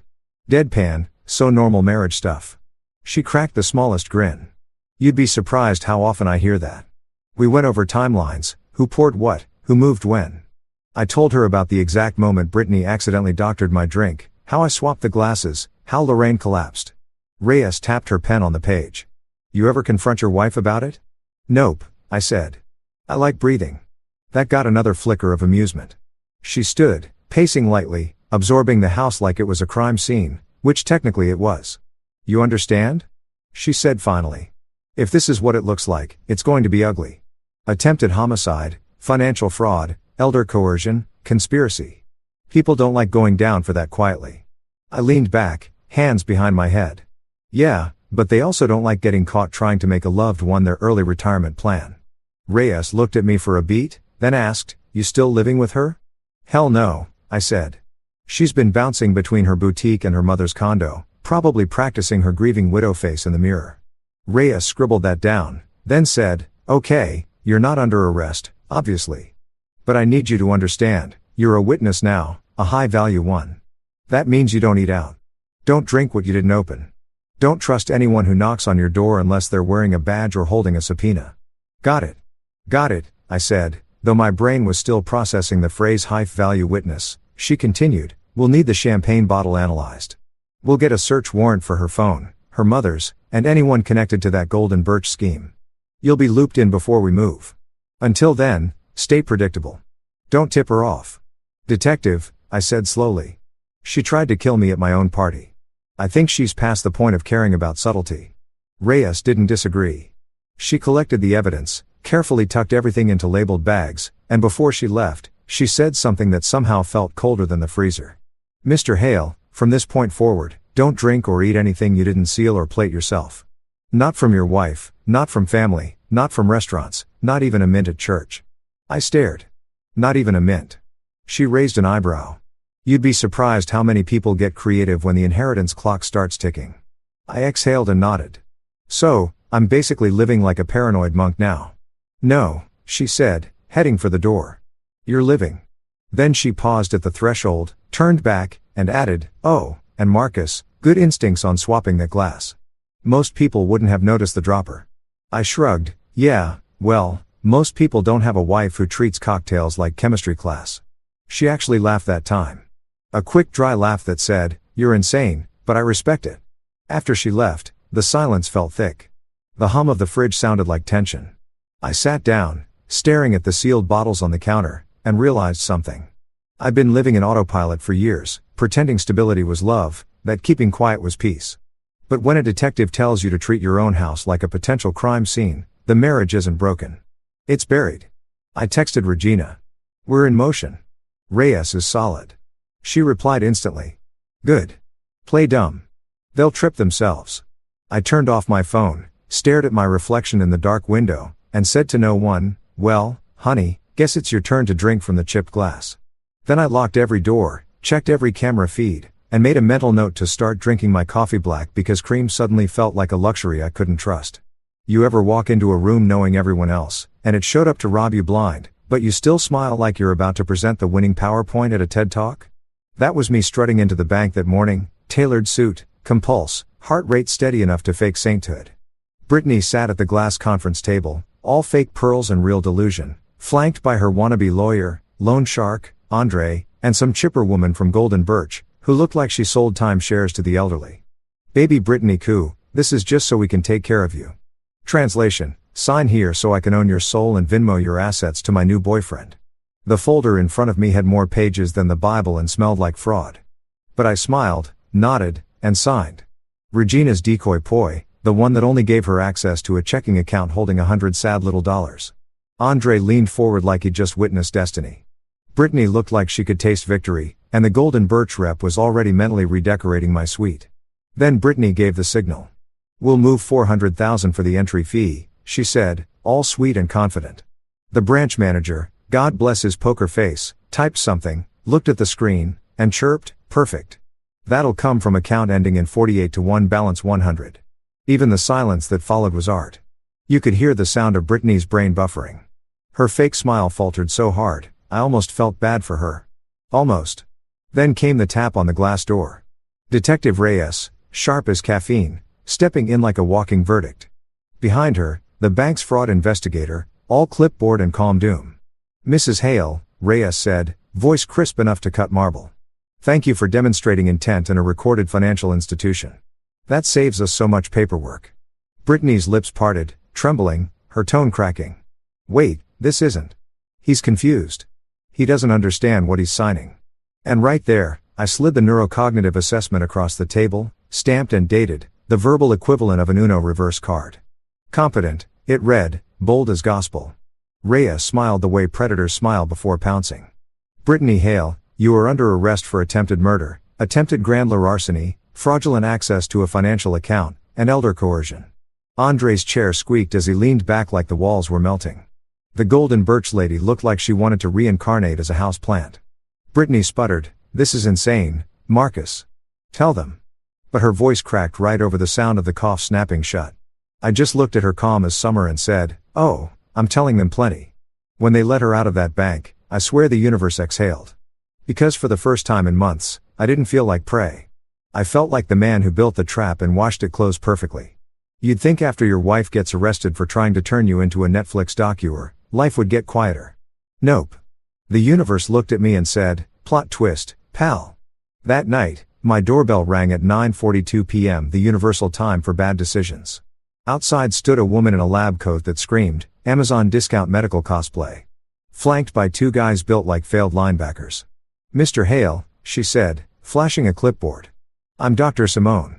We received a welfare report about your cognitive state. We just need to do a quick evaluation. Translation, open up so we can drag you to a facility and liquidate your assets while you're drooling into a cup." I leaned against the door, smiling like a man who already installed 4K cameras and had a detective on speed dial. "Doc," I said. "You're about 3 IQ points short of believable. You're not my physician, and I already passed a cognitive assessment that would make Einstein jealous." She tried the sympathy angle, tilting her head, soft voice, the fake concern that usually works on people who still trust daytime TV. "We can make this easy, Marcus. You don't want this to escalate." "Oh, But I did. I told her through the door.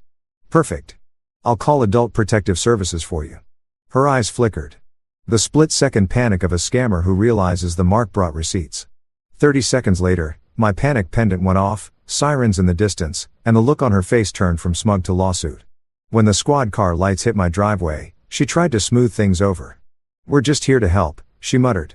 "Lady," I said, "you showed up with 2 bouncers and a fake degree. That's not help. That's kidnapping with extra paperwork."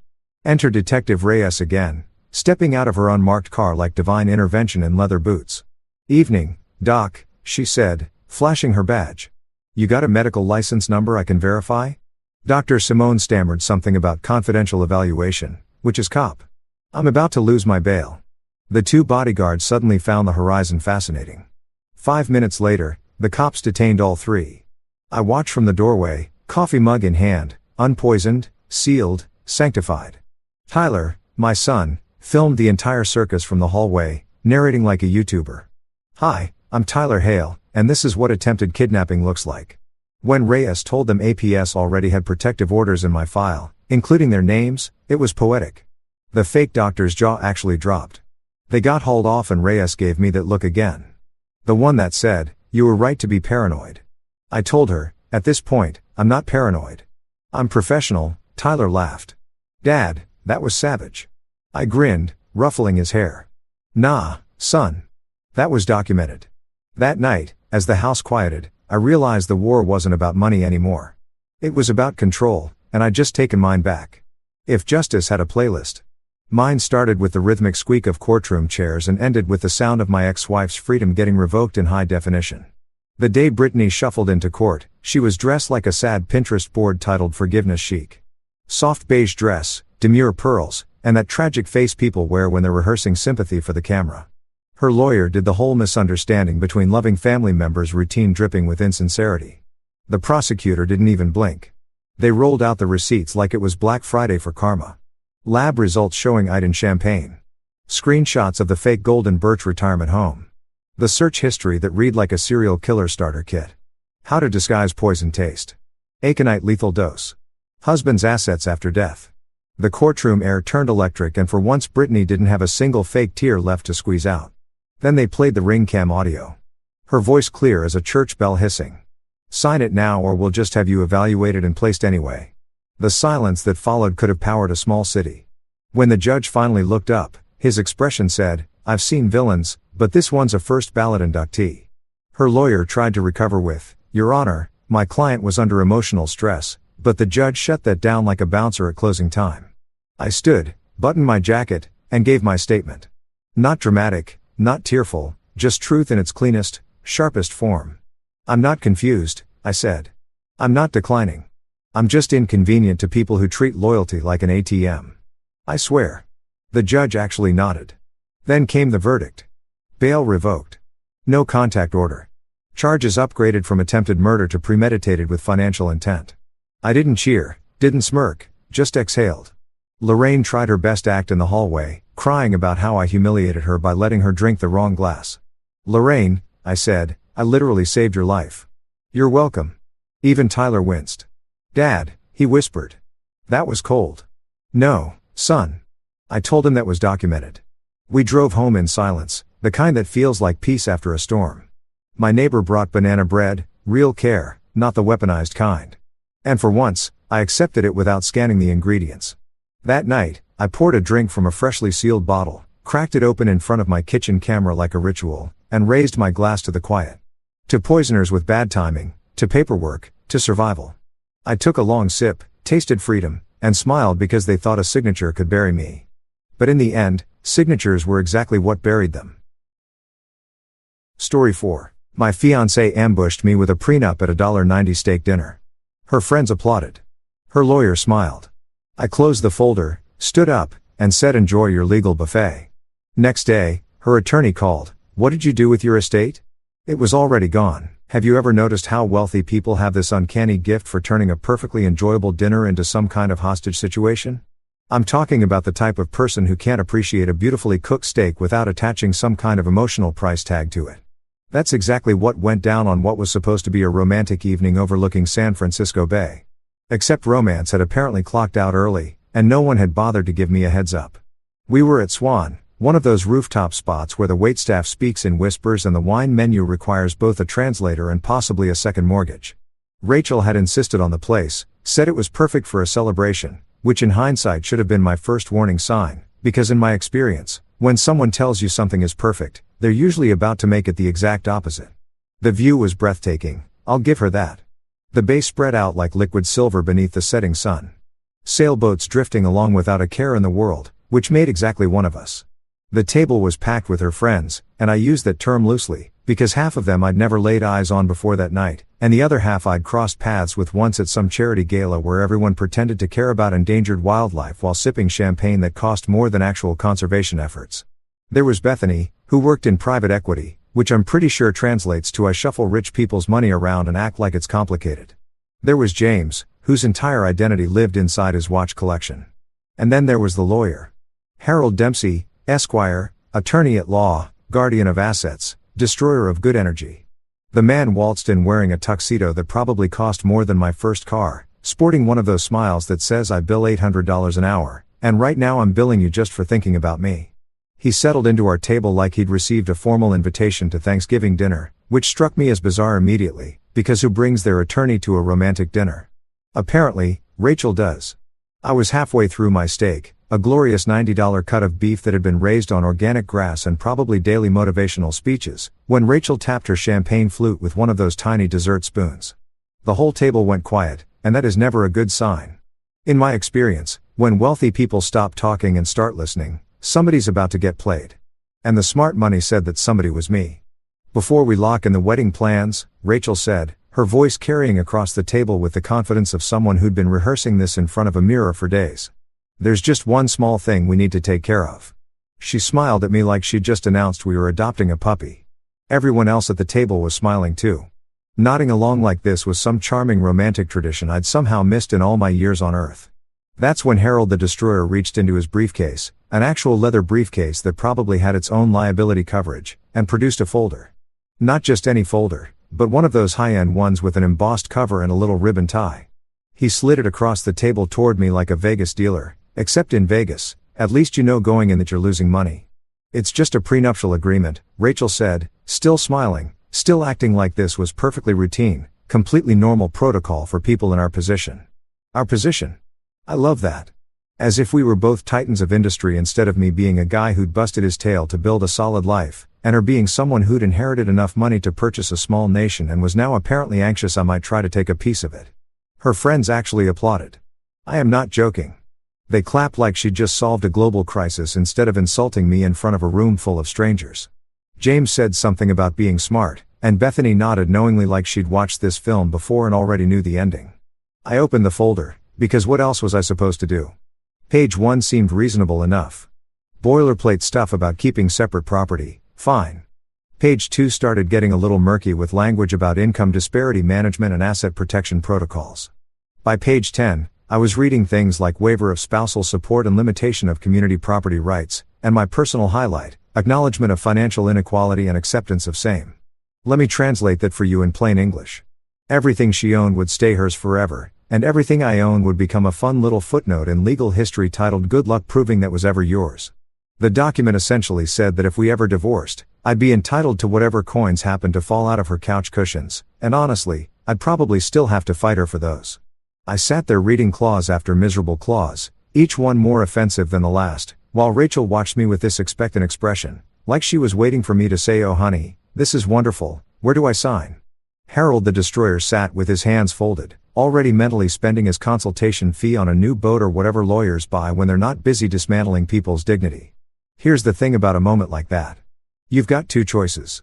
You can explode, start yelling, flip the table, give everyone a scene they'll talk about for months. Or you can do something that costs you absolutely nothing, scares everyone in the room, and makes you the classiest person at the table, even while you're quietly coming apart inside. I went with option 2. I closed the folder with deliberate care, making sure the ribbon tie was neat. I picked up my cloth napkin, the expensive kind that probably cost more than my whole outfit, folded it precisely, and set it down beside what was left of my $90 steak. I stood up slowly, took one breath, and looked around at every expectant face at that table. Enjoy your legal buffet, I said, my voice steady and calm, like I was commenting on the weather or pointing out a decent bottle of wine. Then I pushed my chair in, because even in moments of complete emotional wreckage, I have standards, and headed for the exit. The silence behind me was absolutely delicious. Nobody said a single word. Nobody moved to stop me. I could feel every set of eyes on my back as I passed other tables, walked past the horrified hostess, past the bewildered valet who'd probably never seen anyone leave Swan before dessert. And speaking of dessert, they were supposed to serve this fancy Italian tiramisu at $40 a slice. I'd been looking forward to it all week. But you know what tastes better than $40 tiramisu? Dignity. Self-respect. The understanding that you just removed yourself from a situation that would have eaten you alive for however many years it lasted. I walked out of that restaurant in what felt, in my head, like cinematic slow motion, even though in reality I was probably just walking at a completely ordinary human pace. But mentally, there was dramatic music playing and the lighting was hitting me just right. I was the lead character in a film who'd just delivered the perfect one-liner before the building went up in flames. Because here's what I figured out standing in that parking lot, with the smell of expensive food and cheap betrayal in the air: silence is a weapon. Probably the most powerful one you can own, because it costs nothing, terrifies everyone who encounters it, and when you deploy it correctly, when you just rise from your seat, say one perfect sentence, and walk out, you carry yourself with so much composure that even your enemies have to respect it. I got in my car, turned the ignition, and drove away from that rooftop restaurant without a single glance in the rearview mirror. My phone was already buzzing in my pocket, but I didn't touch it. Not yet. That could wait until I was back home, where I could enjoy whatever desperate messages were surely stacking up. The bay glittered behind me, and somewhere at that table, a group of people was probably sitting in stunned silence wondering what the hell had just happened. And Rachel, poor, calculated Rachel, was probably beginning to realize she'd shown her hand way too soon and lost the only game that mattered. When I pulled into my driveway about 20 minutes later, I still hadn't looked at my phone. It was buzzing like a trapped wasp against my leg, relentless and persistent, the way only someone who desperately needs you to validate their terrible decisions can manage. But I wasn't ready for that just yet. First, I needed to sit in my car and actually process what had happened, which is really just a fancy way of saying I needed to laugh until my ribs ached. The kind of laughter that rises up from somewhere deep in your chest. The kind that bubbles up when life becomes so genuinely absurd that your only real options are to laugh or to cry, and crying felt like giving Rachel too much credit. So I sat in my driveway, both hands still on the steering wheel, and I laughed. Not the bitter, hollow kind that people do when they're quietly furious. This was pure, genuine amusement. The kind you feel when you suddenly realize you've been living inside a sitcom for the past 6 months and you're only just now catching the laugh track. Think about it. I had just been ambushed at a high-end restaurant with a prenuptial agreement that essentially said, "Thanks for showing up, here's your consolation prize of absolutely nothing." Surrounded by people who applauded like trained performers. Orchestrated by a woman I was supposed to marry in 3 months. Coordinated by a lawyer who probably went home that night and told his wife he'd had a productive evening. If that's not premium sitcom material, I honestly don't know what is. I half expected a studio audience to start cheering. After about 5 minutes of what probably looked like a full breakdown from any neighbor peeking out their window, I finally fished my phone out of my pocket. The screen was lit up like a Christmas tree. 12 missed calls. 23 text messages. And it wasn't even 10 o'clock yet. I scrolled through them with the detached curiosity of someone reading someone else's mail. Rachel had fired off 6 messages in rapid succession, each one a masterclass in damage control. "Marcus, where did you go? You're being dramatic. Can we please talk about this like adults? You didn't even let me explain. This is embarrassing." And finally, the one that made me actually snort out loud, "You're overreacting. Let's talk tomorrow." Overreacting. I love that. I'd been handed a legal document that basically said, "I don't trust you, I never will," and I wanted that documented in writing with a dozen coached witnesses present to applaud on cue. And I was overreacting because I didn't stick around to negotiate the terms of my own public humiliation. Sure, Rachel. That tracks. But there was more. Harold the Destroyer had also chimed in, and you could practically hear the billable hours accumulating with every word. "Mr. Whitman, I understand tonight's presentation may have come as a surprise. Please know that all terms in the agreement are negotiable. We can arrange a private meeting to address any concerns. These structures are standard practice for couples with significant asset disparities. I remain at your disposal." Asset disparities. Nice touch. Very measured. Very let me insult you with professional vocabulary. I could picture Harold parked in his home office, mahogany decor, definitely pretentious, typing this out over a glass of scotch, feeling very pleased with himself for being so reasonable. I didn't respond to either of them. Not a single character. Because here's something I understood a long time ago, back when I was just starting out and dealing with people who assumed they could push me around. The most powerful thing you can do when someone expects a reaction is to give them absolutely nothing. Silence makes people unravel. It makes them second-guess every decision. It makes them fill the emptiness with their own worst fears. And best of all, it costs you nothing. Instead of typing a response, I went inside my house, my beautiful, fully paid-off house that I'd purchased with money I'd earned over years of actual work, and walked straight to my home office. I had some files to reorganize, because apparently this evening had turned into the kind of night where you reevaluate everything while still wearing a dress shirt that smells like good cologne and quiet devastation. I unlocked the cabinet and pulled out my estate files. I kept them color-coded because I'm organized, not because I'm a control freak. There was the green folder labeled active, current investments, live projects, things that needed attention. There was the blue folder labeled archive, closed deals, historical records, the financial equivalent of a photo album. And then there was the red folder. The red folder was labeled apocalypse. And it held exactly what you'd expect. Contingency plans for when everything falls apart. Divorce protocols, asset protection strategies, trust restructuring procedures, emergency contacts for attorneys who specialize in making problems disappear cleanly. I'd put this folder together years before Rachel ever came into my life, because I'd watched too many people get wiped out by trusting people who hadn't earned it. I pulled out the red folder, flipped it open, and grabbed a pen. At the top of a blank page, I wrote Rachel Abernathy in capital letters. Then I drew one long, satisfying line through it and moved her entire file from active to apocalypse. It felt good. It felt right. It felt like the kind of organized, quiet vengeance that Martha Stewart would fully endorse. While I was reorganizing my life, my phone kept buzzing. I glanced at it without picking it up, a skill I'd sharpened over years of dealing with people who treat their emergencies like they're automatically yours. More messages from Rachel. One from Bethany, probably trying to smooth things over. Two from numbers I didn't recognize, which meant her friends were now inserting themselves, which was just fantastic. I ignored every single one of them and went to the kitchen. You know what's genuinely great about living alone?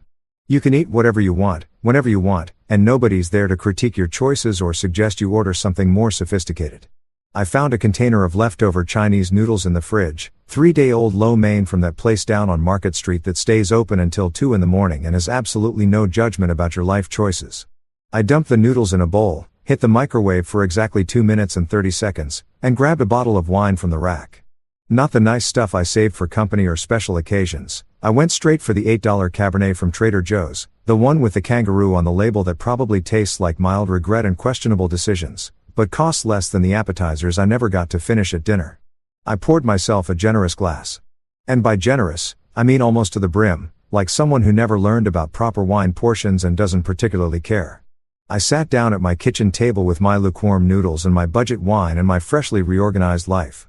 Then I raised my glass to the empty room and said out loud, like a total lunatic, here's to peace, quiet, and keeping my damn money.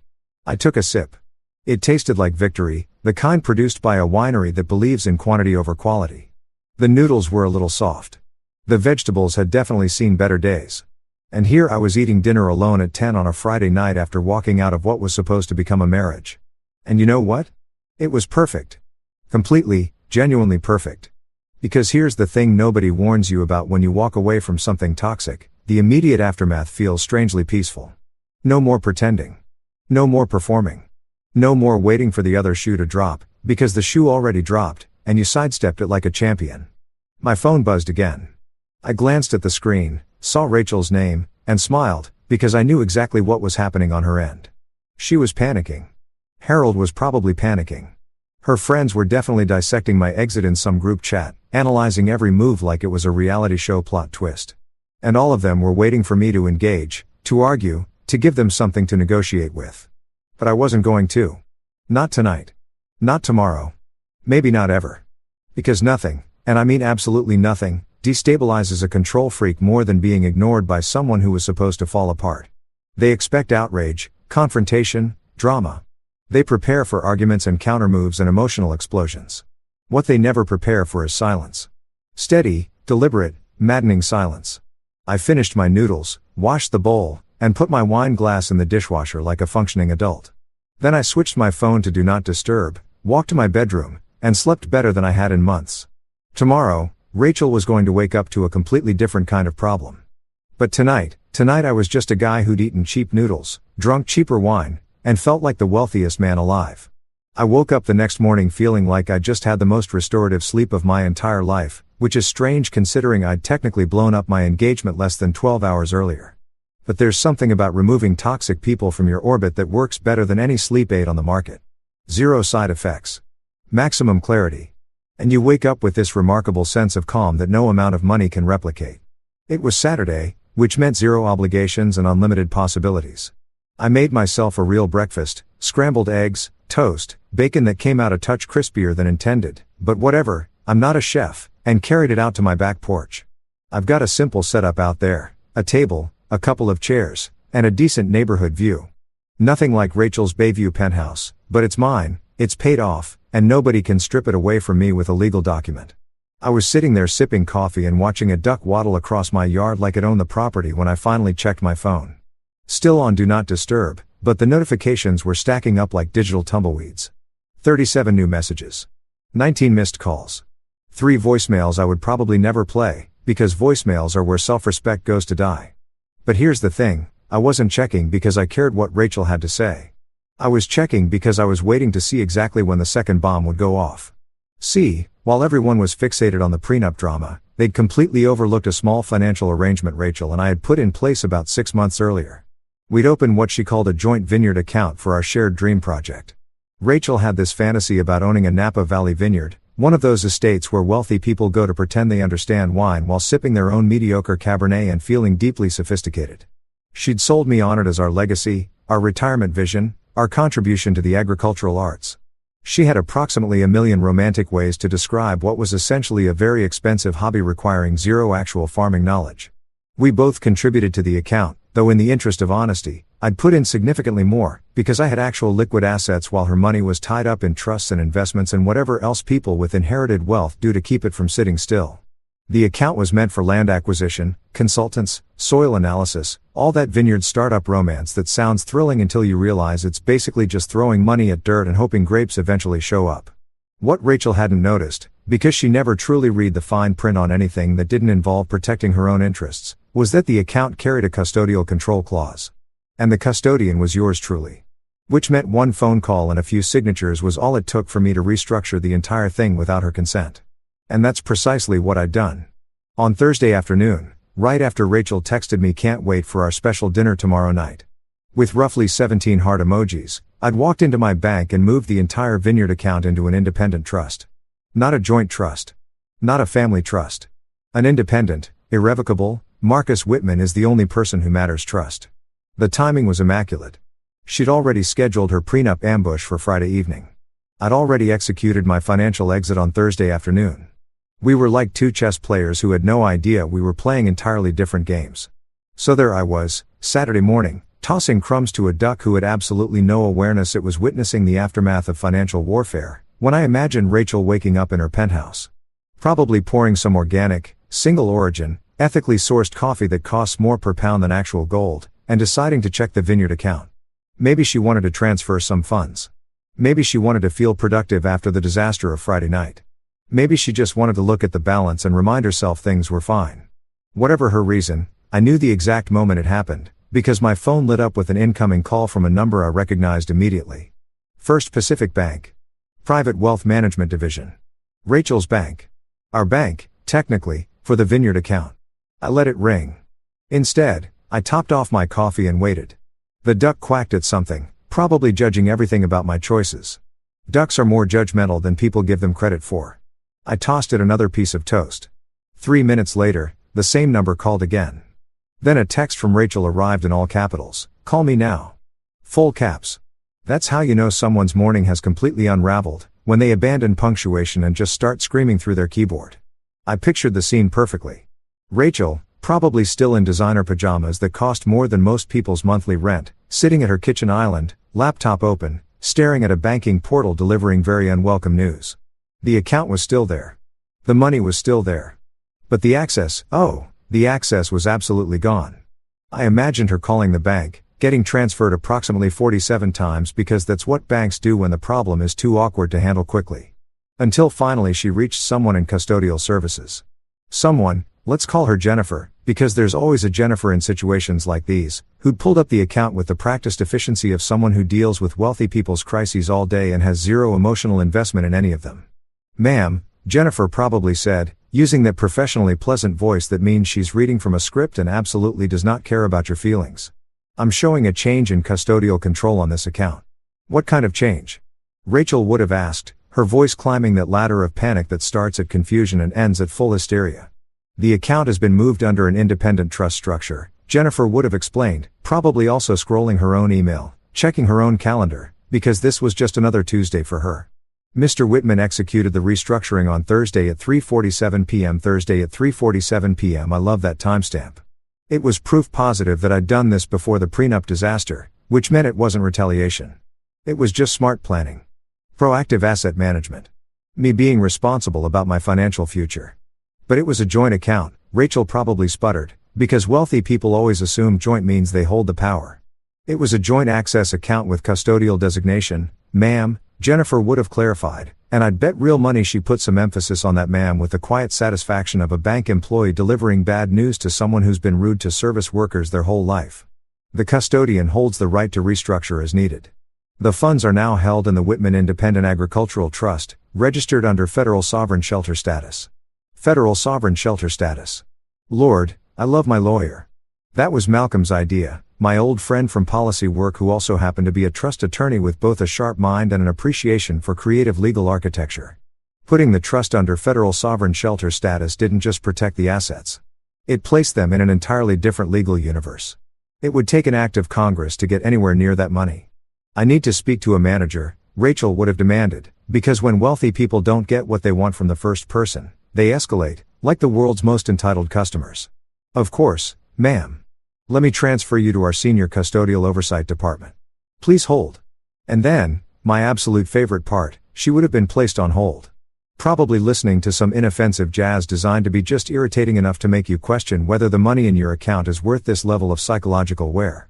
Meanwhile, I was still on my porch, still feeding my duck companion, still savoring the best morning I'd had in recent memory. My phone buzzed again. Another missed call from Rachel, then a text, "What did you do to the Vineyard account?" I finished my coffee, stood up, stretched like a man who is nowhere urgent to be and absolutely nothing to prove, and typed out a reply, gave it a new home. It needed stability. Short. Simple. Devastating. I hit send and turned my phone back to do not disturb. The duck looked at me with what I can only describe as approval in its small dark eyes. Or maybe it was just angling for more toast. Either way, I tossed it the last piece and went inside to brew another pot. Because here's the reality of moving money around before someone tries to take advantage of you, it's not vindictiveness. It's intelligence. Rachel had spent weeks carefully choreographing her prenup ambush, locking down every asset, sealing off every clause, making absolutely certain I couldn't touch a dime of hers. She brought a lawyer to dinner, for heaven's sake. She orchestrated a public performance with witnesses and champagne flutes. And she'd somehow forgotten that I was the person who'd helped write half the tax code she was trying to weaponize against me. That I'd spent 20 years learning how to protect assets, structure trusts, and move money in ways that would make a magician envious. That I didn't need scenes or high-priced attorneys or public confrontations. I just needed a Thursday afternoon, a skilled lawyer, and the discipline to read every single word of every document I'd ever put my name on. The sun was climbing higher. The duck had wandered off to bother someone else. And somewhere across the city, Rachel was probably still on hold, listening to smooth jazz, slowly understanding that she'd picked a fight with someone who was playing chess while she was still figuring out checkers. I smiled, poured another cup, and raised it to absolutely nothing. Because the best kind of victory doesn't require an audience. It doesn't need confrontation or raised voices or dramatic speeches. Sometimes it's just you, sitting on your porch, drinking average coffee, feeding a judgmental duck, and knowing that somewhere out there someone is having the worst Saturday of their entire life while you're having the best. By Saturday afternoon, Harold Dempsey, Esquire, attorney at law, champion of the wealthy, wearer of very expensive formal wear, had apparently concluded that silence wasn't working and decided it was time to bring out the heavy legal artillery. I know this because Malcolm rang me around 2 in the afternoon, laughing so hard he could barely form sentences. "Dude," he wheezed. "You have to hear this. Harold just filed an emergency injunction to freeze your estate. I was in my garage, sorting through tools I hadn't touched in 6 months, because apparently ending your engagement turns you into the kind of person who suddenly needs to alphabetize their socket wrench collection. An emergency injunction. What exactly is the emergency? That I have self-respect. He's claiming you're concealing marital assets, Malcolm said, and I could hear papers shuffling. Filed it with the county court about an hour ago. Wants everything frozen pending a complete financial disclosure and review. The man is really swinging here. Let him swing, I said, setting down a hammer I'd been pretending to examine. How long before reality punches him in the face? Oh, it already has, Malcolm said, and I could practically feel his grin radiating through the phone. The county clerk is a woman named Kim Navarro. Young, sharp, doesn't take nonsense from anyone. She looked up your estate in the system and... He paused for effect. And? I prompted, already knowing exactly what was coming. She told Harold, and I'm quoting directly, "Sir, this isn't under our jurisdiction. The estate has been moved under federal sovereign shelter status." Man, I wish I could have seen his face. I wasn't there, but I can picture it perfectly, and it is a beautiful image. I laughed, a full, unguarded laugh right there in my garage. Federal sovereign shelter status. Those 4 words were the most glorious combination in the English language at that particular moment. It meant my estate wasn't just shielded. It was in a completely separate legal dimension. Harold could file injunctions with the county court all day long, but it'd be like trying to serve a warrant in France using paperwork from the DMV. What did he actually say? I asked, settling onto my workbench like someone about to hear the greatest story ever told. Well, according to Kim, who called me because she figured I'd enjoy the irony, he just stood there for a solid 30 seconds. Stone silent. Staring at the computer screen like it had personally betrayed him. Then he asked her to check again. She checked again. Same result. Then he asked if there might be a system error. She told him the system was working perfectly fine, but that his understanding of federal trust law might need some updating. She did not say that, I said, genuinely delighted. She 100% said that. Kim has a master's degree in legal administration and 3 years of dealing with pompous attorneys. She is completely immune to intimidation, Malcolm said, clearly savoring every detail. So Harold asks for her supervisor. The supervisor comes out, checks the same screen, tells him the exact same thing. Your estate is federally sheltered. Not their circus. Not their problem. I could picture every detail perfectly. Harold, in whatever obscenely expensive suit he'd worn for the occasion, standing in the county clerk's office, which is never a glamorous environment, fluorescent lighting, linoleum floors, the faint smell of old coffee and bureaucratic resignation. Being told by someone half his age that he'd just wasted everyone's afternoon, including his own. So what happened next? I asked, because this story was far too good to end there. He left. But before he left, he asked Kim if she could at least tell him where the estate was registered. She told him she legally couldn't share that information without proper federal clearance, which he didn't have. Then she asked if there was anything else she could help him with, like maybe a pamphlet on federal trust law or directions to the nearest law library. Absolutely savage, I said. I like this Kim. Everyone likes Kim. She's already a legend in that office. Last year she made a guy cry for trying to file a fraudulent lien, Malcolm said, shuffling more papers. Anyway, Harold walked out about 20 minutes ago. My guess is he's currently Googling what is federal sovereign shelter status and having a small existential crisis. Good, I said, and I meant it. Not because I'm a cruel person. But because Harold had walked into that restaurant Friday night with his expensive folder and his rehearsed smile, fully expecting to steamroll me into signing away my dignity. He'd underestimated me. And now he was learning a very costly lesson about assumptions. Malcolm and I spent a few more minutes going over the specifics, the trust architecture, the federal registration, the various legal hoops someone would need to jump through just to get within range of my assets. It really was something elegant. Malcolm had helped me build this about 2 years back, long before Rachel was ever in the picture, because I'd learned early that the right time to protect yourself is always before you actually need it. After I hung up with Malcolm, I went back inside and made a sandwich. Turkey, Swiss, mustard, lettuce, nothing fancy, just fuel. I was standing at the counter eating it when my phone rang with a number I didn't recognize. But I had a fairly solid guess about who was on the other end. I answered on the 3rd ring. Marcus Whitman speaking. Mr. Whitman, this is Harold. His voice sounded like someone who'd been gargling a mixture of gravel and disappointment. Harold Dempsey. I believe we need to have a conversation. Do we? I took a bite of my sandwich and chewed slowly. Let him hear it. Let him know I was completely unbothered. I attempted to file a protective order this afternoon regarding your estate, he said. And I had to give him some credit, he was still trying to sound professional even as I could hear the confusion simmering underneath. The county clerk informed me that your holdings are no longer subject to local jurisdiction. That's correct, I said pleasantly. Is that a problem? Silence. A long, thick silence. The kind that settles in when someone realizes they showed up to a gunfight carrying a butter knife. Mr. Whitman, may I ask what exactly you did with your estate? I smiled. That was the question I'd been waiting for. I gave it a passport, Harold. It needed a break from toxic entanglements. Another pause, even longer this time. I could practically hear the machinery turning in his head, trying to work out whether I was joking, whether this was some kind of code, whether there was a legal precedent for an estate having travel documents. I'm not entirely sure I follow, he finally said, which is attorney speak for please explain this to me like I'm 5, because I am completely at sea. It's really quite straightforward, I said, setting down my sandwich to give this conversation my full attention. My estate is now held in a federally registered independent trust with sovereign shelter status, which places it outside county court jurisdiction, state court jurisdiction, really any jurisdiction you can access without federal clearance, which I'm fairly confident you don't have. Federal clearance, he repeated, and I swear I could hear a portion of his soul quietly exiting through the phone. Mr. Whitman, this is highly unusual. Is it? I asked innocently. I thought protecting one's assets was standard practice for people with, what was the phrase you used, significant holdings. I'm just following your lead, Harold. Being smart. Being careful. Making sure everything is properly locked up. This isn't, he stopped himself, probably realizing that anything he said next would make him sound either incompetent or hypocritical. Miss Abernathy is very concerned about the vineyard account. I'd imagine so, I said cheerfully. That account is now part of the Whitman Independent Agricultural Trust, also federally registered.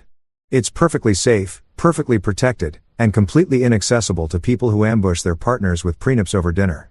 Mr. Whitman, Harold said, and his voice had shifted, from professional to something that sounded uncomfortably close to pleading, a register I'd bet he rarely used. Surely there's some arrangement we can arrive at. The prenuptial agreement is, as I mentioned, fully negotiable. We can schedule a meeting, work through your concerns. Here's the thing, Harold, I cut in, still pleasant but with an edge that could have scored glass. Last night, you sat at that table with your premium folder and your expensive tuxedo, and you smiled at me like I was someone who didn't understand what was happening. You helped orchestrate a public humiliation. You assisted Rachel in turning what should have been a private, adult conversation into a staged performance for her social circle. And now you're on the phone asking for a meeting, asking to negotiate, because you've finally realized that maybe, just maybe, you chose the wrong person to underestimate. Silence on his end. Deep, satisfying silence. So here's what I'm offering, I continued. You go back to Rachel and you explain that her financial advisor, which is me, by the way, in case she forgot, has restructured his holdings in a way that fully protects him from predatory legal arrangements. You tell her the vineyard account is secure and accounted for, just no longer within her reach. And you tell her that the next time she'd like to have a meaningful conversation about our relationship, she should try it without an audience and without legal counsel. Mr. Whitman, I really think. And Harold, I said, cutting him off one more time, because the momentum felt too good to slow down. You might want to revisit federal trust law. It's come a long way since your law school days. I'd hate for you to find yourself in this position again. Then I hung up. Mid-sentence. Which is objectively rude and subjectively the most satisfying thing I'd done all weekend. I imagined Harold sitting in his office, mahogany surroundings, law books arranged for appearance, staring at his phone like it had just said something unforgivable about his mother. I finished my sandwich, rinsed the plate, and went back to the garage. Found a level I'd been hunting for. A full set of drill bits I'd completely forgotten I owned. And a deep, settled peace that comes from knowing you just cornered a lawyer charging $800 an hour with nothing but the truth and a few well-timed words. My phone buzzed with a text from Malcolm. Harold just called me asking about federal trust law. I told him to Google it. I texted back, best Saturday ever. Found my missing level and dismantled a lawyer's confidence. Extremely productive day. Because that's exactly what happens when you play chess while everyone around you is still learning checkers. Eventually they look up from the board and realize they never had a shot. Harold had marched into the county clerk's office expecting to freeze my assets and force me back to the table. Instead, he'd discovered that my assets lived in another dimension entirely, his legal tactics were toothless, and the clerk had a better working knowledge of federal law than he did. And the best part of all, I'd accomplish this without raising my voice, losing my composure, or doing anything that could be held against me later. I was just a man protecting his interests, following the law, and ensuring that anyone who wanted to come after what was mine would have to work extremely hard for the privilege. The sun was beginning to lower, washing my garage in warm golden light. I put the tools away, closed everything up, and went inside to pour myself a glass of that $8 wine that was honestly getting better with every small victory. Sunday morning showed up wearing the kind of weather that makes you feel like the universe has finally taken your side. Clear sky, soft breeze, birds doing their thing without any agenda. The kind of morning that belongs in a commercial for retirement accounts or artisan coffee. I was back on my porch, which had apparently become my command center for watching the controlled demolition of my former relationship from a comfortable distance, when a courier van pulled up to the house. Now, Sunday morning courier deliveries are never casual. This isn't an Amazon package or a birthday card from your aunt. This is the kind of delivery that means someone paid a premium to make sure something reached you at a time when you weren't expecting it. It's a power move wrapped in convenience. The courier was a young guy, maybe 25, in a uniform just a little too polished for the job, a sure sign this was a premium service. He cross-checked his tablet, verified my address, then checked the tablet again, like he was confirming he had the right target for a very important operation. Marcus Whitman? He called out, even though I was standing right there on my porch holding a mug that said "World's Most Adequate Human," a Christmas gift from Malcolm 3 years back. "That's me," I said, stepping down to meet him. He handed over a large manila envelope, the reinforced, heavy-duty kind, with a weight to it that told you this was more than a few pages. "Need a signature, sir." I signed his tablet, thanked him, watched the van pull away. Then I looked at the envelope. No return address, which was classy in a vaguely threatening way. Just my name and address on clean printed labels. Professional. Impersonal. But I knew exactly what this was and where it had come from. I went back inside, refilled my coffee, and sat at the kitchen table. I could have ripped it open immediately, but where's the satisfaction in that? Let it sit. Let it wonder if I was anxious, curious, worked up. Let it learn that I open important documents on my own timeline, not anyone else's. After finishing my coffee and scrolling through a completely unrelated email from my dentist about an upcoming cleaning, which felt hilariously mundane given everything happening in my life, I finally picked up the envelope and opened it. Inside was exactly what I expected, my estate declaration. The one I'd filed on Friday morning, roughly 6 hours before the prenup ambush, because I've always believed in getting ahead of problems rather than reacting to them. Every page was present, beautifully printed on heavy, high-quality paper stock. Every clause was legible. Every signature clear. Every notary seal perfectly pressed. But here's the detail that would have sent Rachel's blood pressure into dangerous territory. Her name didn't appear anywhere in the document. Not once. Not in the beneficiary section, not on the advisory committee, not in contingency planning, not even in the acknowledgments. It was as though she'd never existed in my financial world, which, as of Friday morning, was technically accurate. In her place, the primary trustees were listed as Grace Whitman, my sister, the woman who once told Rachel to her face that her shoes were trying too hard, and Malcolm Koss, my oldest friend and current favorite human being for helping me construct this legal fortress. The secondary beneficiaries included charities I actually cared about, a scholarship fund I'd been quietly supporting for years, and absolutely zero socially ambitious ex-fiancés with trust issues. I turned the pages slowly, savoring each one. There was the asset inventory, real estate, investments, the Vineyard Trust, even my small car collection, 2 vehicles, both fully paid off, and that counts for something. The distribution schedule. The tax strategy. The contingency protocols. Everything was there. Everything was solid. Everything was sealed. And then I arrived at the truly beautiful part, the exclusion clause. This was the section Malcolm had insisted on including, the one he called the nuclear option when we were drafting it. It read, in gorgeous legal language that probably cost him 3 hours and a bottle of very good scotch. Any individual who initiates, participates in, or facilitates adversarial legal action against the estate holder, including but not limited to prenuptial negotiations conducted in bad faith, public humiliation disguised as legal planning, or attempts to coerce estate restructuring through social pressure, shall be permanently barred from any and all benefits, considerations, or acknowledgments within this estate declaration, effective immediately upon such action and irrevocable in perpetuity. I read it 3 times. Each reading was better than the last. What this said in plain language, Rachel had excluded herself. Not me, her.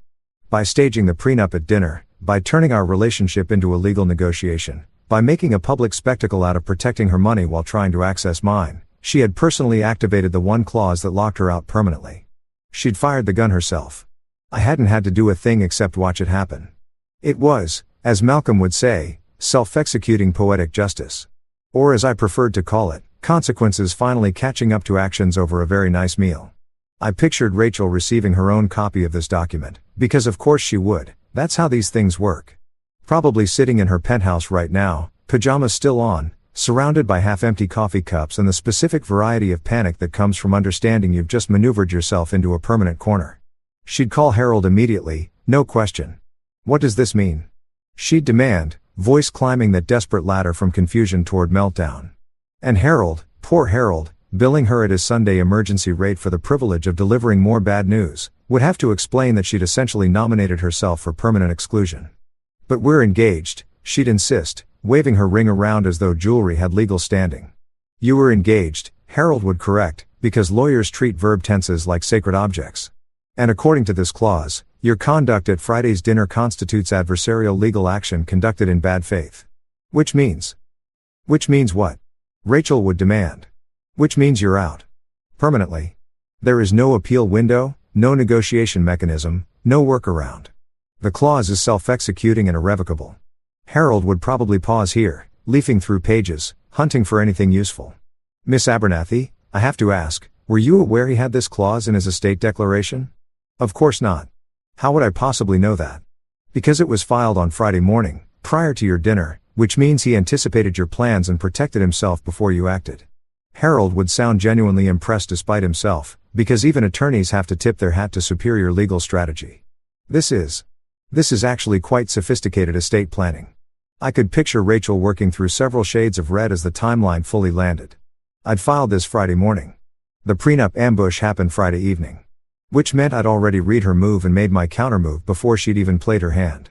I'd watched her push her chips in, and I'd simply removed myself from the table entirely. My phone buzzed. Right on schedule.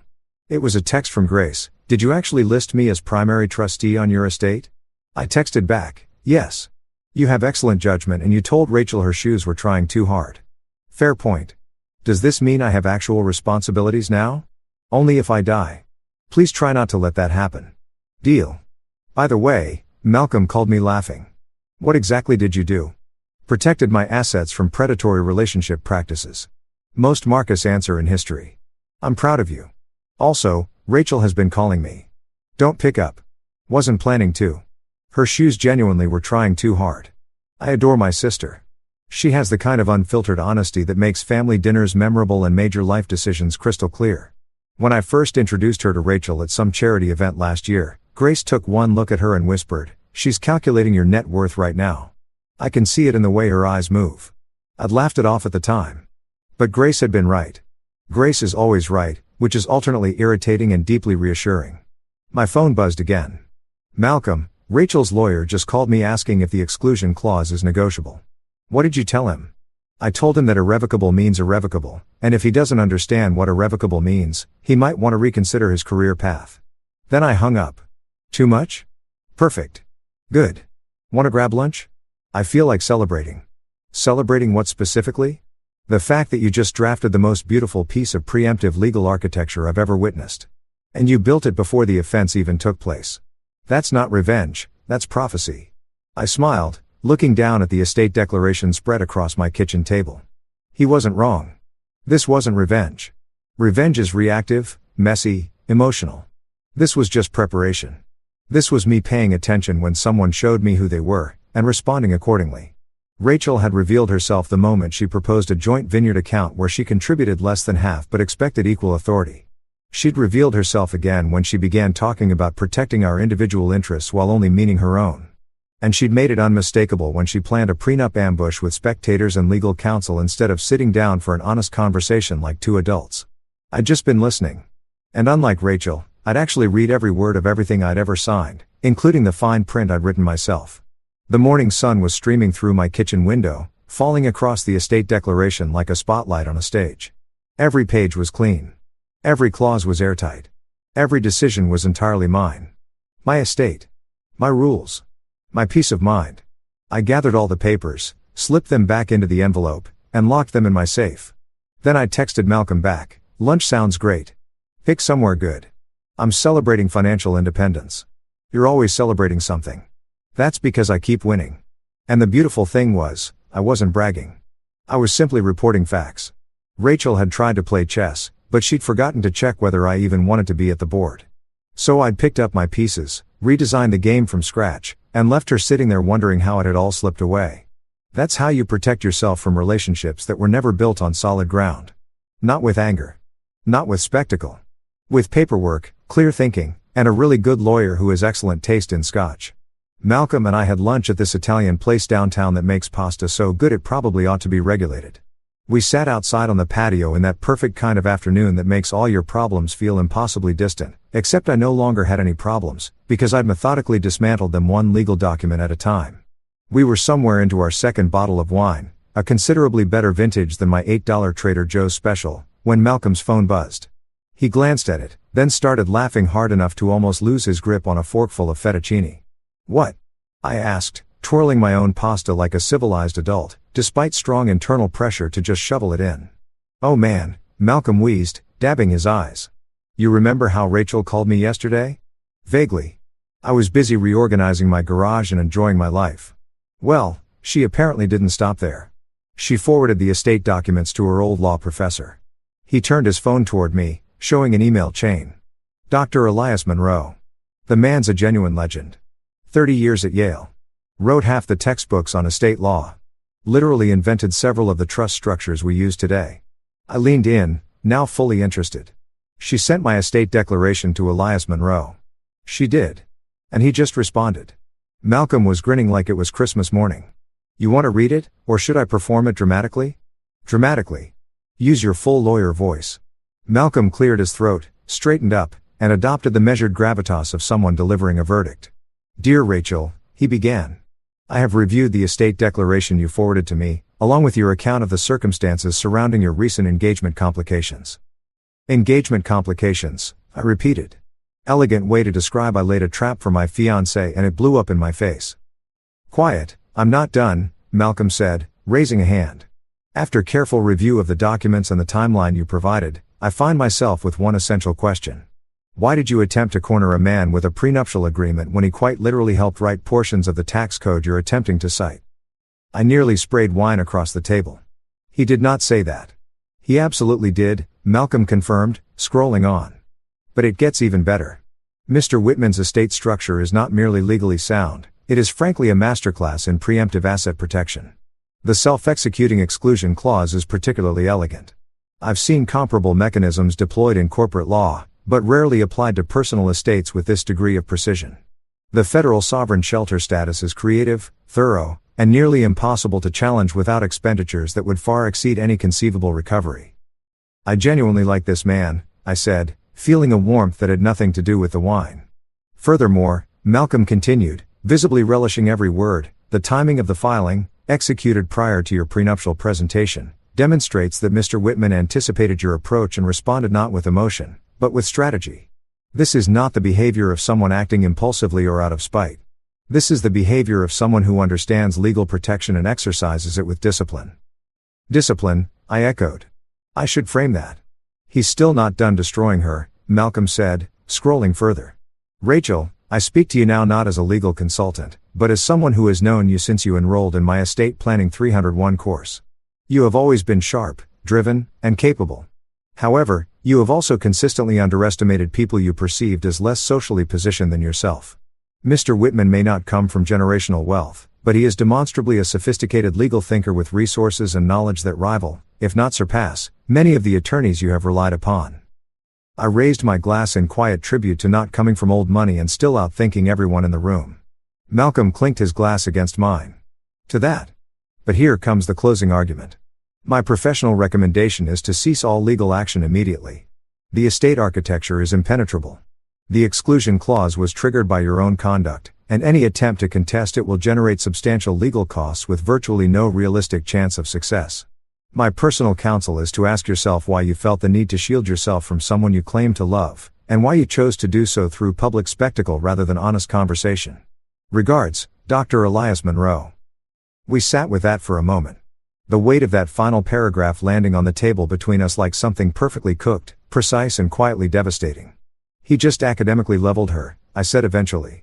That wasn't legal advice at the end. That was a professor telling his former student she'd failed both the assignment and the course. "The man is a legend for a reason," Malcolm said, setting down his phone and returning to his pasta. "Met him once at a conference. Sharp as a scalpel, no patience whatsoever for nonsense, and apparently zero tolerance for weaponized prenups." "Did she write back?" I asked, curiosity winning. Malcolm checked his phone. "Oh, absolutely. She sent 3 paragraphs defending herself, justifying the prenup, explaining she was just being prudent, all the usual." He scrolled. He replied with 4 words. "You were being cruel." I needed a moment with those 4 words. Not a legal argument, not a dissertation, not a paragraph of nuanced context, just 4 words that cut straight through everything to the truth of it. You were being cruel. Because that's what it was. Not careful, not strategic, not self-protective, cruel. Taking someone you claim to love and humiliating them in front of an audience because you valued your assets more than their dignity. "I need to send this man something," I said. "He doesn't accept gifts from parties involved in active legal situations," Malcolm said.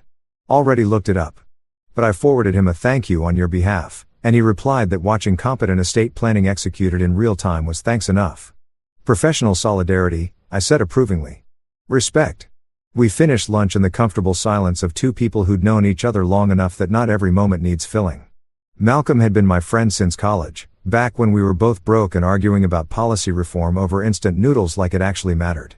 Now we were grown men eating good pasta and celebrating the fact that legal knowledge outlasts inherited privilege every single time. After lunch, Malcolm headed back to deal with a client situation, something about a trust fund that needed urgent attention, and only he could fix it. I went home feeling lighter than I had in months. Dr. Monroe's words hadn't been necessary, but they'd landed like a gift. Having a legendary law professor reduce the whole thing to 4 syllables, "You were being cruel," was the universe handing you a gold star you hadn't asked for. I got home around 4, changed into comfortable clothes, and made a deliberate decision to accomplish absolutely nothing for the rest of the evening. I'd earned it. I'd spent an entire weekend fending off legal attacks, restructuring my financial life, and apparently impressing law school professors I'd never met. If that didn't justify a lazy Sunday evening, nothing on earth did. I was settling onto my couch with a thriller I'd been meaning to start for months, corporate espionage story that now felt almost quaint next to my actual life, when my phone rang from an unknown number. Something told me to pick it up. Marcus Whitman. "Mr. Whitman, this is Bethany Chun. We met at Rachel's dinner Friday evening." Her voice was careful, strained, the way someone sounds when they're picking their footing through a conversation they're not sure how to have. Bethany, private equity Bethany, one of Rachel's friends who'd applauded the prenup like it was a graduation ceremony. "I remember," I said, neutral. "I want to apologize," she said, quickly, like she'd been rehearsing it. "For Friday night, for clapping, for being part of that whole setup. Rachel told us it was going to be a celebration, and when the prenup came out, I just went along with it. That was wrong. That was genuinely wrong." "Go on," I said, sitting up a little straighter. "I've been in finance for 10 years, Bethany continued. I understand asset protection. And what Rachel did Friday wasn't asset protection, it was a power play. She positioned you to fail in front of witnesses. And I was part of that audience. I'm sorry." "Apology accepted," I said, because it was. She'd been a pawn in Rachel's game, not the one dealing the cards. "Thank you," she said, and the relief in her voice was audible. "And for what it's worth, the way you handled it, just standing up and leaving like that was the most composed thing I've watched anyone do in years. Half the people at that table are still talking about it. Rachel is losing friends over this."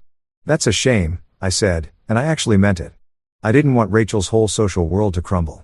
I just wanted her to understand that choices carry weight. "It's earned," Bethany said bluntly. She's been calling people, trying to rally support, asking everyone to validate her side of it. "But Marcus, I've seen the estate documents. My firm deals in trust law. What you built isn't retaliation. It's protection. And honestly, it's impressive as hell."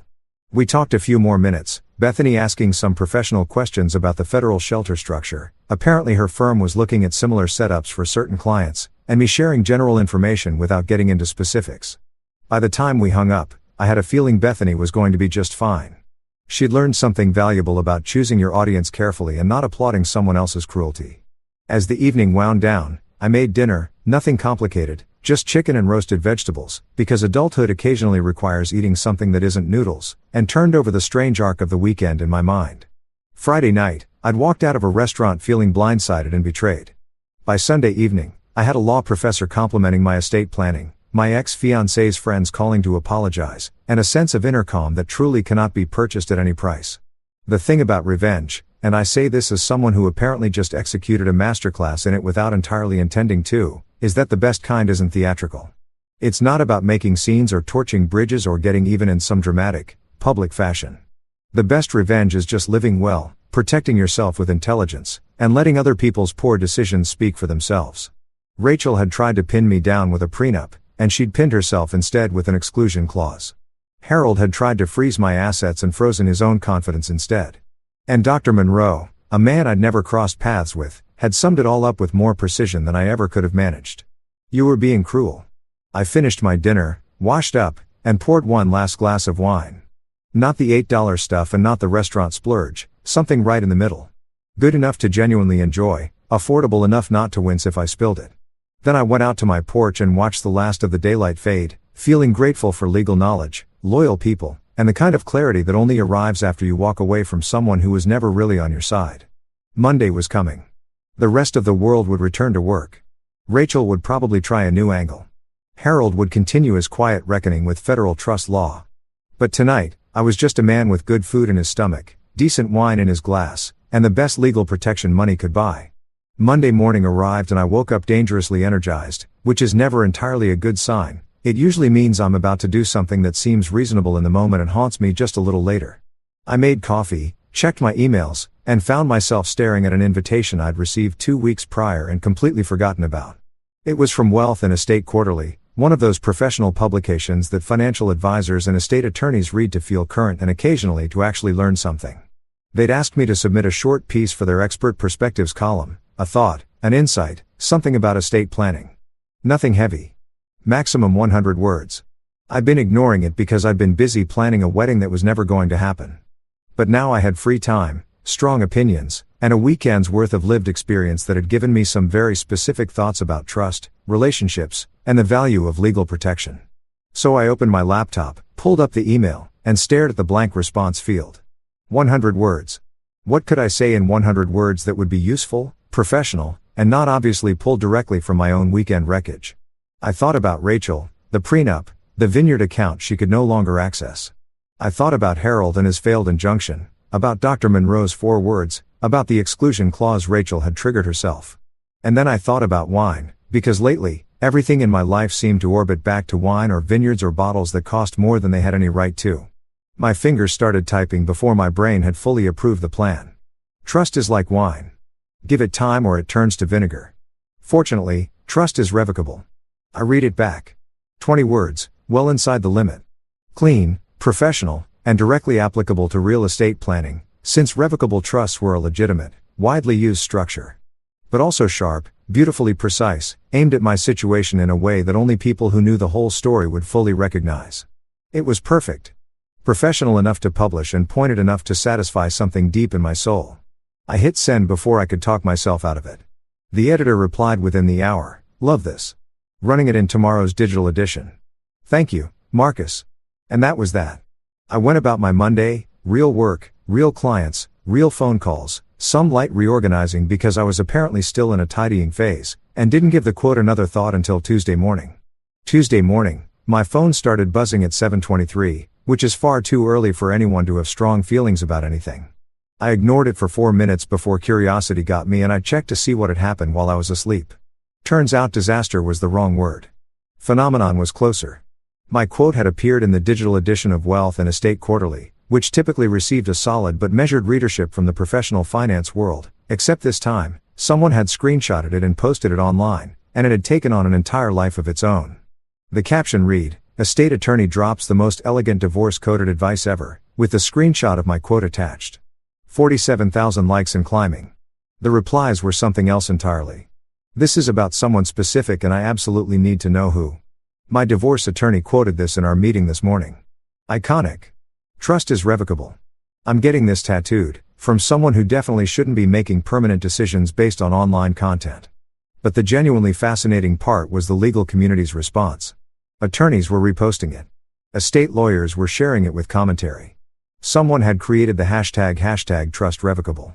Within hours, it had made its way to LinkedIn, where finance professionals were putting it up with captions like "words to build by and this is exactly why we do what we do." By lunchtime, it had reached the place all viral moments eventually arrive, legal corners of the internet. And those communities did what they do best, they investigated. Wait, isn't Marcus Whitman the guy whose fiancée blindsided him with a prenup last weekend? Someone posted. Oh my God, it is. A contact at the county clerk's office told me about this whole thing. Apparently the guy restructured his entire estate before the prenup dinner even went down. The federal sovereign shelter guy, that was actually him. No wonder she can't access his money. He wrote this line after locking her out of everything. This isn't professional advice. This is a victory lap. I was sitting at my kitchen table watching my phone light up like a pinball machine, and I started laughing. Not the measured, private kind from the other night, this was full, uncontrolled laughter that might have concerned the neighbors. I hadn't planned for this. I genuinely hadn't. I just wanted to contribute one useful line to a professional journal while landing a quiet dig at my ex-fiancée. Instead, I'd accidentally become the internet's favorite bitter estate attorney, and legal Twitter had elevated me to some kind of folk hero status. My phone rang. Malcolm, already laughing before I'd finished saying hello. Dude, he said. You just broke legal Twitter. I wasn't trying to, I protested, watching the notifications stack up in real time. One sentence, Malcolm said. You wrote one sentence about wine and trust and now every attorney in 3 states is talking about Rachel without anyone saying her name. This is art. People are apparently planning tattoos. Marcus, I know. I saw. Someone tagged me asking if I was your lawyer, and I said yes. I now have 200 new followers. You've made me internet famous by association. I kept scrolling through responses. Someone had paired my quote with a side-by-side breakdown of different revocable trust structures. A law firm in Boston had put it up in their break room. A family law attorney had printed it out and taped it to her filing cabinet. And then I found the ones about Rachel. Rachel Abernathy was circulating. Not officially trending, but enough that people were drawing connections. A charity event she'd been organizing for months had been quietly cancelled. 2 speaking invitations had been removed from event websites. Friends were distancing themselves on social media in numbers significant enough that people were noticing and writing about it. I felt something that might have been a flicker of guilt. But it passed pretty quickly. I hadn't named anyone. I hadn't told the story publicly. I'd written one sentence about wine, and the internet had done the rest. If Rachel was facing social consequences, it was because people who knew her had connected the dots themselves. Grace texted, "You're trending online. Mom wants to know if this is good or bad." I replied, "Good. I think I wrote something about wine and now I'm apparently famous for being quietly petty. That's completely on brand." Mom says congratulations. Dad wants to know if you're still coming for dinner Sunday. Wouldn't miss it. My phone buzzed with an incoming call from a New York area code I didn't recognize. I answered carefully. "Mr. Whitman, this is Jennifer Park from the Wall Street Journal. I'm working on a piece about social media and professional advice, and I'd love your perspective on your viral quote." The Wall Street Journal. The actual Wall Street Journal wanted to discuss a piece of quiet revenge I dashed off in 30 seconds over morning coffee. "I appreciate the call," I said, years of professional instinct kicking in despite the surreal nature of the situation. "But I think the quote holds up on its own. Trust is central to estate planning, and like wine, it demands care and patience." "What inspired it?" she pressed. "Personal experience and professional observation," I said, which was completely true and entirely unhelpful. The best guidance usually comes from living through something. We went back and forth a few more minutes, me giving carefully diplomatic non-answers, her gently probing for confirmation it was about Rachel. I neither confirmed nor denied, which probably made the whole story more compelling than if I'd just told her everything outright. After hanging up, Malcolm called again. "Was that the Wall Street Journal? How did you?" "They rang me too, asking about federal sovereign shelter status and whether it connected to your quote. I told them I don't comment on client matters, but that your estate planning was exemplary. They're probably writing this story regardless of whether we cooperate." "Great," I said, though genuinely, I was a little thrilled. "So my breakup is going to appear in the Wall Street Journal." "Your quote is going to appear in the Wall Street Journal," Malcolm clarified. "Your breakup is just the subtext. There's a meaningful difference." By that evening, the quote had appeared in 3 financial newsletters, 2 legal blogs, and an Instagram account dedicated to corporate wisdom that had 800,000 followers. Someone had turned it into a motivational poster with sunset imagery and wine glasses. A law school professor had used it to open a lecture on revocable trusts. And through all of it, Rachel had gone completely dark on social media. No posts, no comments, no activity, just silence, which in the modern era is basically a white flag. I made dinner, leftover pasta from the weekend, because I believe in using what I have, and scrolled through the conversation I'd accidentally ignited. Think pieces about trust in relationships. Debates about how to do a prenup right. 17,000 people who had apparently never considered that trust was revocable and now felt very strongly about it. My favorite response came from a divorce attorney in Chicago who'd written, 20 years in family law. This quote is going on my business cards. Thank you, Marcus Whitman, for compressing my entire career into one line. I raised my glass of leftover wine, because of course I was drinking wine while reading about my wine quote going viral, and toasted to nothing in particular. The real satisfaction wasn't the attention or the notifications or even the quiet implosion of Rachel's social calendar. The real satisfaction was that I'd said something honest and useful and people had recognized it as both. Yes, it was pointed. Yes, it came directly from my situation. But it was also genuinely sound thinking about estate planning and the role of trust in protecting yourself. Trust is like wine. Give it time or it turns to vinegar. Fortunately, trust is revocable. 20 words written in 30 seconds had become the most widely shared thing I'd ever put out into the world. And I hadn't even been aiming for that. I'd just been honest about what a very strange weekend had taught me. My phone buzzed one more time. Unknown number. A text, "This is Dr. Elias Monroe. Your quote was elegant. Well done." I stared at it for a long moment, then saved the number and replied, "Thank you, sir. Your 4 words were pretty elegant too." He sent back a single thumbs up emoji, which from a legendary law professor was basically a standing ovation. I finished my wine, switched off notifications, they'd reached a genuinely unmanageable volume, and went to bed feeling like I'd stumbled into winning something I hadn't even known was a competition. Tomorrow, the internet would move on to something else. Rachel would probably start rebuilding. Harold would continue his slow reckoning with federal trust law. But tonight, I was the person who'd turned a broken engagement into a viral moment with one line about wine. And honestly, that felt pretty extraordinary. A week later, I sent Rachel the final document by certified mail, signature required, because certain things deserve a little ceremony. Inside was the formal announcement that all my significant holdings, real estate, investments, the antique collection I'd spent years building, had been moved into a charitable foundation. The Whitman Foundation for Educational Advancement, specifically. Scholarships for students who genuinely needed them, not trust fund recipients playing at generosity. But here's the elegant part. Buried in Section 4, Paragraph 3, Subsection B was a single clause that Malcolm had called the pièce de résistance. Any individual who initiates adversarial claims, including prenuptial negotiations conducted in bad faith or public coercion, shall be permanently barred from foundation benefits, advisory positions, or acknowledgement. Rachel had triggered it herself the moment she staged that dinner. She'd automatically closed every door. My foundation attorney, a brilliant woman named Diane who specialized in nonprofit law, called it self-executing poetic justice. I called it a Tuesday. Now, if Rachel ever wanted to be anywhere near my money, she'd have to make a charitable donation first. And even then, the only thing she'd be funding was scholarships for kids who weren't her. I slept incredibly well that night. Rachel made one last attempt. She called Harold, who by that point sounded like a man whose spirit had quietly packed its things and taken an extended holiday somewhere far from estate law. "Harold," she probably said, voice tight with desperation. "There has to be a way through this." Poor Harold. I almost felt something for him. Almost. "Ma'am," he said, and Malcolm told me later that Harold had started calling her ma'am instead of Miss Abernathy, which is attorney speak for I have emotionally checked out of this situation. "She can't even get your name into a court document anymore. The foundation structure, the federal shelter, the exclusion clauses, it's all sealed. There has to be a loophole." There isn't. Mr. Whitman's holdings are now structured inside a living trust so layered it could survive an alien invasion. Even with the most aggressive legal team imaginable, they'd need clearance from his accountant just to get started. I do love that Malcolm had been copied on that exchange.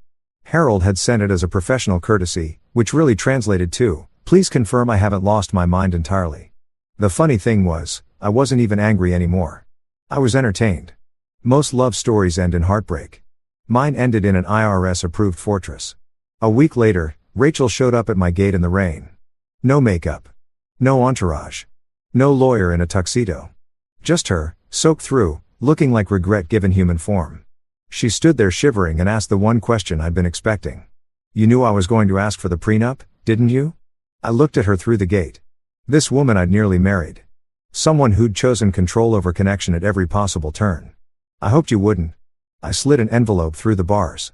Inside was a letter I'd written a full year before we'd even met, back when I was just a man trying to protect himself from mistakes he could see coming from a distance. "If love ever becomes leverage, lock the vault.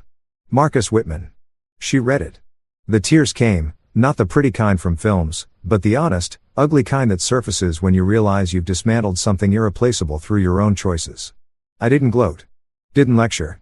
Didn't offer the satisfaction of "I told you so." I just turned around and walked back inside to make a cup of coffee. Because real consequences don't need noise or drama or flames. They just need time. And calm, my friend, is what undoes them completely.